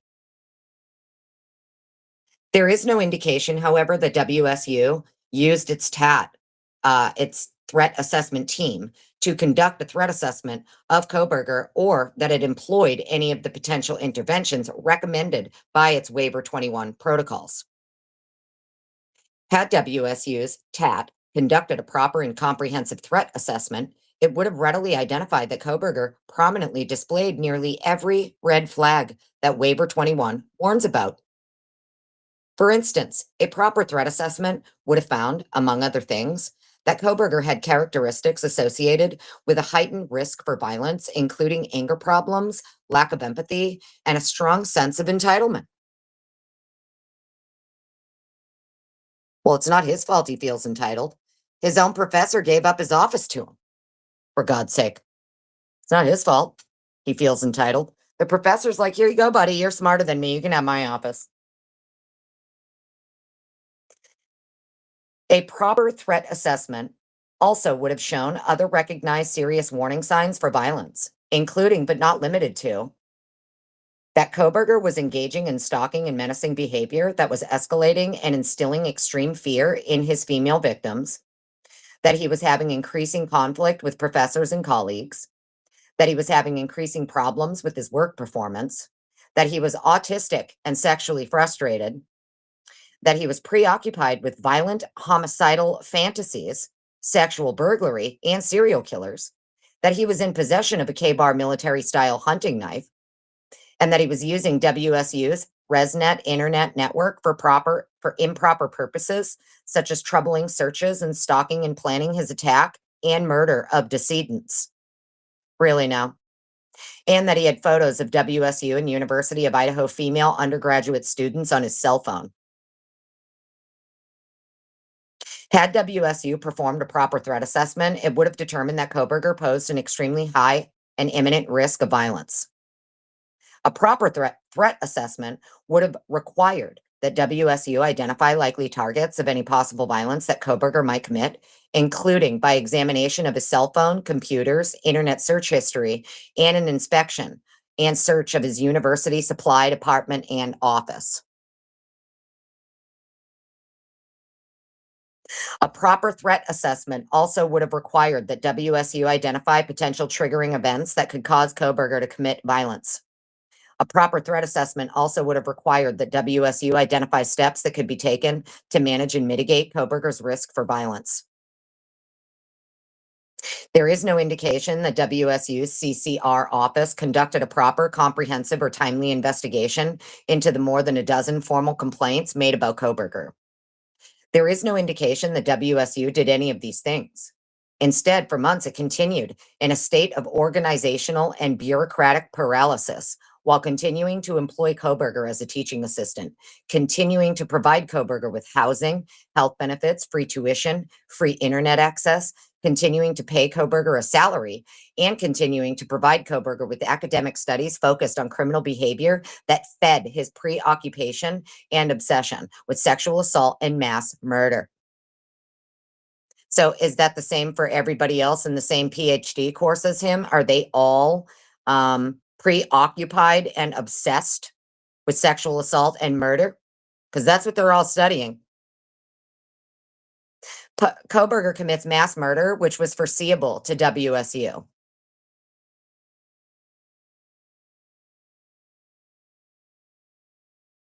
On the weekend immediately following the November 8th, 2022 discrimination and harassment training, Kohberger commits mass murder, which was foreseeable to WSU.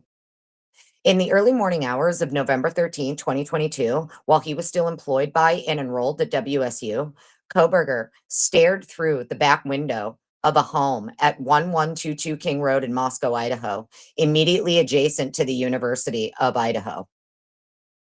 Oh, and notice this photo here. They only showed the 3 cars, not Ethan's.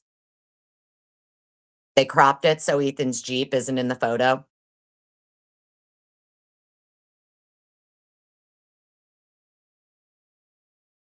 And they're saying he stared in the window. How do they know that? Kohberger stared through the back window of a home at 1122 King Road. Really now, because I'm pretty sure the face prints and the fingerprints that they got off that back window weren't Kohberger's. If I remember correctly, didn't the face print and the fingerprints, the latent prints off that window come back to Xana, I thought?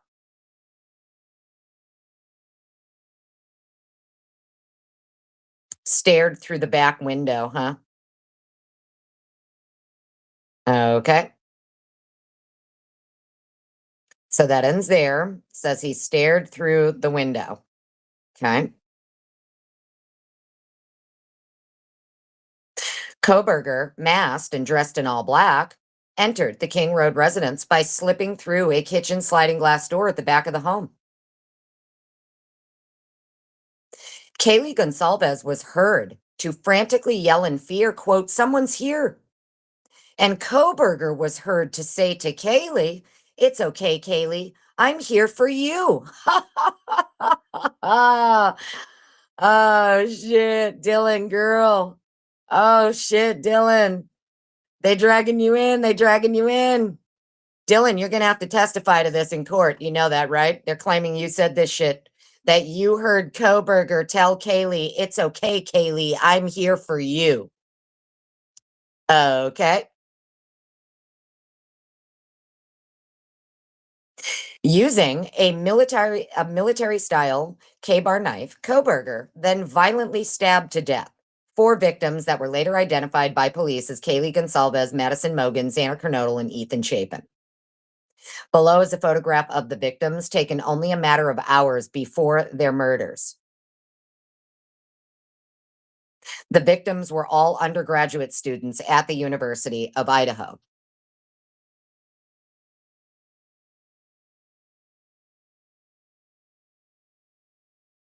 Police found defensive knife wounds on both Xana Kernodle and Madison Mogen's hands. Really now. Kaylee Gonsalves was unrecognizable as her facial structure was extremely damaged. Two other female residents of the King Road residence survived the encounter. A surviving 19-year-old resident of the King Road residence reported to the police that before the murders, Kaylee Gonsalves had seen a shadowy figure watching her from the tree line out back of the residence, which freaked her out. Gonsalves had also told her family and roommates about a stalker in Moscow that had followed her to her car. The 19-year-old resident of the King Road residence also reported to police that she and another roommate were often freaked out at the home because they felt there was someone watching them from outside the back window. During the time of the murders, the 19-year-old resident heard Gonsalves crying and Kohberger telling Gonsalves that he was there for her. Oh, well, if this doesn't just confirm my suspicions, they're just confirming my suspicions. The further I read, Right Brain knows what I'm talking about. If Right Brain's still in chat. Right Brain, for those of you who don't know, is your mod, Lucy Morningstar, aka for fuck's sake, Fitziana. She's Right Brain. Right Brain knows exactly what I'm talking about. Really? He's there for Kaylee, huh? Knows Kaylee? It aligns with what I think. Yep, it certainly aligns with what I think. On November 13, 2022, and in the days following, both WSU and the University of Idaho sent alerts to their students and staff about the murders and potential ongoing risk. After the quadruple murders, but before Kohberger was identified as a suspect, Kohberger's supervising instructor at WSU considered the possibility that Kohberger had committed the murders. Similarly, fellow WSU graduate students also immediately thought Kohberger committed the murders. Kohberger's office mate and fellow teaching assistant employed by WSU observed a large scratch on Kohberger's face, which looked like scratches from fingernails. Really now? Did you report it to the police? Did you call in that tip? Where's that tip? We're going to need to see it. We're going to need to see the tip you called in for that, darling. Other members of the WSU criminology program also observed wounds on Kohberger's hands following the murders. Really now, we're going to need those tips. We need those tips.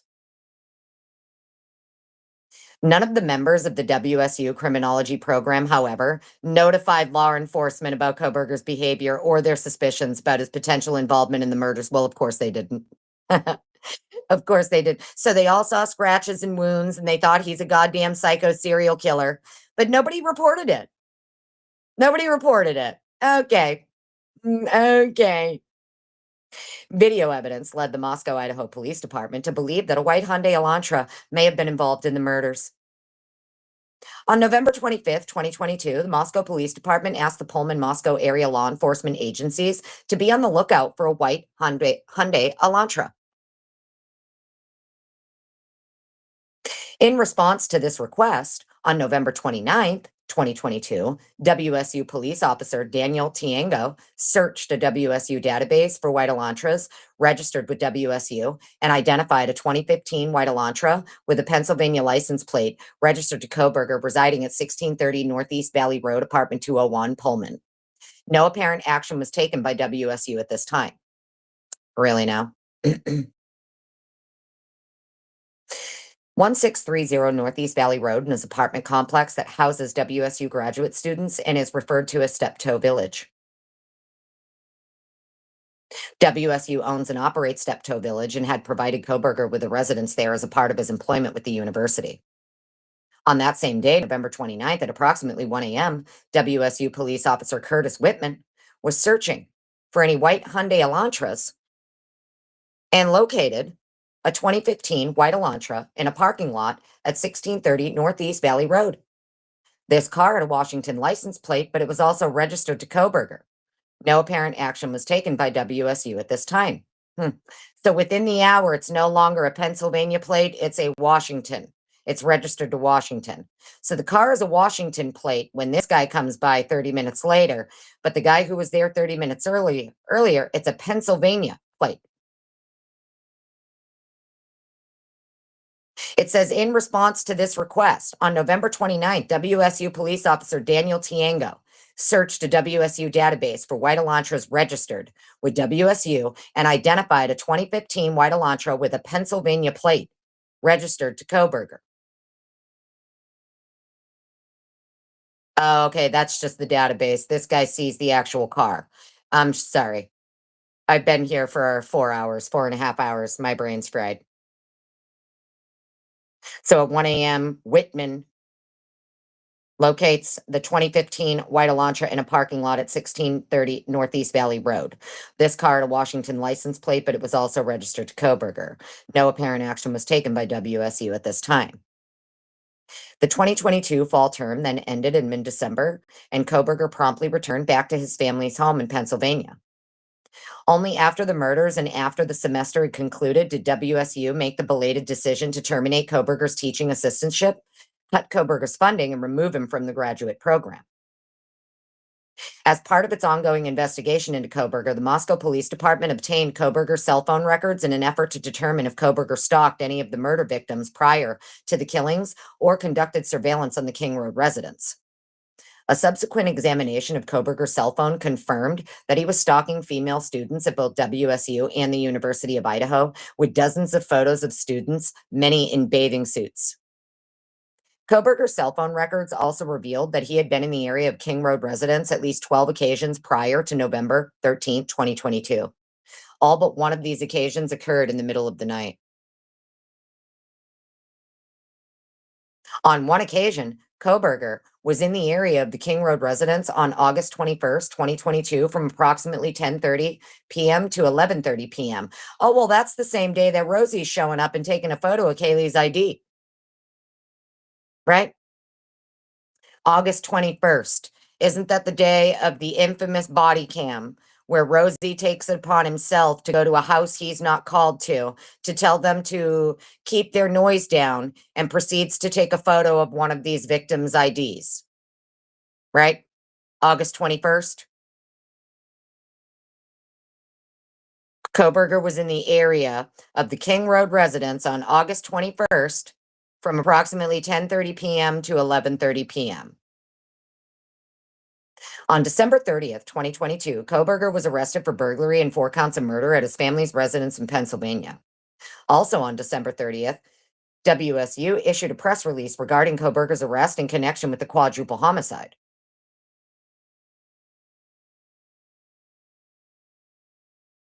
In the press release, WSU's chancellor and provost stated that, quote, "This horrific act has shaken everyone in the Palouse region," end quote. She further stated that, quote, "We also want to extend our deepest sympathies to the families, friends, and University of Idaho Vandal colleagues who were impacted by these murders. We will long feel the loss of these young people in Moscow-Pullman community and hope the announcement today will be a step towards healing," end quote. The press release further indicated that Kohberger had completed his first semester as a PhD student in WSU's criminal justice program earlier that month.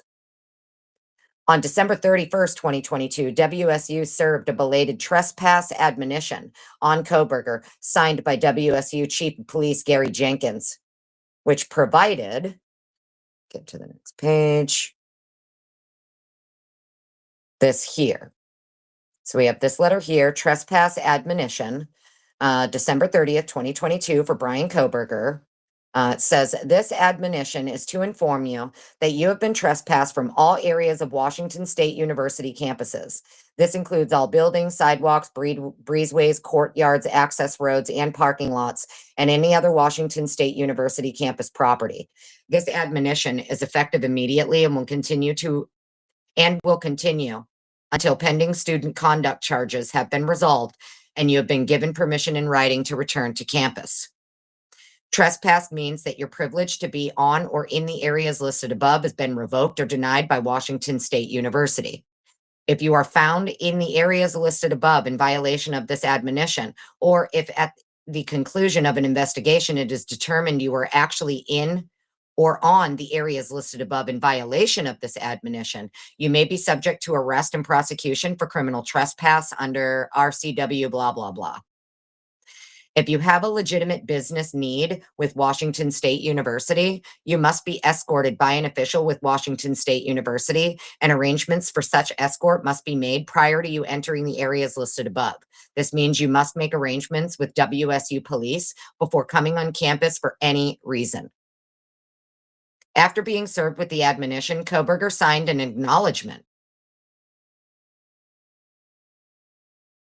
So they sent this to him before he was arrested?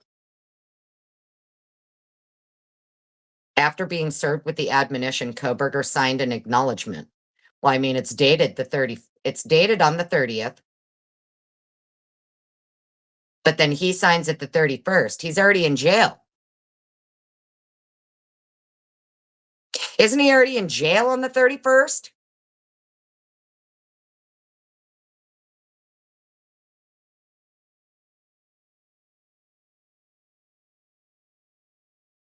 I acknowledge that I have read the foregoing trespass admonition. He signs it and dates it the 31st. Name of the person serving it is J. Garcia, December 31st, 2022.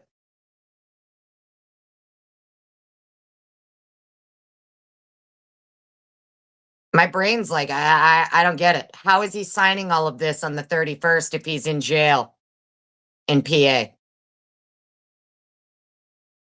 Right? I don't know how he's signing all this on the 31st if he's in jail in Pennsylvania.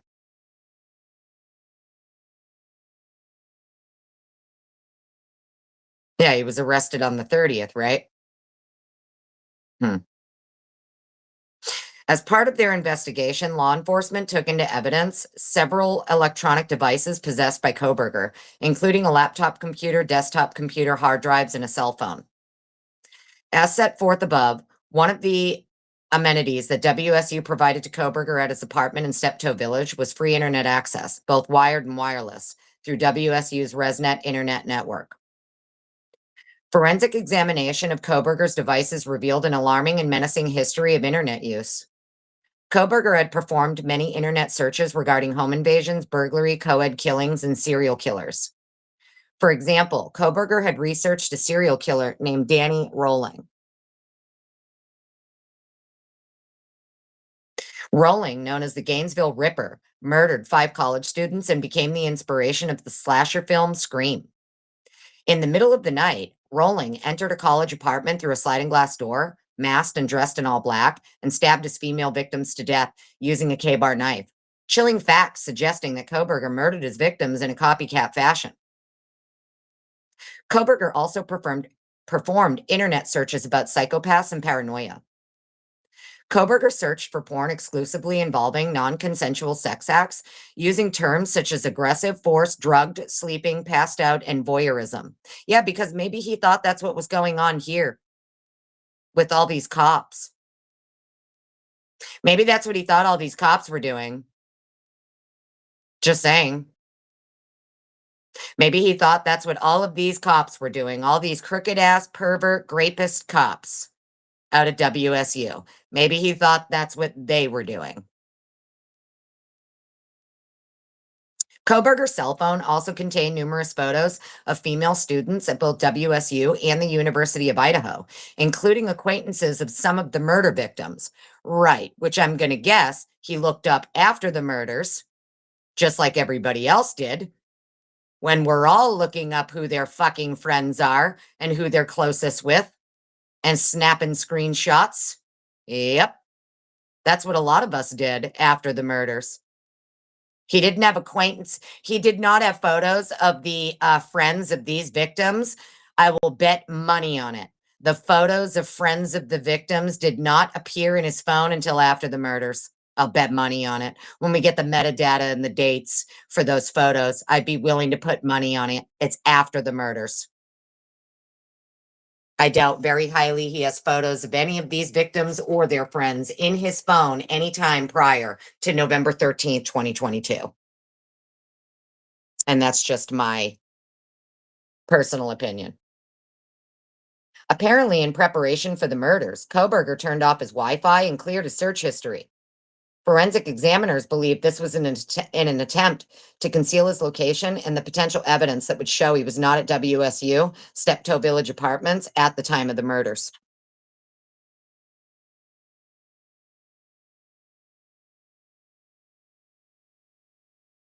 On his school computer, forensic examiners found that Kohberger had made extensive attempts to delete his internet usage for the period of the month before the murders. There was evidence that Kohberger had been using his computer during that time period, but he made attempts to delete the specific details of his use. Forensic examiners believe that he was manually cleaning up his tracks in the lead up to the murders to conceal the plotting, planning, and selecting of victims that he had performed on this computer online in the preceding months. WSU would have possessed details regarding Kohberger's use of the WSU ResNet internet network in the form of logs and other user data on its own servers that would have been unaffected by Kohberger's attempts to conceal and delete his browser history. There is no indication, however, that forensic examiners were given access to WSU's data, which, upon information and belief, likely still exists unless WSU has deleted it. It is reported that Kohberger had followed some of the murder victims on their Instagram accounts and had repeatedly messaged one of the female victims who rejected his advances. On May 22nd, 2023, the Latah County District Judge entered a plea of not guilty for all charges filed against Kohberger. On July 2nd, 2025, weeks before his trial was scheduled to begin, Kohberger pled guilty to 4 counts of first-degree murder and burglary in the November 2022 murders of Kaylee, Maddie, Zana, and Ethan. On July 23rd, 2025, Kohberger was sentenced to 4 consecutive life terms without the possibility of parole. Following Kohberger's sentencing, the Moscow Police Department and the Idaho State Police began releasing portions of their investigative files. The investigative files contain numerous interviews with WSU employees, faculty, staff, and students that had interactions with Kohberger during the 2022 fall semester and described in the foregoing paragraphs. These police interviews, along with other evidence, demonstrate that WSU had extensive knowledge of Kohberger's discriminatory, harassing, and stalking behavior, beginning as early as the first week of 2022 fall semester, but repeatedly failed to take proper, necessary, and decisive action to address Kohberger's behavior and eliminate the imminent and serious threat that he posed to the Pullman Moscow community and the four young victims.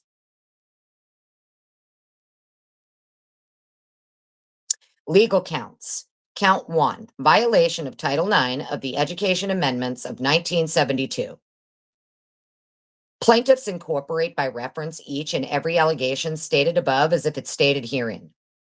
Plaintiffs seek to hold WSU liable for its own decisions and actions to remain idle in the face of known extreme and repeated instances of discrimination, sexual harassment, and stalking by Kohberger occurring in its educational program throughout the entirety of the 2022 fall semester that ultimately culminated in Kohberger stalking and murdering the decedents.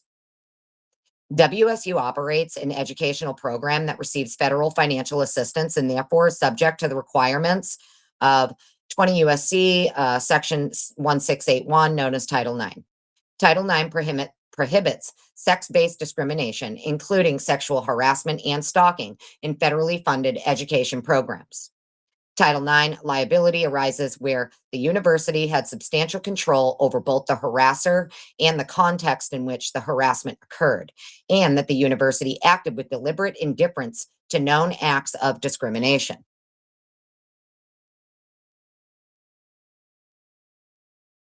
The United States Supreme Court has recognized that these conditions of control are satisfied most easily and most obviously when the offender is an employee of the university. Similarly, Title IX liability arises where the offender is under the university's disciplinary authority in the setting in which the harassment takes place. The U.S. Supreme Court has recognized a private right of action under Title IX, allowing individuals to seek monetary damages for intentional violations of the statute, including deliberate indifference to sexual harassment and stalking. Liability arises when the university has actual knowledge of the discrimination and acts with deliberate indifference to it. Liability also extends to third-party misconduct when the university's deliberate indifference effectively subjects individuals to discrimination or harassment, including stalking, even if that harassment takes place off the physical property of the institution. The evidence demonstrates that one or more responsible WSU officials exercise sufficient control over the context in which Kohberger stalked, planned, and ultimately attacked the decedents to support liability under Title IX.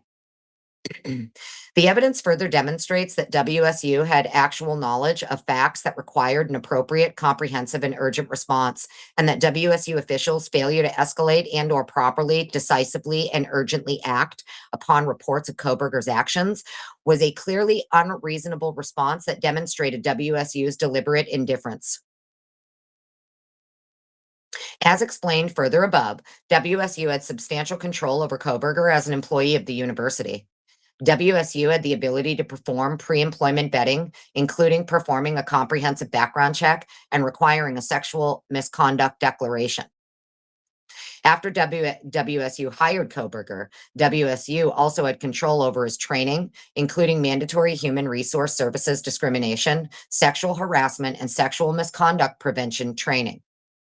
After WSU hired Kohberger, WSU also had control over his supervision and specifically assigned WSU faculty to serve in that capacity.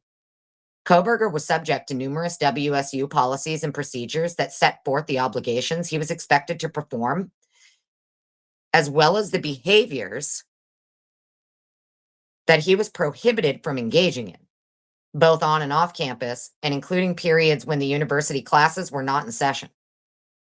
Through its unique employment and financial relationship with Kohberger, WSU exerted substantial control over his conduct by providing him with a salary, housing, medical benefits, tuition, and free internet access, all of which WSU conditioned on Kohberger's good behavior and which WSU could revoke.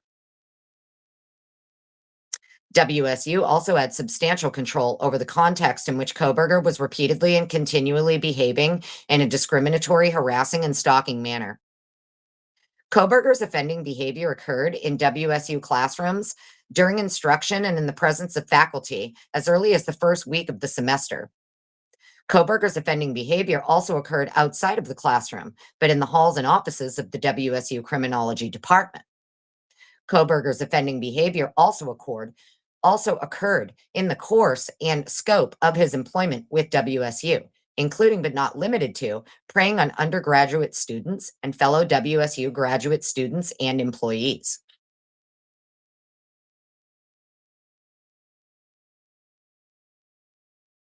Kohberger's offending behavior occurred throughout the WSU campus as he harassed female employees in the campus bookstore and followed female students and employees to their cars, inciting fear for their safety and necessitating escorts by faculty and police for security.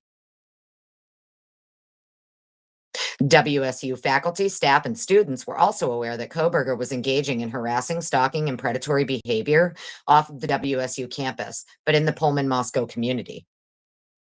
Kohberger's offending behavior also occurred in a context that should have triggered urgent action by WSU's threat assessment team, and WSU had the ability to take such urgent action to mitigate the imminent threat that Kohberger posed. Kohberger also was under WSU's disciplinary authority in the setting in which the harassment took place, and WSU had the authority to take remedial action. WSU's policies and procedures, including those that required Kohberger to act with the highest degree of professional conduct and not to discriminate, harass, and stalk, allowed WSU to take remedial action if Kohberger engaged in violative behavior that occurred either on or off campus.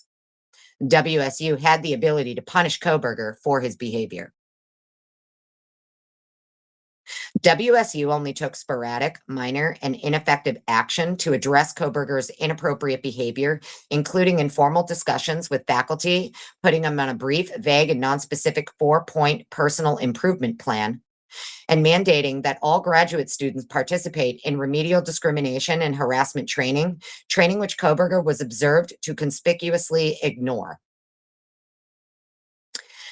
WSU had the ability to take action against Kohberger through its Compliance and Civil Rights Title IX office. But despite receiving 13 formal complaints, WSU CCR apparently took no meaningful action, and the individual responsible for acting on such complaints admitted never having met or even spoken with Kohberger. WSU had the ability to take action against Kohberger through its threat assessment team, but there is no indication that any such action was taken by WSU. WSU had the ability to terminate Kohberger's employment, eliminate his funding, remove him from campus housing, and eliminate access to the WSU ResNet internet network. WSU ultimately did terminate Kohberger's employment and eliminated his funding, but not until after he had murdered 4 young students. Only after Kohberger's arrest for the murders did WSU finally serve Kohberger with a trespass admonition, prohibiting his presence at WSU. Before the murders, WSU had substantial actual knowledge and notice of Kohberger's extensive and repeated instances of discriminatory, harassing, and stalking behavior. There were numerous discussions among WSU graduate students, teaching assistants, faculty, and staff about Kohberger's discriminatory, harassing, and stalking behavior. The members of the WSU Criminology Department, most, if not all, of whom were mandatory reporters, were tracking Kohberger's inappropriate behavior, but failed to properly inform and alert WSU administrators. Ultimately, however, WSU received at least 13 formal complaints of discriminatory, harassing, or stalking type behavior by Kohberger that were presented to a WSU administrator whose duties are to address such complaints. But there is no indication that WSU acted on those formal complaints or that it acted in an urgent and decisive manner commensurate with the imminent and serious threat that Kohberger posed.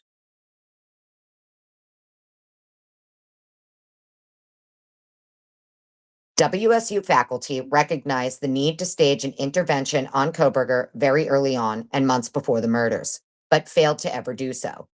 Kohberger's supervisor at WSU even advocated that disciplinary action not be taken against Kohberger out of fear he would sue WSU, thereby putting the financial interest of the university above the safety of the Pullman Moscow community. Well, yeah, I mean, I wouldn't want Bryan to find out I'm stalking him either, and then he could sue me. WSU also exercised significant control over Kohberger in the environment in which the harassment occurred by implementing an official policy that tolerated sexual misconduct, harassment, and stalking, and discouraged complete and accurate reporting of occurrences of misconduct. This official policy that tolerated sexual misconduct, harassment, and stalking is evidenced in part by the fact that during the 2022 fall semester, WSU's own investigation determined that the WSU Police Department, a department responsible to prevent and intervene in instances such as misconduct, had itself engaged in numerous incidents of sexual misconduct and fostered an environment that discouraged reporting of sexual misconduct. Despite being aware of specific reports of inappropriate and alarming behavior, WSU allowed Kohberger's discriminatory uh, WSU allowed Kohberger's discriminatory, harassing, and stalking behavior to continue unchecked and provided him with a target-rich environment where that behavior was tolerated and allowed to escalate, including but not limited to continued interaction with female undergraduate students in a supervisory capacity as a WSU teaching assistant, a salary, on-campus housing with free internet, medical benefits, and free tuition. Recognizing the potential and serious danger that Kohberger posed, WSU police provided safety escorts to female students and employees, but did not intervene directly with Kohberger or perform any proper threat assessment, which served to further embolden Kohberger. Evidence also indicates that Kohberger engaged in stalking behavior and predatory acts as it relates to the decedents, both on WSU property and using WSU resources. WSU provided on-campus housing to Kohberger at the Steptoe Village Apartments. WSU also provided Kohberger with free internet access through WSU's controlled network called WSU ResNet, on which WSU retained the right to monitor usage and take remedial action if used for inappropriate purposes.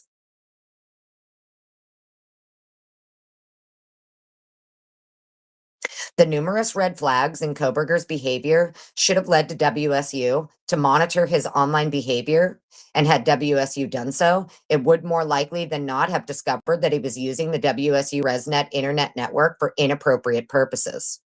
Evidence indicates that Kohberger had engaged in stalking behavior of one or more of the decedents for months before he committed the murders. After the murders, a forensic examination of one of Kohberger's computers revealed that during his time at WSU, he had performed many deeply troubling internet searches about serial killers, home invasions, co-ed killings, and pornography depicting non-consensual sex. Kohberger, however, made significant efforts to delete his computer activity in the month before the murders, which forensic examiners believe was a deliberate attempt to conceal his plotting, planning, and stalking of the decedents. Had WSU been monitoring Kohberger's use of the ResNet internet network, it would have been aware of these efforts to plot, plan, and stalk the decedents. Additionally, WSU possessed information about Kohberger's use of ResNet in the form of server logs and other user data that would have remained in WSU's possession despite any efforts by Kohberger to delete and conceal his internet usage.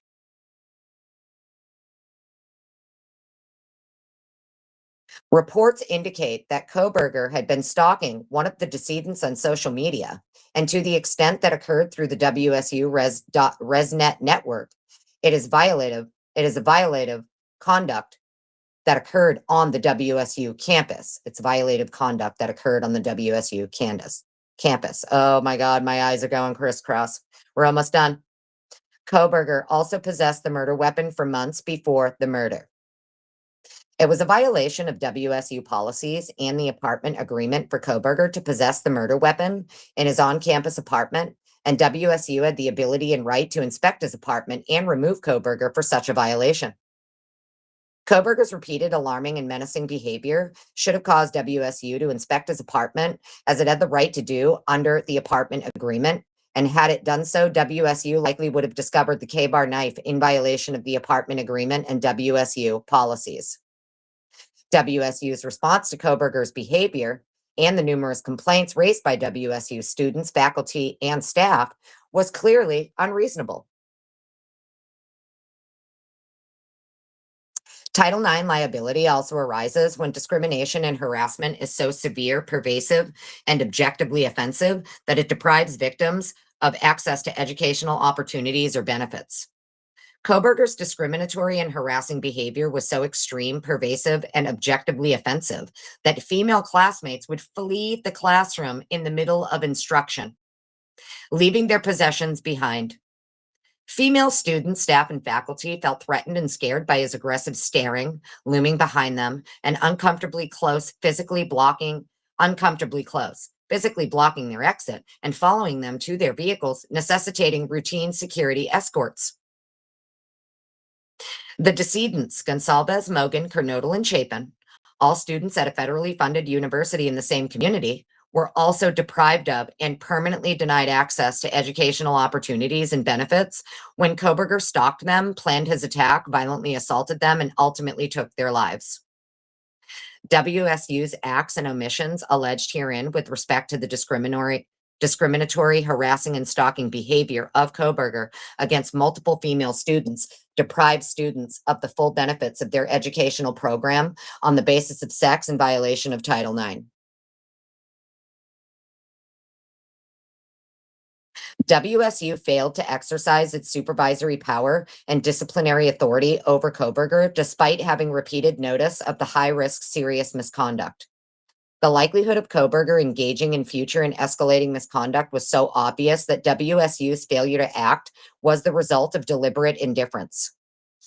Unfiltered Wendy, hello. Hi, everyone. Kane B, hello. Welcome in, everyone. Sorry if I miss you and you just joined. Hello, welcome in. Phyllis, hello. How are you? Rui, hello. Welcome in, everybody. Nothing half-assed. How you doing? Hopefully everybody's having a great day. Heather Mosher, hi, honey. Good to see you. Wonders Deep, hello. Welcome, everybody. Lizzie, hello. How are you? Sorry, I'm missing a lot of comments. I'm trying to say hi to everybody, okay? And yes, Kane's going to be live after me. Oh, I got to get this done, though. What time is it? It's 3 o'clock. Shit. WSU had the ability but failed to take timely, appropriate, and decisive action that would likely have prevented the harassment, stalking, and murder of the decedents. WSU's acts and omissions alleged herein caused, in fact, and substantially contributed to the stalking, assault, and murder of the decedents. WSU acted with deliberate indifference to known acts of harassment and stalking against female students in connection with its programs or activities that it was in a position to address appropriately and therefore may be held liable for damages under Title IX. Count 2, negligence. Plaintiffs incorporate by reference each and every allegation stated above as if it's stated in full herein. WSU had a duty to exercise ordinary care and refrain from negligent acts and omissions, duties that arose out of a special relationship between Kohberger and WSU under Restatement Second of Torts. Restatement of Torts, okay, Section 315A. WSU failed to exercise ordinary care in its special relationship with Kohberger and was negligent. As Kohberger's employer, WSU also had a duty to exercise reasonable care in hiring, supervising, and retaining Kohberger as an employee. WSU also had a duty to exercise reasonable care so as to control Kohberger while acting outside the scope of his employment so as to prevent him from intentionally harming others under Restatement of Torts, Section 317. WSU was negligent when it failed to control Kohberger so as to prevent him from intentionally harming others.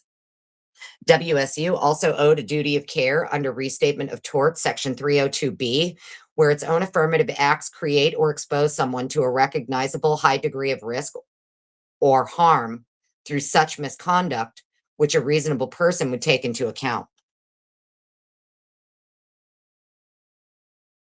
An act or omission may be negligent if the actor realizes or should realize that it involves an unreasonable risk of harm to another through the conduct of the other or a third person, which is intended to cause harm, even though such conduct is criminal.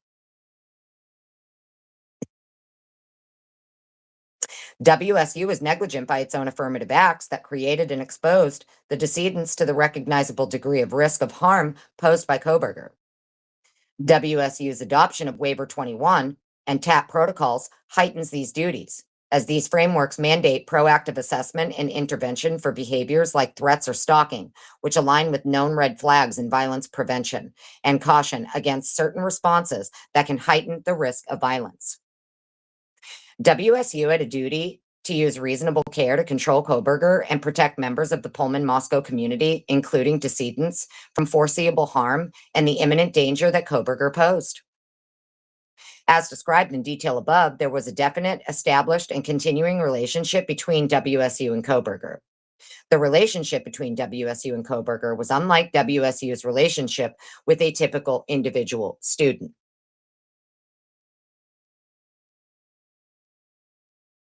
WSU offered Kohberger employment as a teaching assistant for a definite period of time, the 2022 fall semester and 2023 spring semester, with defined and established expectations of performance and behavior pursuant to a written employment agreement.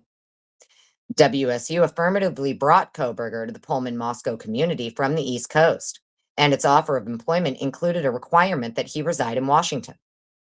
As a result of this agreement, WSU expected to receive teaching assistant services that benefited WSU undergraduate students and faculty.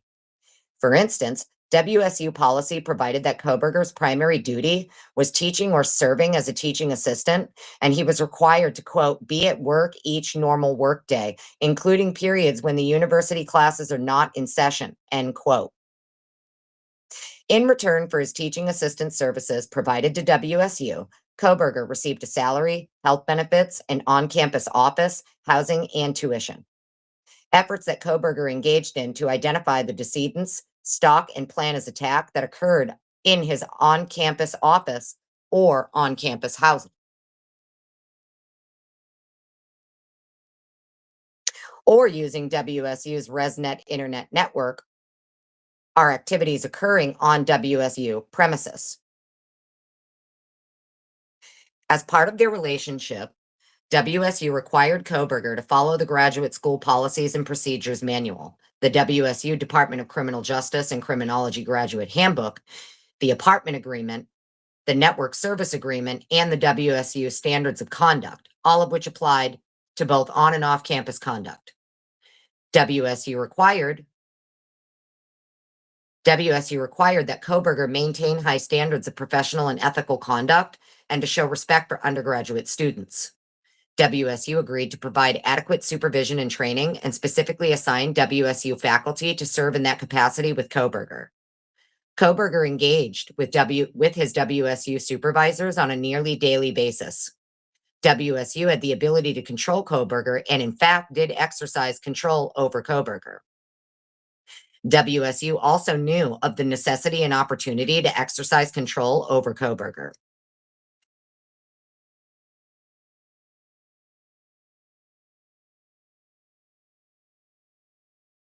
WSU had the ability to use its multidisciplinary TAT threat assessment team to conduct a threat assessment using its Waiver 21 protocol to identify Kohberger's propensity to commit violence and to implement measures to mitigate that risk, but failed to do so. WSU had the ability to use its Center for Community Standards to investigate and enforce the numerous standards of conduct that Kohberger repeatedly violated, but failed to do so.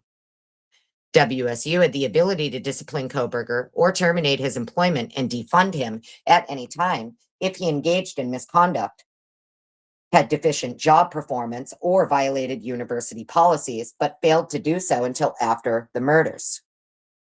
WSU was the entity solely responsible for ensuring that Kohberger complied with the terms of the various WSU agreements, policies, and procedures that Kohberger was bound to abide by. Interventions like monitoring or removal likely would have prevented the murders by breaking Kohberger's access and momentum.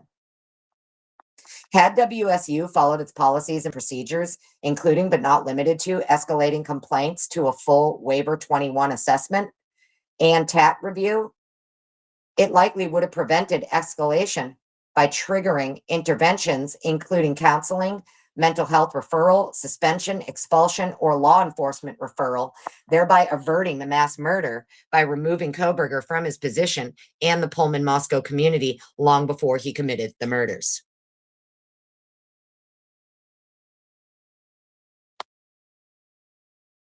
Indeed, after the murders, WSU exercised the ultimate control over Kohberger and terminated his employment, defunded him, and served him with a trespass admonition prohibiting his presence at WSU. WSU knew or should have known that Kohberger habitually engaged in misconduct in a manner dangerous to others.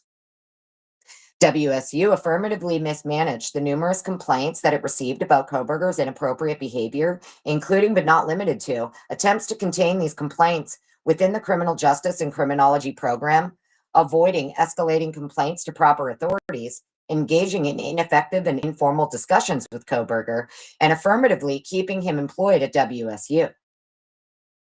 Through its close relationship with Kohberger, WSU had substantial insight into his dangerous propensities and was aware of the identities of various victims, primarily young female students.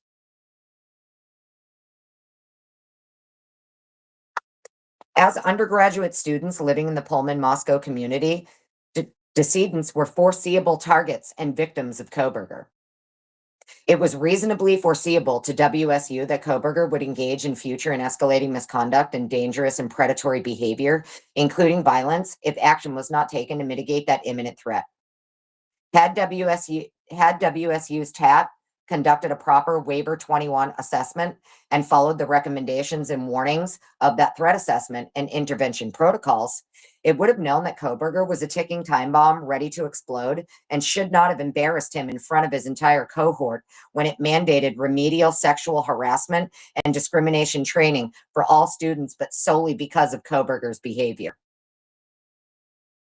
WSU was aware of Kohberger's repeated instances of inappropriate, predatory, and menacing behavior occurring within days of him first appearing on the WSU campus, and WSU breached its duty of care and was negligent in one or more of the following respects: hiring Kohberger and bringing him to the Pullman-Moscow community without conducting an adequate background check and other pre-employment vetting,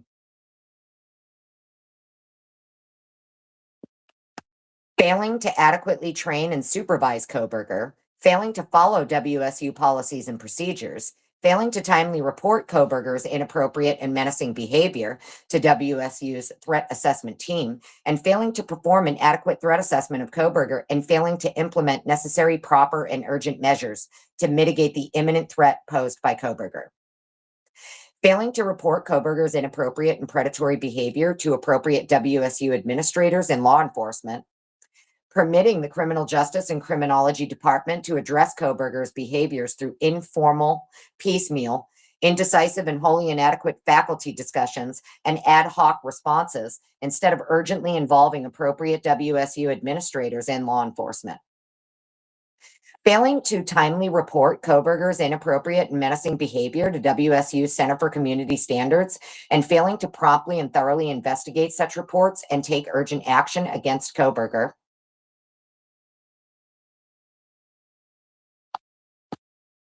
Next page. Here we go.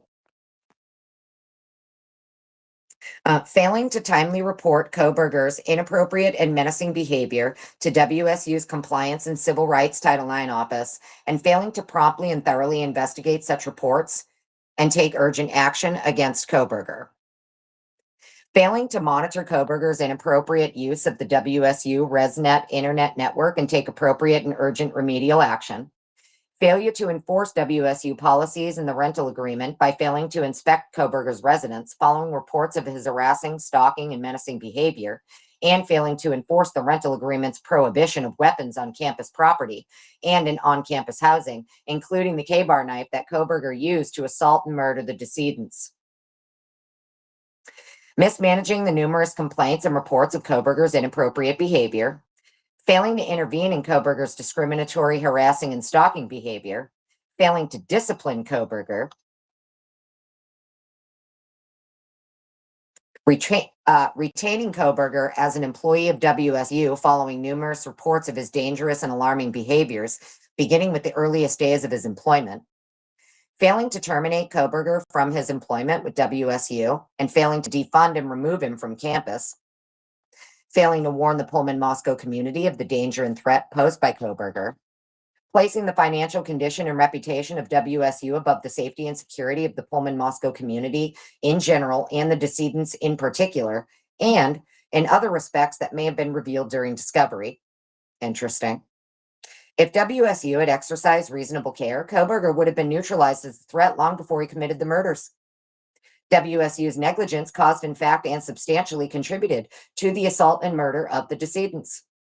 As a result of WSU's negligence, plaintiffs were damaged. Count 3, gross negligence.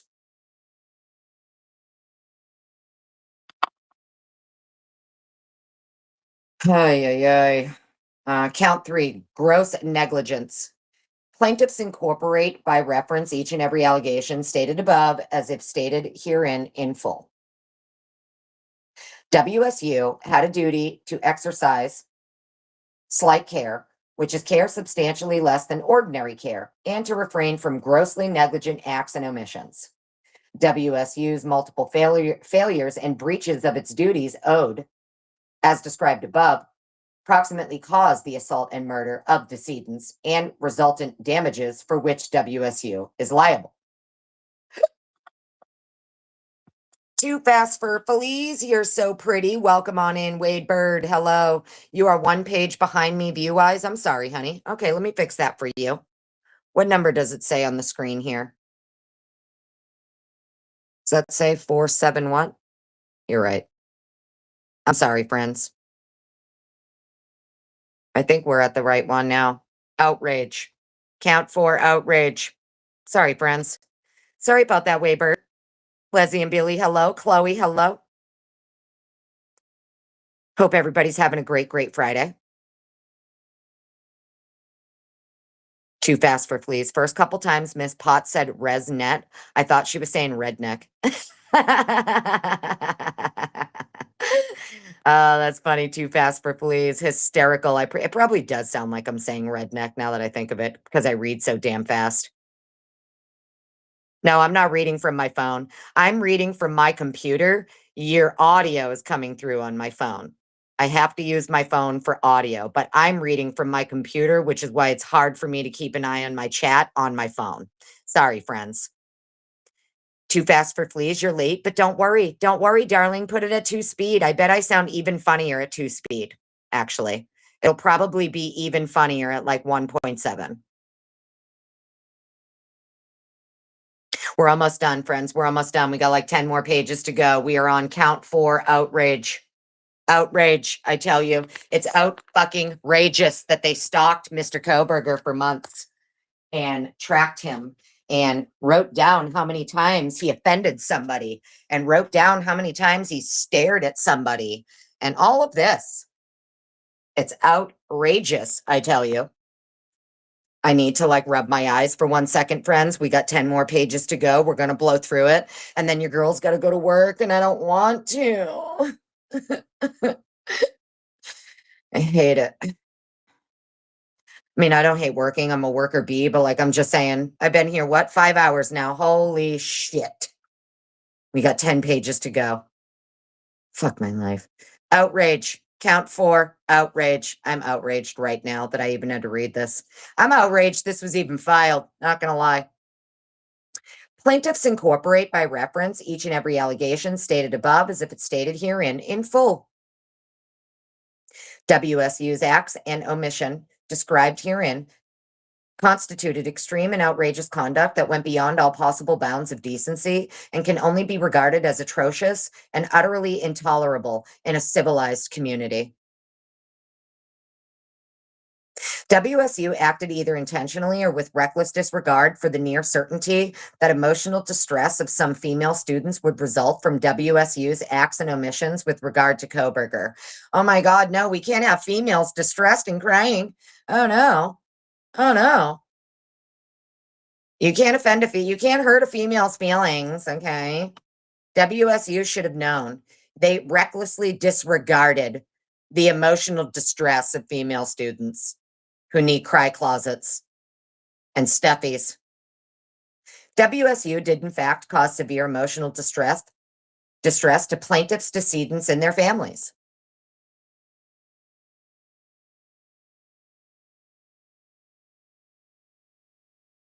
Survival claim for Kaylee Goncalves.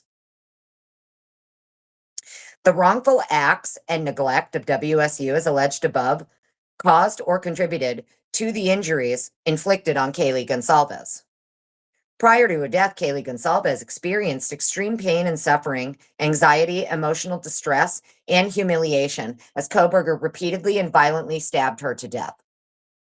At the time of her death, Kaylee Goncalves had no surviving spouse, domestic partner, or living child or stepchild. Kaylee Goncalves does have surviving parents and siblings. Steve Goncalves, as personal representative of the estate of Kaylee Jade Goncalves, asserts a survival claim under RCW 4.20.046 and RCW 4.20.060 for the pain and suffering, anxiety, emotional distress, and humiliation sustained as a result of Kaylee's injuries.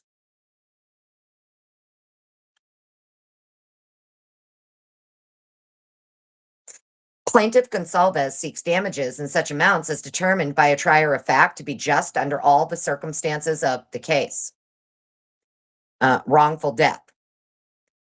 The wrongful acts and neglect of WSU, as alleged above, caused or contributed to the death of Kaylee Goncalves. Steve Goncalves, a personal representative of the estate of Kaylee Jade Goncalves, asserts a claim for wrongful death under RCW 4.20.010 for the economic and non-economic damages sustained by the beneficiaries as a result of Kaylee's death, including but not limited to the loss of the decedent's love, guidance, companionship, and society, services, care, and attention, protection, and advice. Plaintiff Goncalves seeks damages in such amounts as determined by a trier of fact to be just under all the circumstances of the case. Then we have the survival claim for Madison Mogen. Wrongful acts and neglect of WSU, as alleged above, caused or contributed to the injuries inflicted on Madison Mogen. Prior to her death, Madison Mogen experienced extreme pain and suffering, anxiety, emotional distress, and humiliation as Kohberger repeatedly and violently stabbed her to death. At the time of her death, Madison Mogen had no surviving spouse, domestic partner, or living child or stepchild. Madison Mogen does have surviving parents. Karen Laramie, as personal representative of the estate of Madison May Mogen, asserts a survival claim under RCW 4.20.046 and RCW 4.20.060 for the pain and suffering, anxiety, emotional distress, and humiliation sustained as a result of Madison's injuries. Plaintiff Laramie seeks damages in such amounts as determined by a trier of fact to be just under all the circumstances of the case. And then we have the wrongful death. Okay, so it's going to be the same thing for all four, friends. I don't think I need to read all four. They are all four victims, they're seeking wrongful death and they're seeking survival claim. So we have survival, we have wrongful death for all four. And it's the same RCW. We have Karen Laramie for Madison Mogen. We have same here for Xana Kernodle. It's going to be all the same for everybody, guys. At the time of her death, Xana Kernodle had no surviving spouse, domestic partner, living child or stepchild. She does have surviving parents and siblings. Same thing, Jeff Kernodle, seeking wrongful death claim and a survivor claim.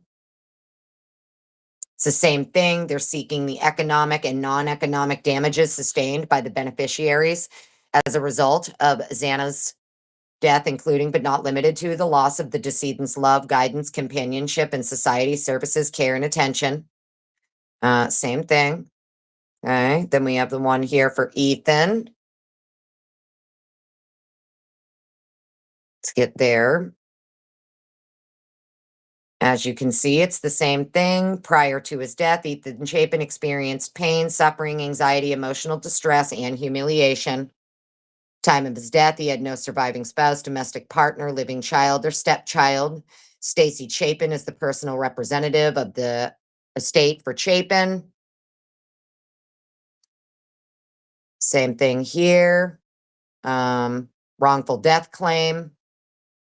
Stacy Chapin, personal representative. It's the same thing. Non-economic damages sustained by the beneficiaries as a result of Ethan's death, including but not limited to the loss of the decedent's love, guidance, companionship, and society services, care and attention, protection, and advice.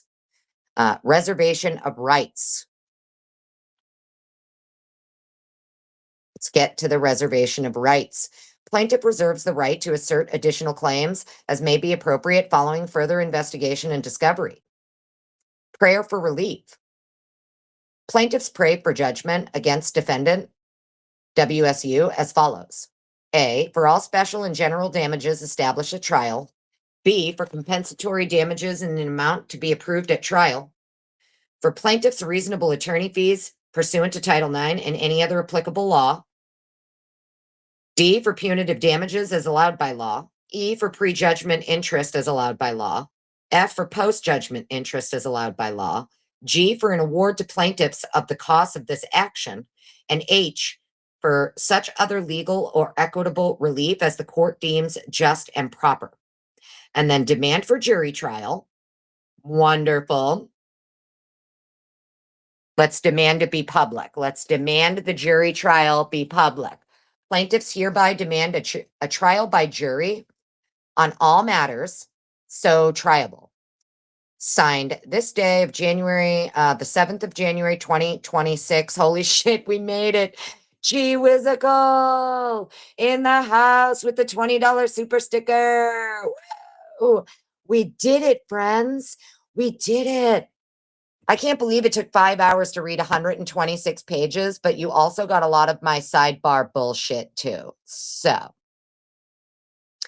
I hope all of you made it. Those of you just joining, gee whizzical, thank you so much. Thank you so much for your $20 super sticker.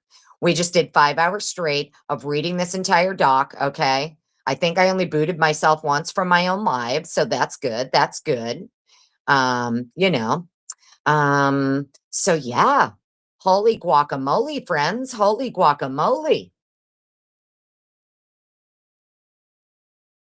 What do we got here? We got Dana Lynn also with the $20 super chat today. Thank you so much, Dana Lynn. I truly appreciate you. The White Rabbit coming in with the $4.99 super chat. Thank you so much. Something for the laptop because you need me. Hysterical. Thank you so much. And then, of course, the beautiful Meg P. Beautiful Meg P. I cannot wait until I'm rich, darling, and I will overflow your fucking Cash App. I promise. You and Lucy won't even know what to do with yourselves. Thank you so much for the gifted 5 memberships today, Meg. Truly appreciate you. As always, James Moen with the big old $50 super sticker today. James Moen, absolutely fucking amazing, sir. I salute you, sir. Thank you so much for your super sticker. Truly appreciate it. Thank you so much. Leslie and Billy, salutes to you as well, darling. Thank you so much for your super sticker. I know how much you love me and support me as well in the background, and I truly appreciate you. I hope you get to go to Dollar Tree soon and do some shopping, darling. And then, of course, G Whizzical with another $20 super sticker. You guys spoil the shit out of me, I tell you. You spoil me. You sure do. Nothing half-assed. I'm amazing. Well, no, you're amazing. You're amazing. Thank you, everybody. Thank you, everybody. It was a lot of reading. My neck is killing me. My eyeballs are burning out of my fucking face. And I still got to go to work. And I'm working until I don't even know when. I kind of might not. I might just say, you know what? I'm not going to work today. I am allowed to do that. I don't answer to anyone. So if I don't want to work, I don't have to. And I may just end up staying home. Actually. I might not take my ass over to work. I might not do it. We'll see. Thank you for hanging out with me. You're welcome for the read through. Hopefully everybody enjoyed it. If you're catching this on the replay, you're going to want to fast forward to about maybe, I don't know, the first 10 minutes. Get through the first 10, 15 minutes. There were some audio issues in the beginning, but then we, fixed all that shit and figured it out. And I started from page 1 all over again, okay? When I have time, I will go in and edit it out, but I'm not going to have time to do it tonight. So if you catch this on the replay, yes, the audio is bad for about 10 minutes. Suck it up, fast forward, put it at 2 speed. You'll be fine. Promise. Yeah, I think I am gonna take it off. I don't know. Thank you, Meg, darling. You're amazing, honey. Truly appreciate you. Love you right back, Amethyst, honey. I know, Leslie and Billy, I might take it off. I might. My neck is killing me. My eyeballs are burning, you know? I might just go take a hot shower and say, fuck it. Maybe I'll go get a bottle of wine. Maybe I'll go get a bottle of wine tonight. Cry closets for everyone. Cry closets and stuffies for everyone, okay? I hope you guys have an awesome night. Seriously, thank you so much for hanging out with me for such a long live today. And I appreciate you, mods. I appreciate you more than you're ever going to know. Ever, ever, ever. Okay? And I promise one day when we blow up, you're not gonna know what to do with yourselves. I'm gonna spoil you rotten, mods. I hope you know that. My mods are gonna be spoiled fucking rotten. So, anyways, I hope you guys go have an amazing day. I'm tired. Okay, I'm out of here. Brooms up. Catch y'all on the flip side. Take care, everyone. Bye.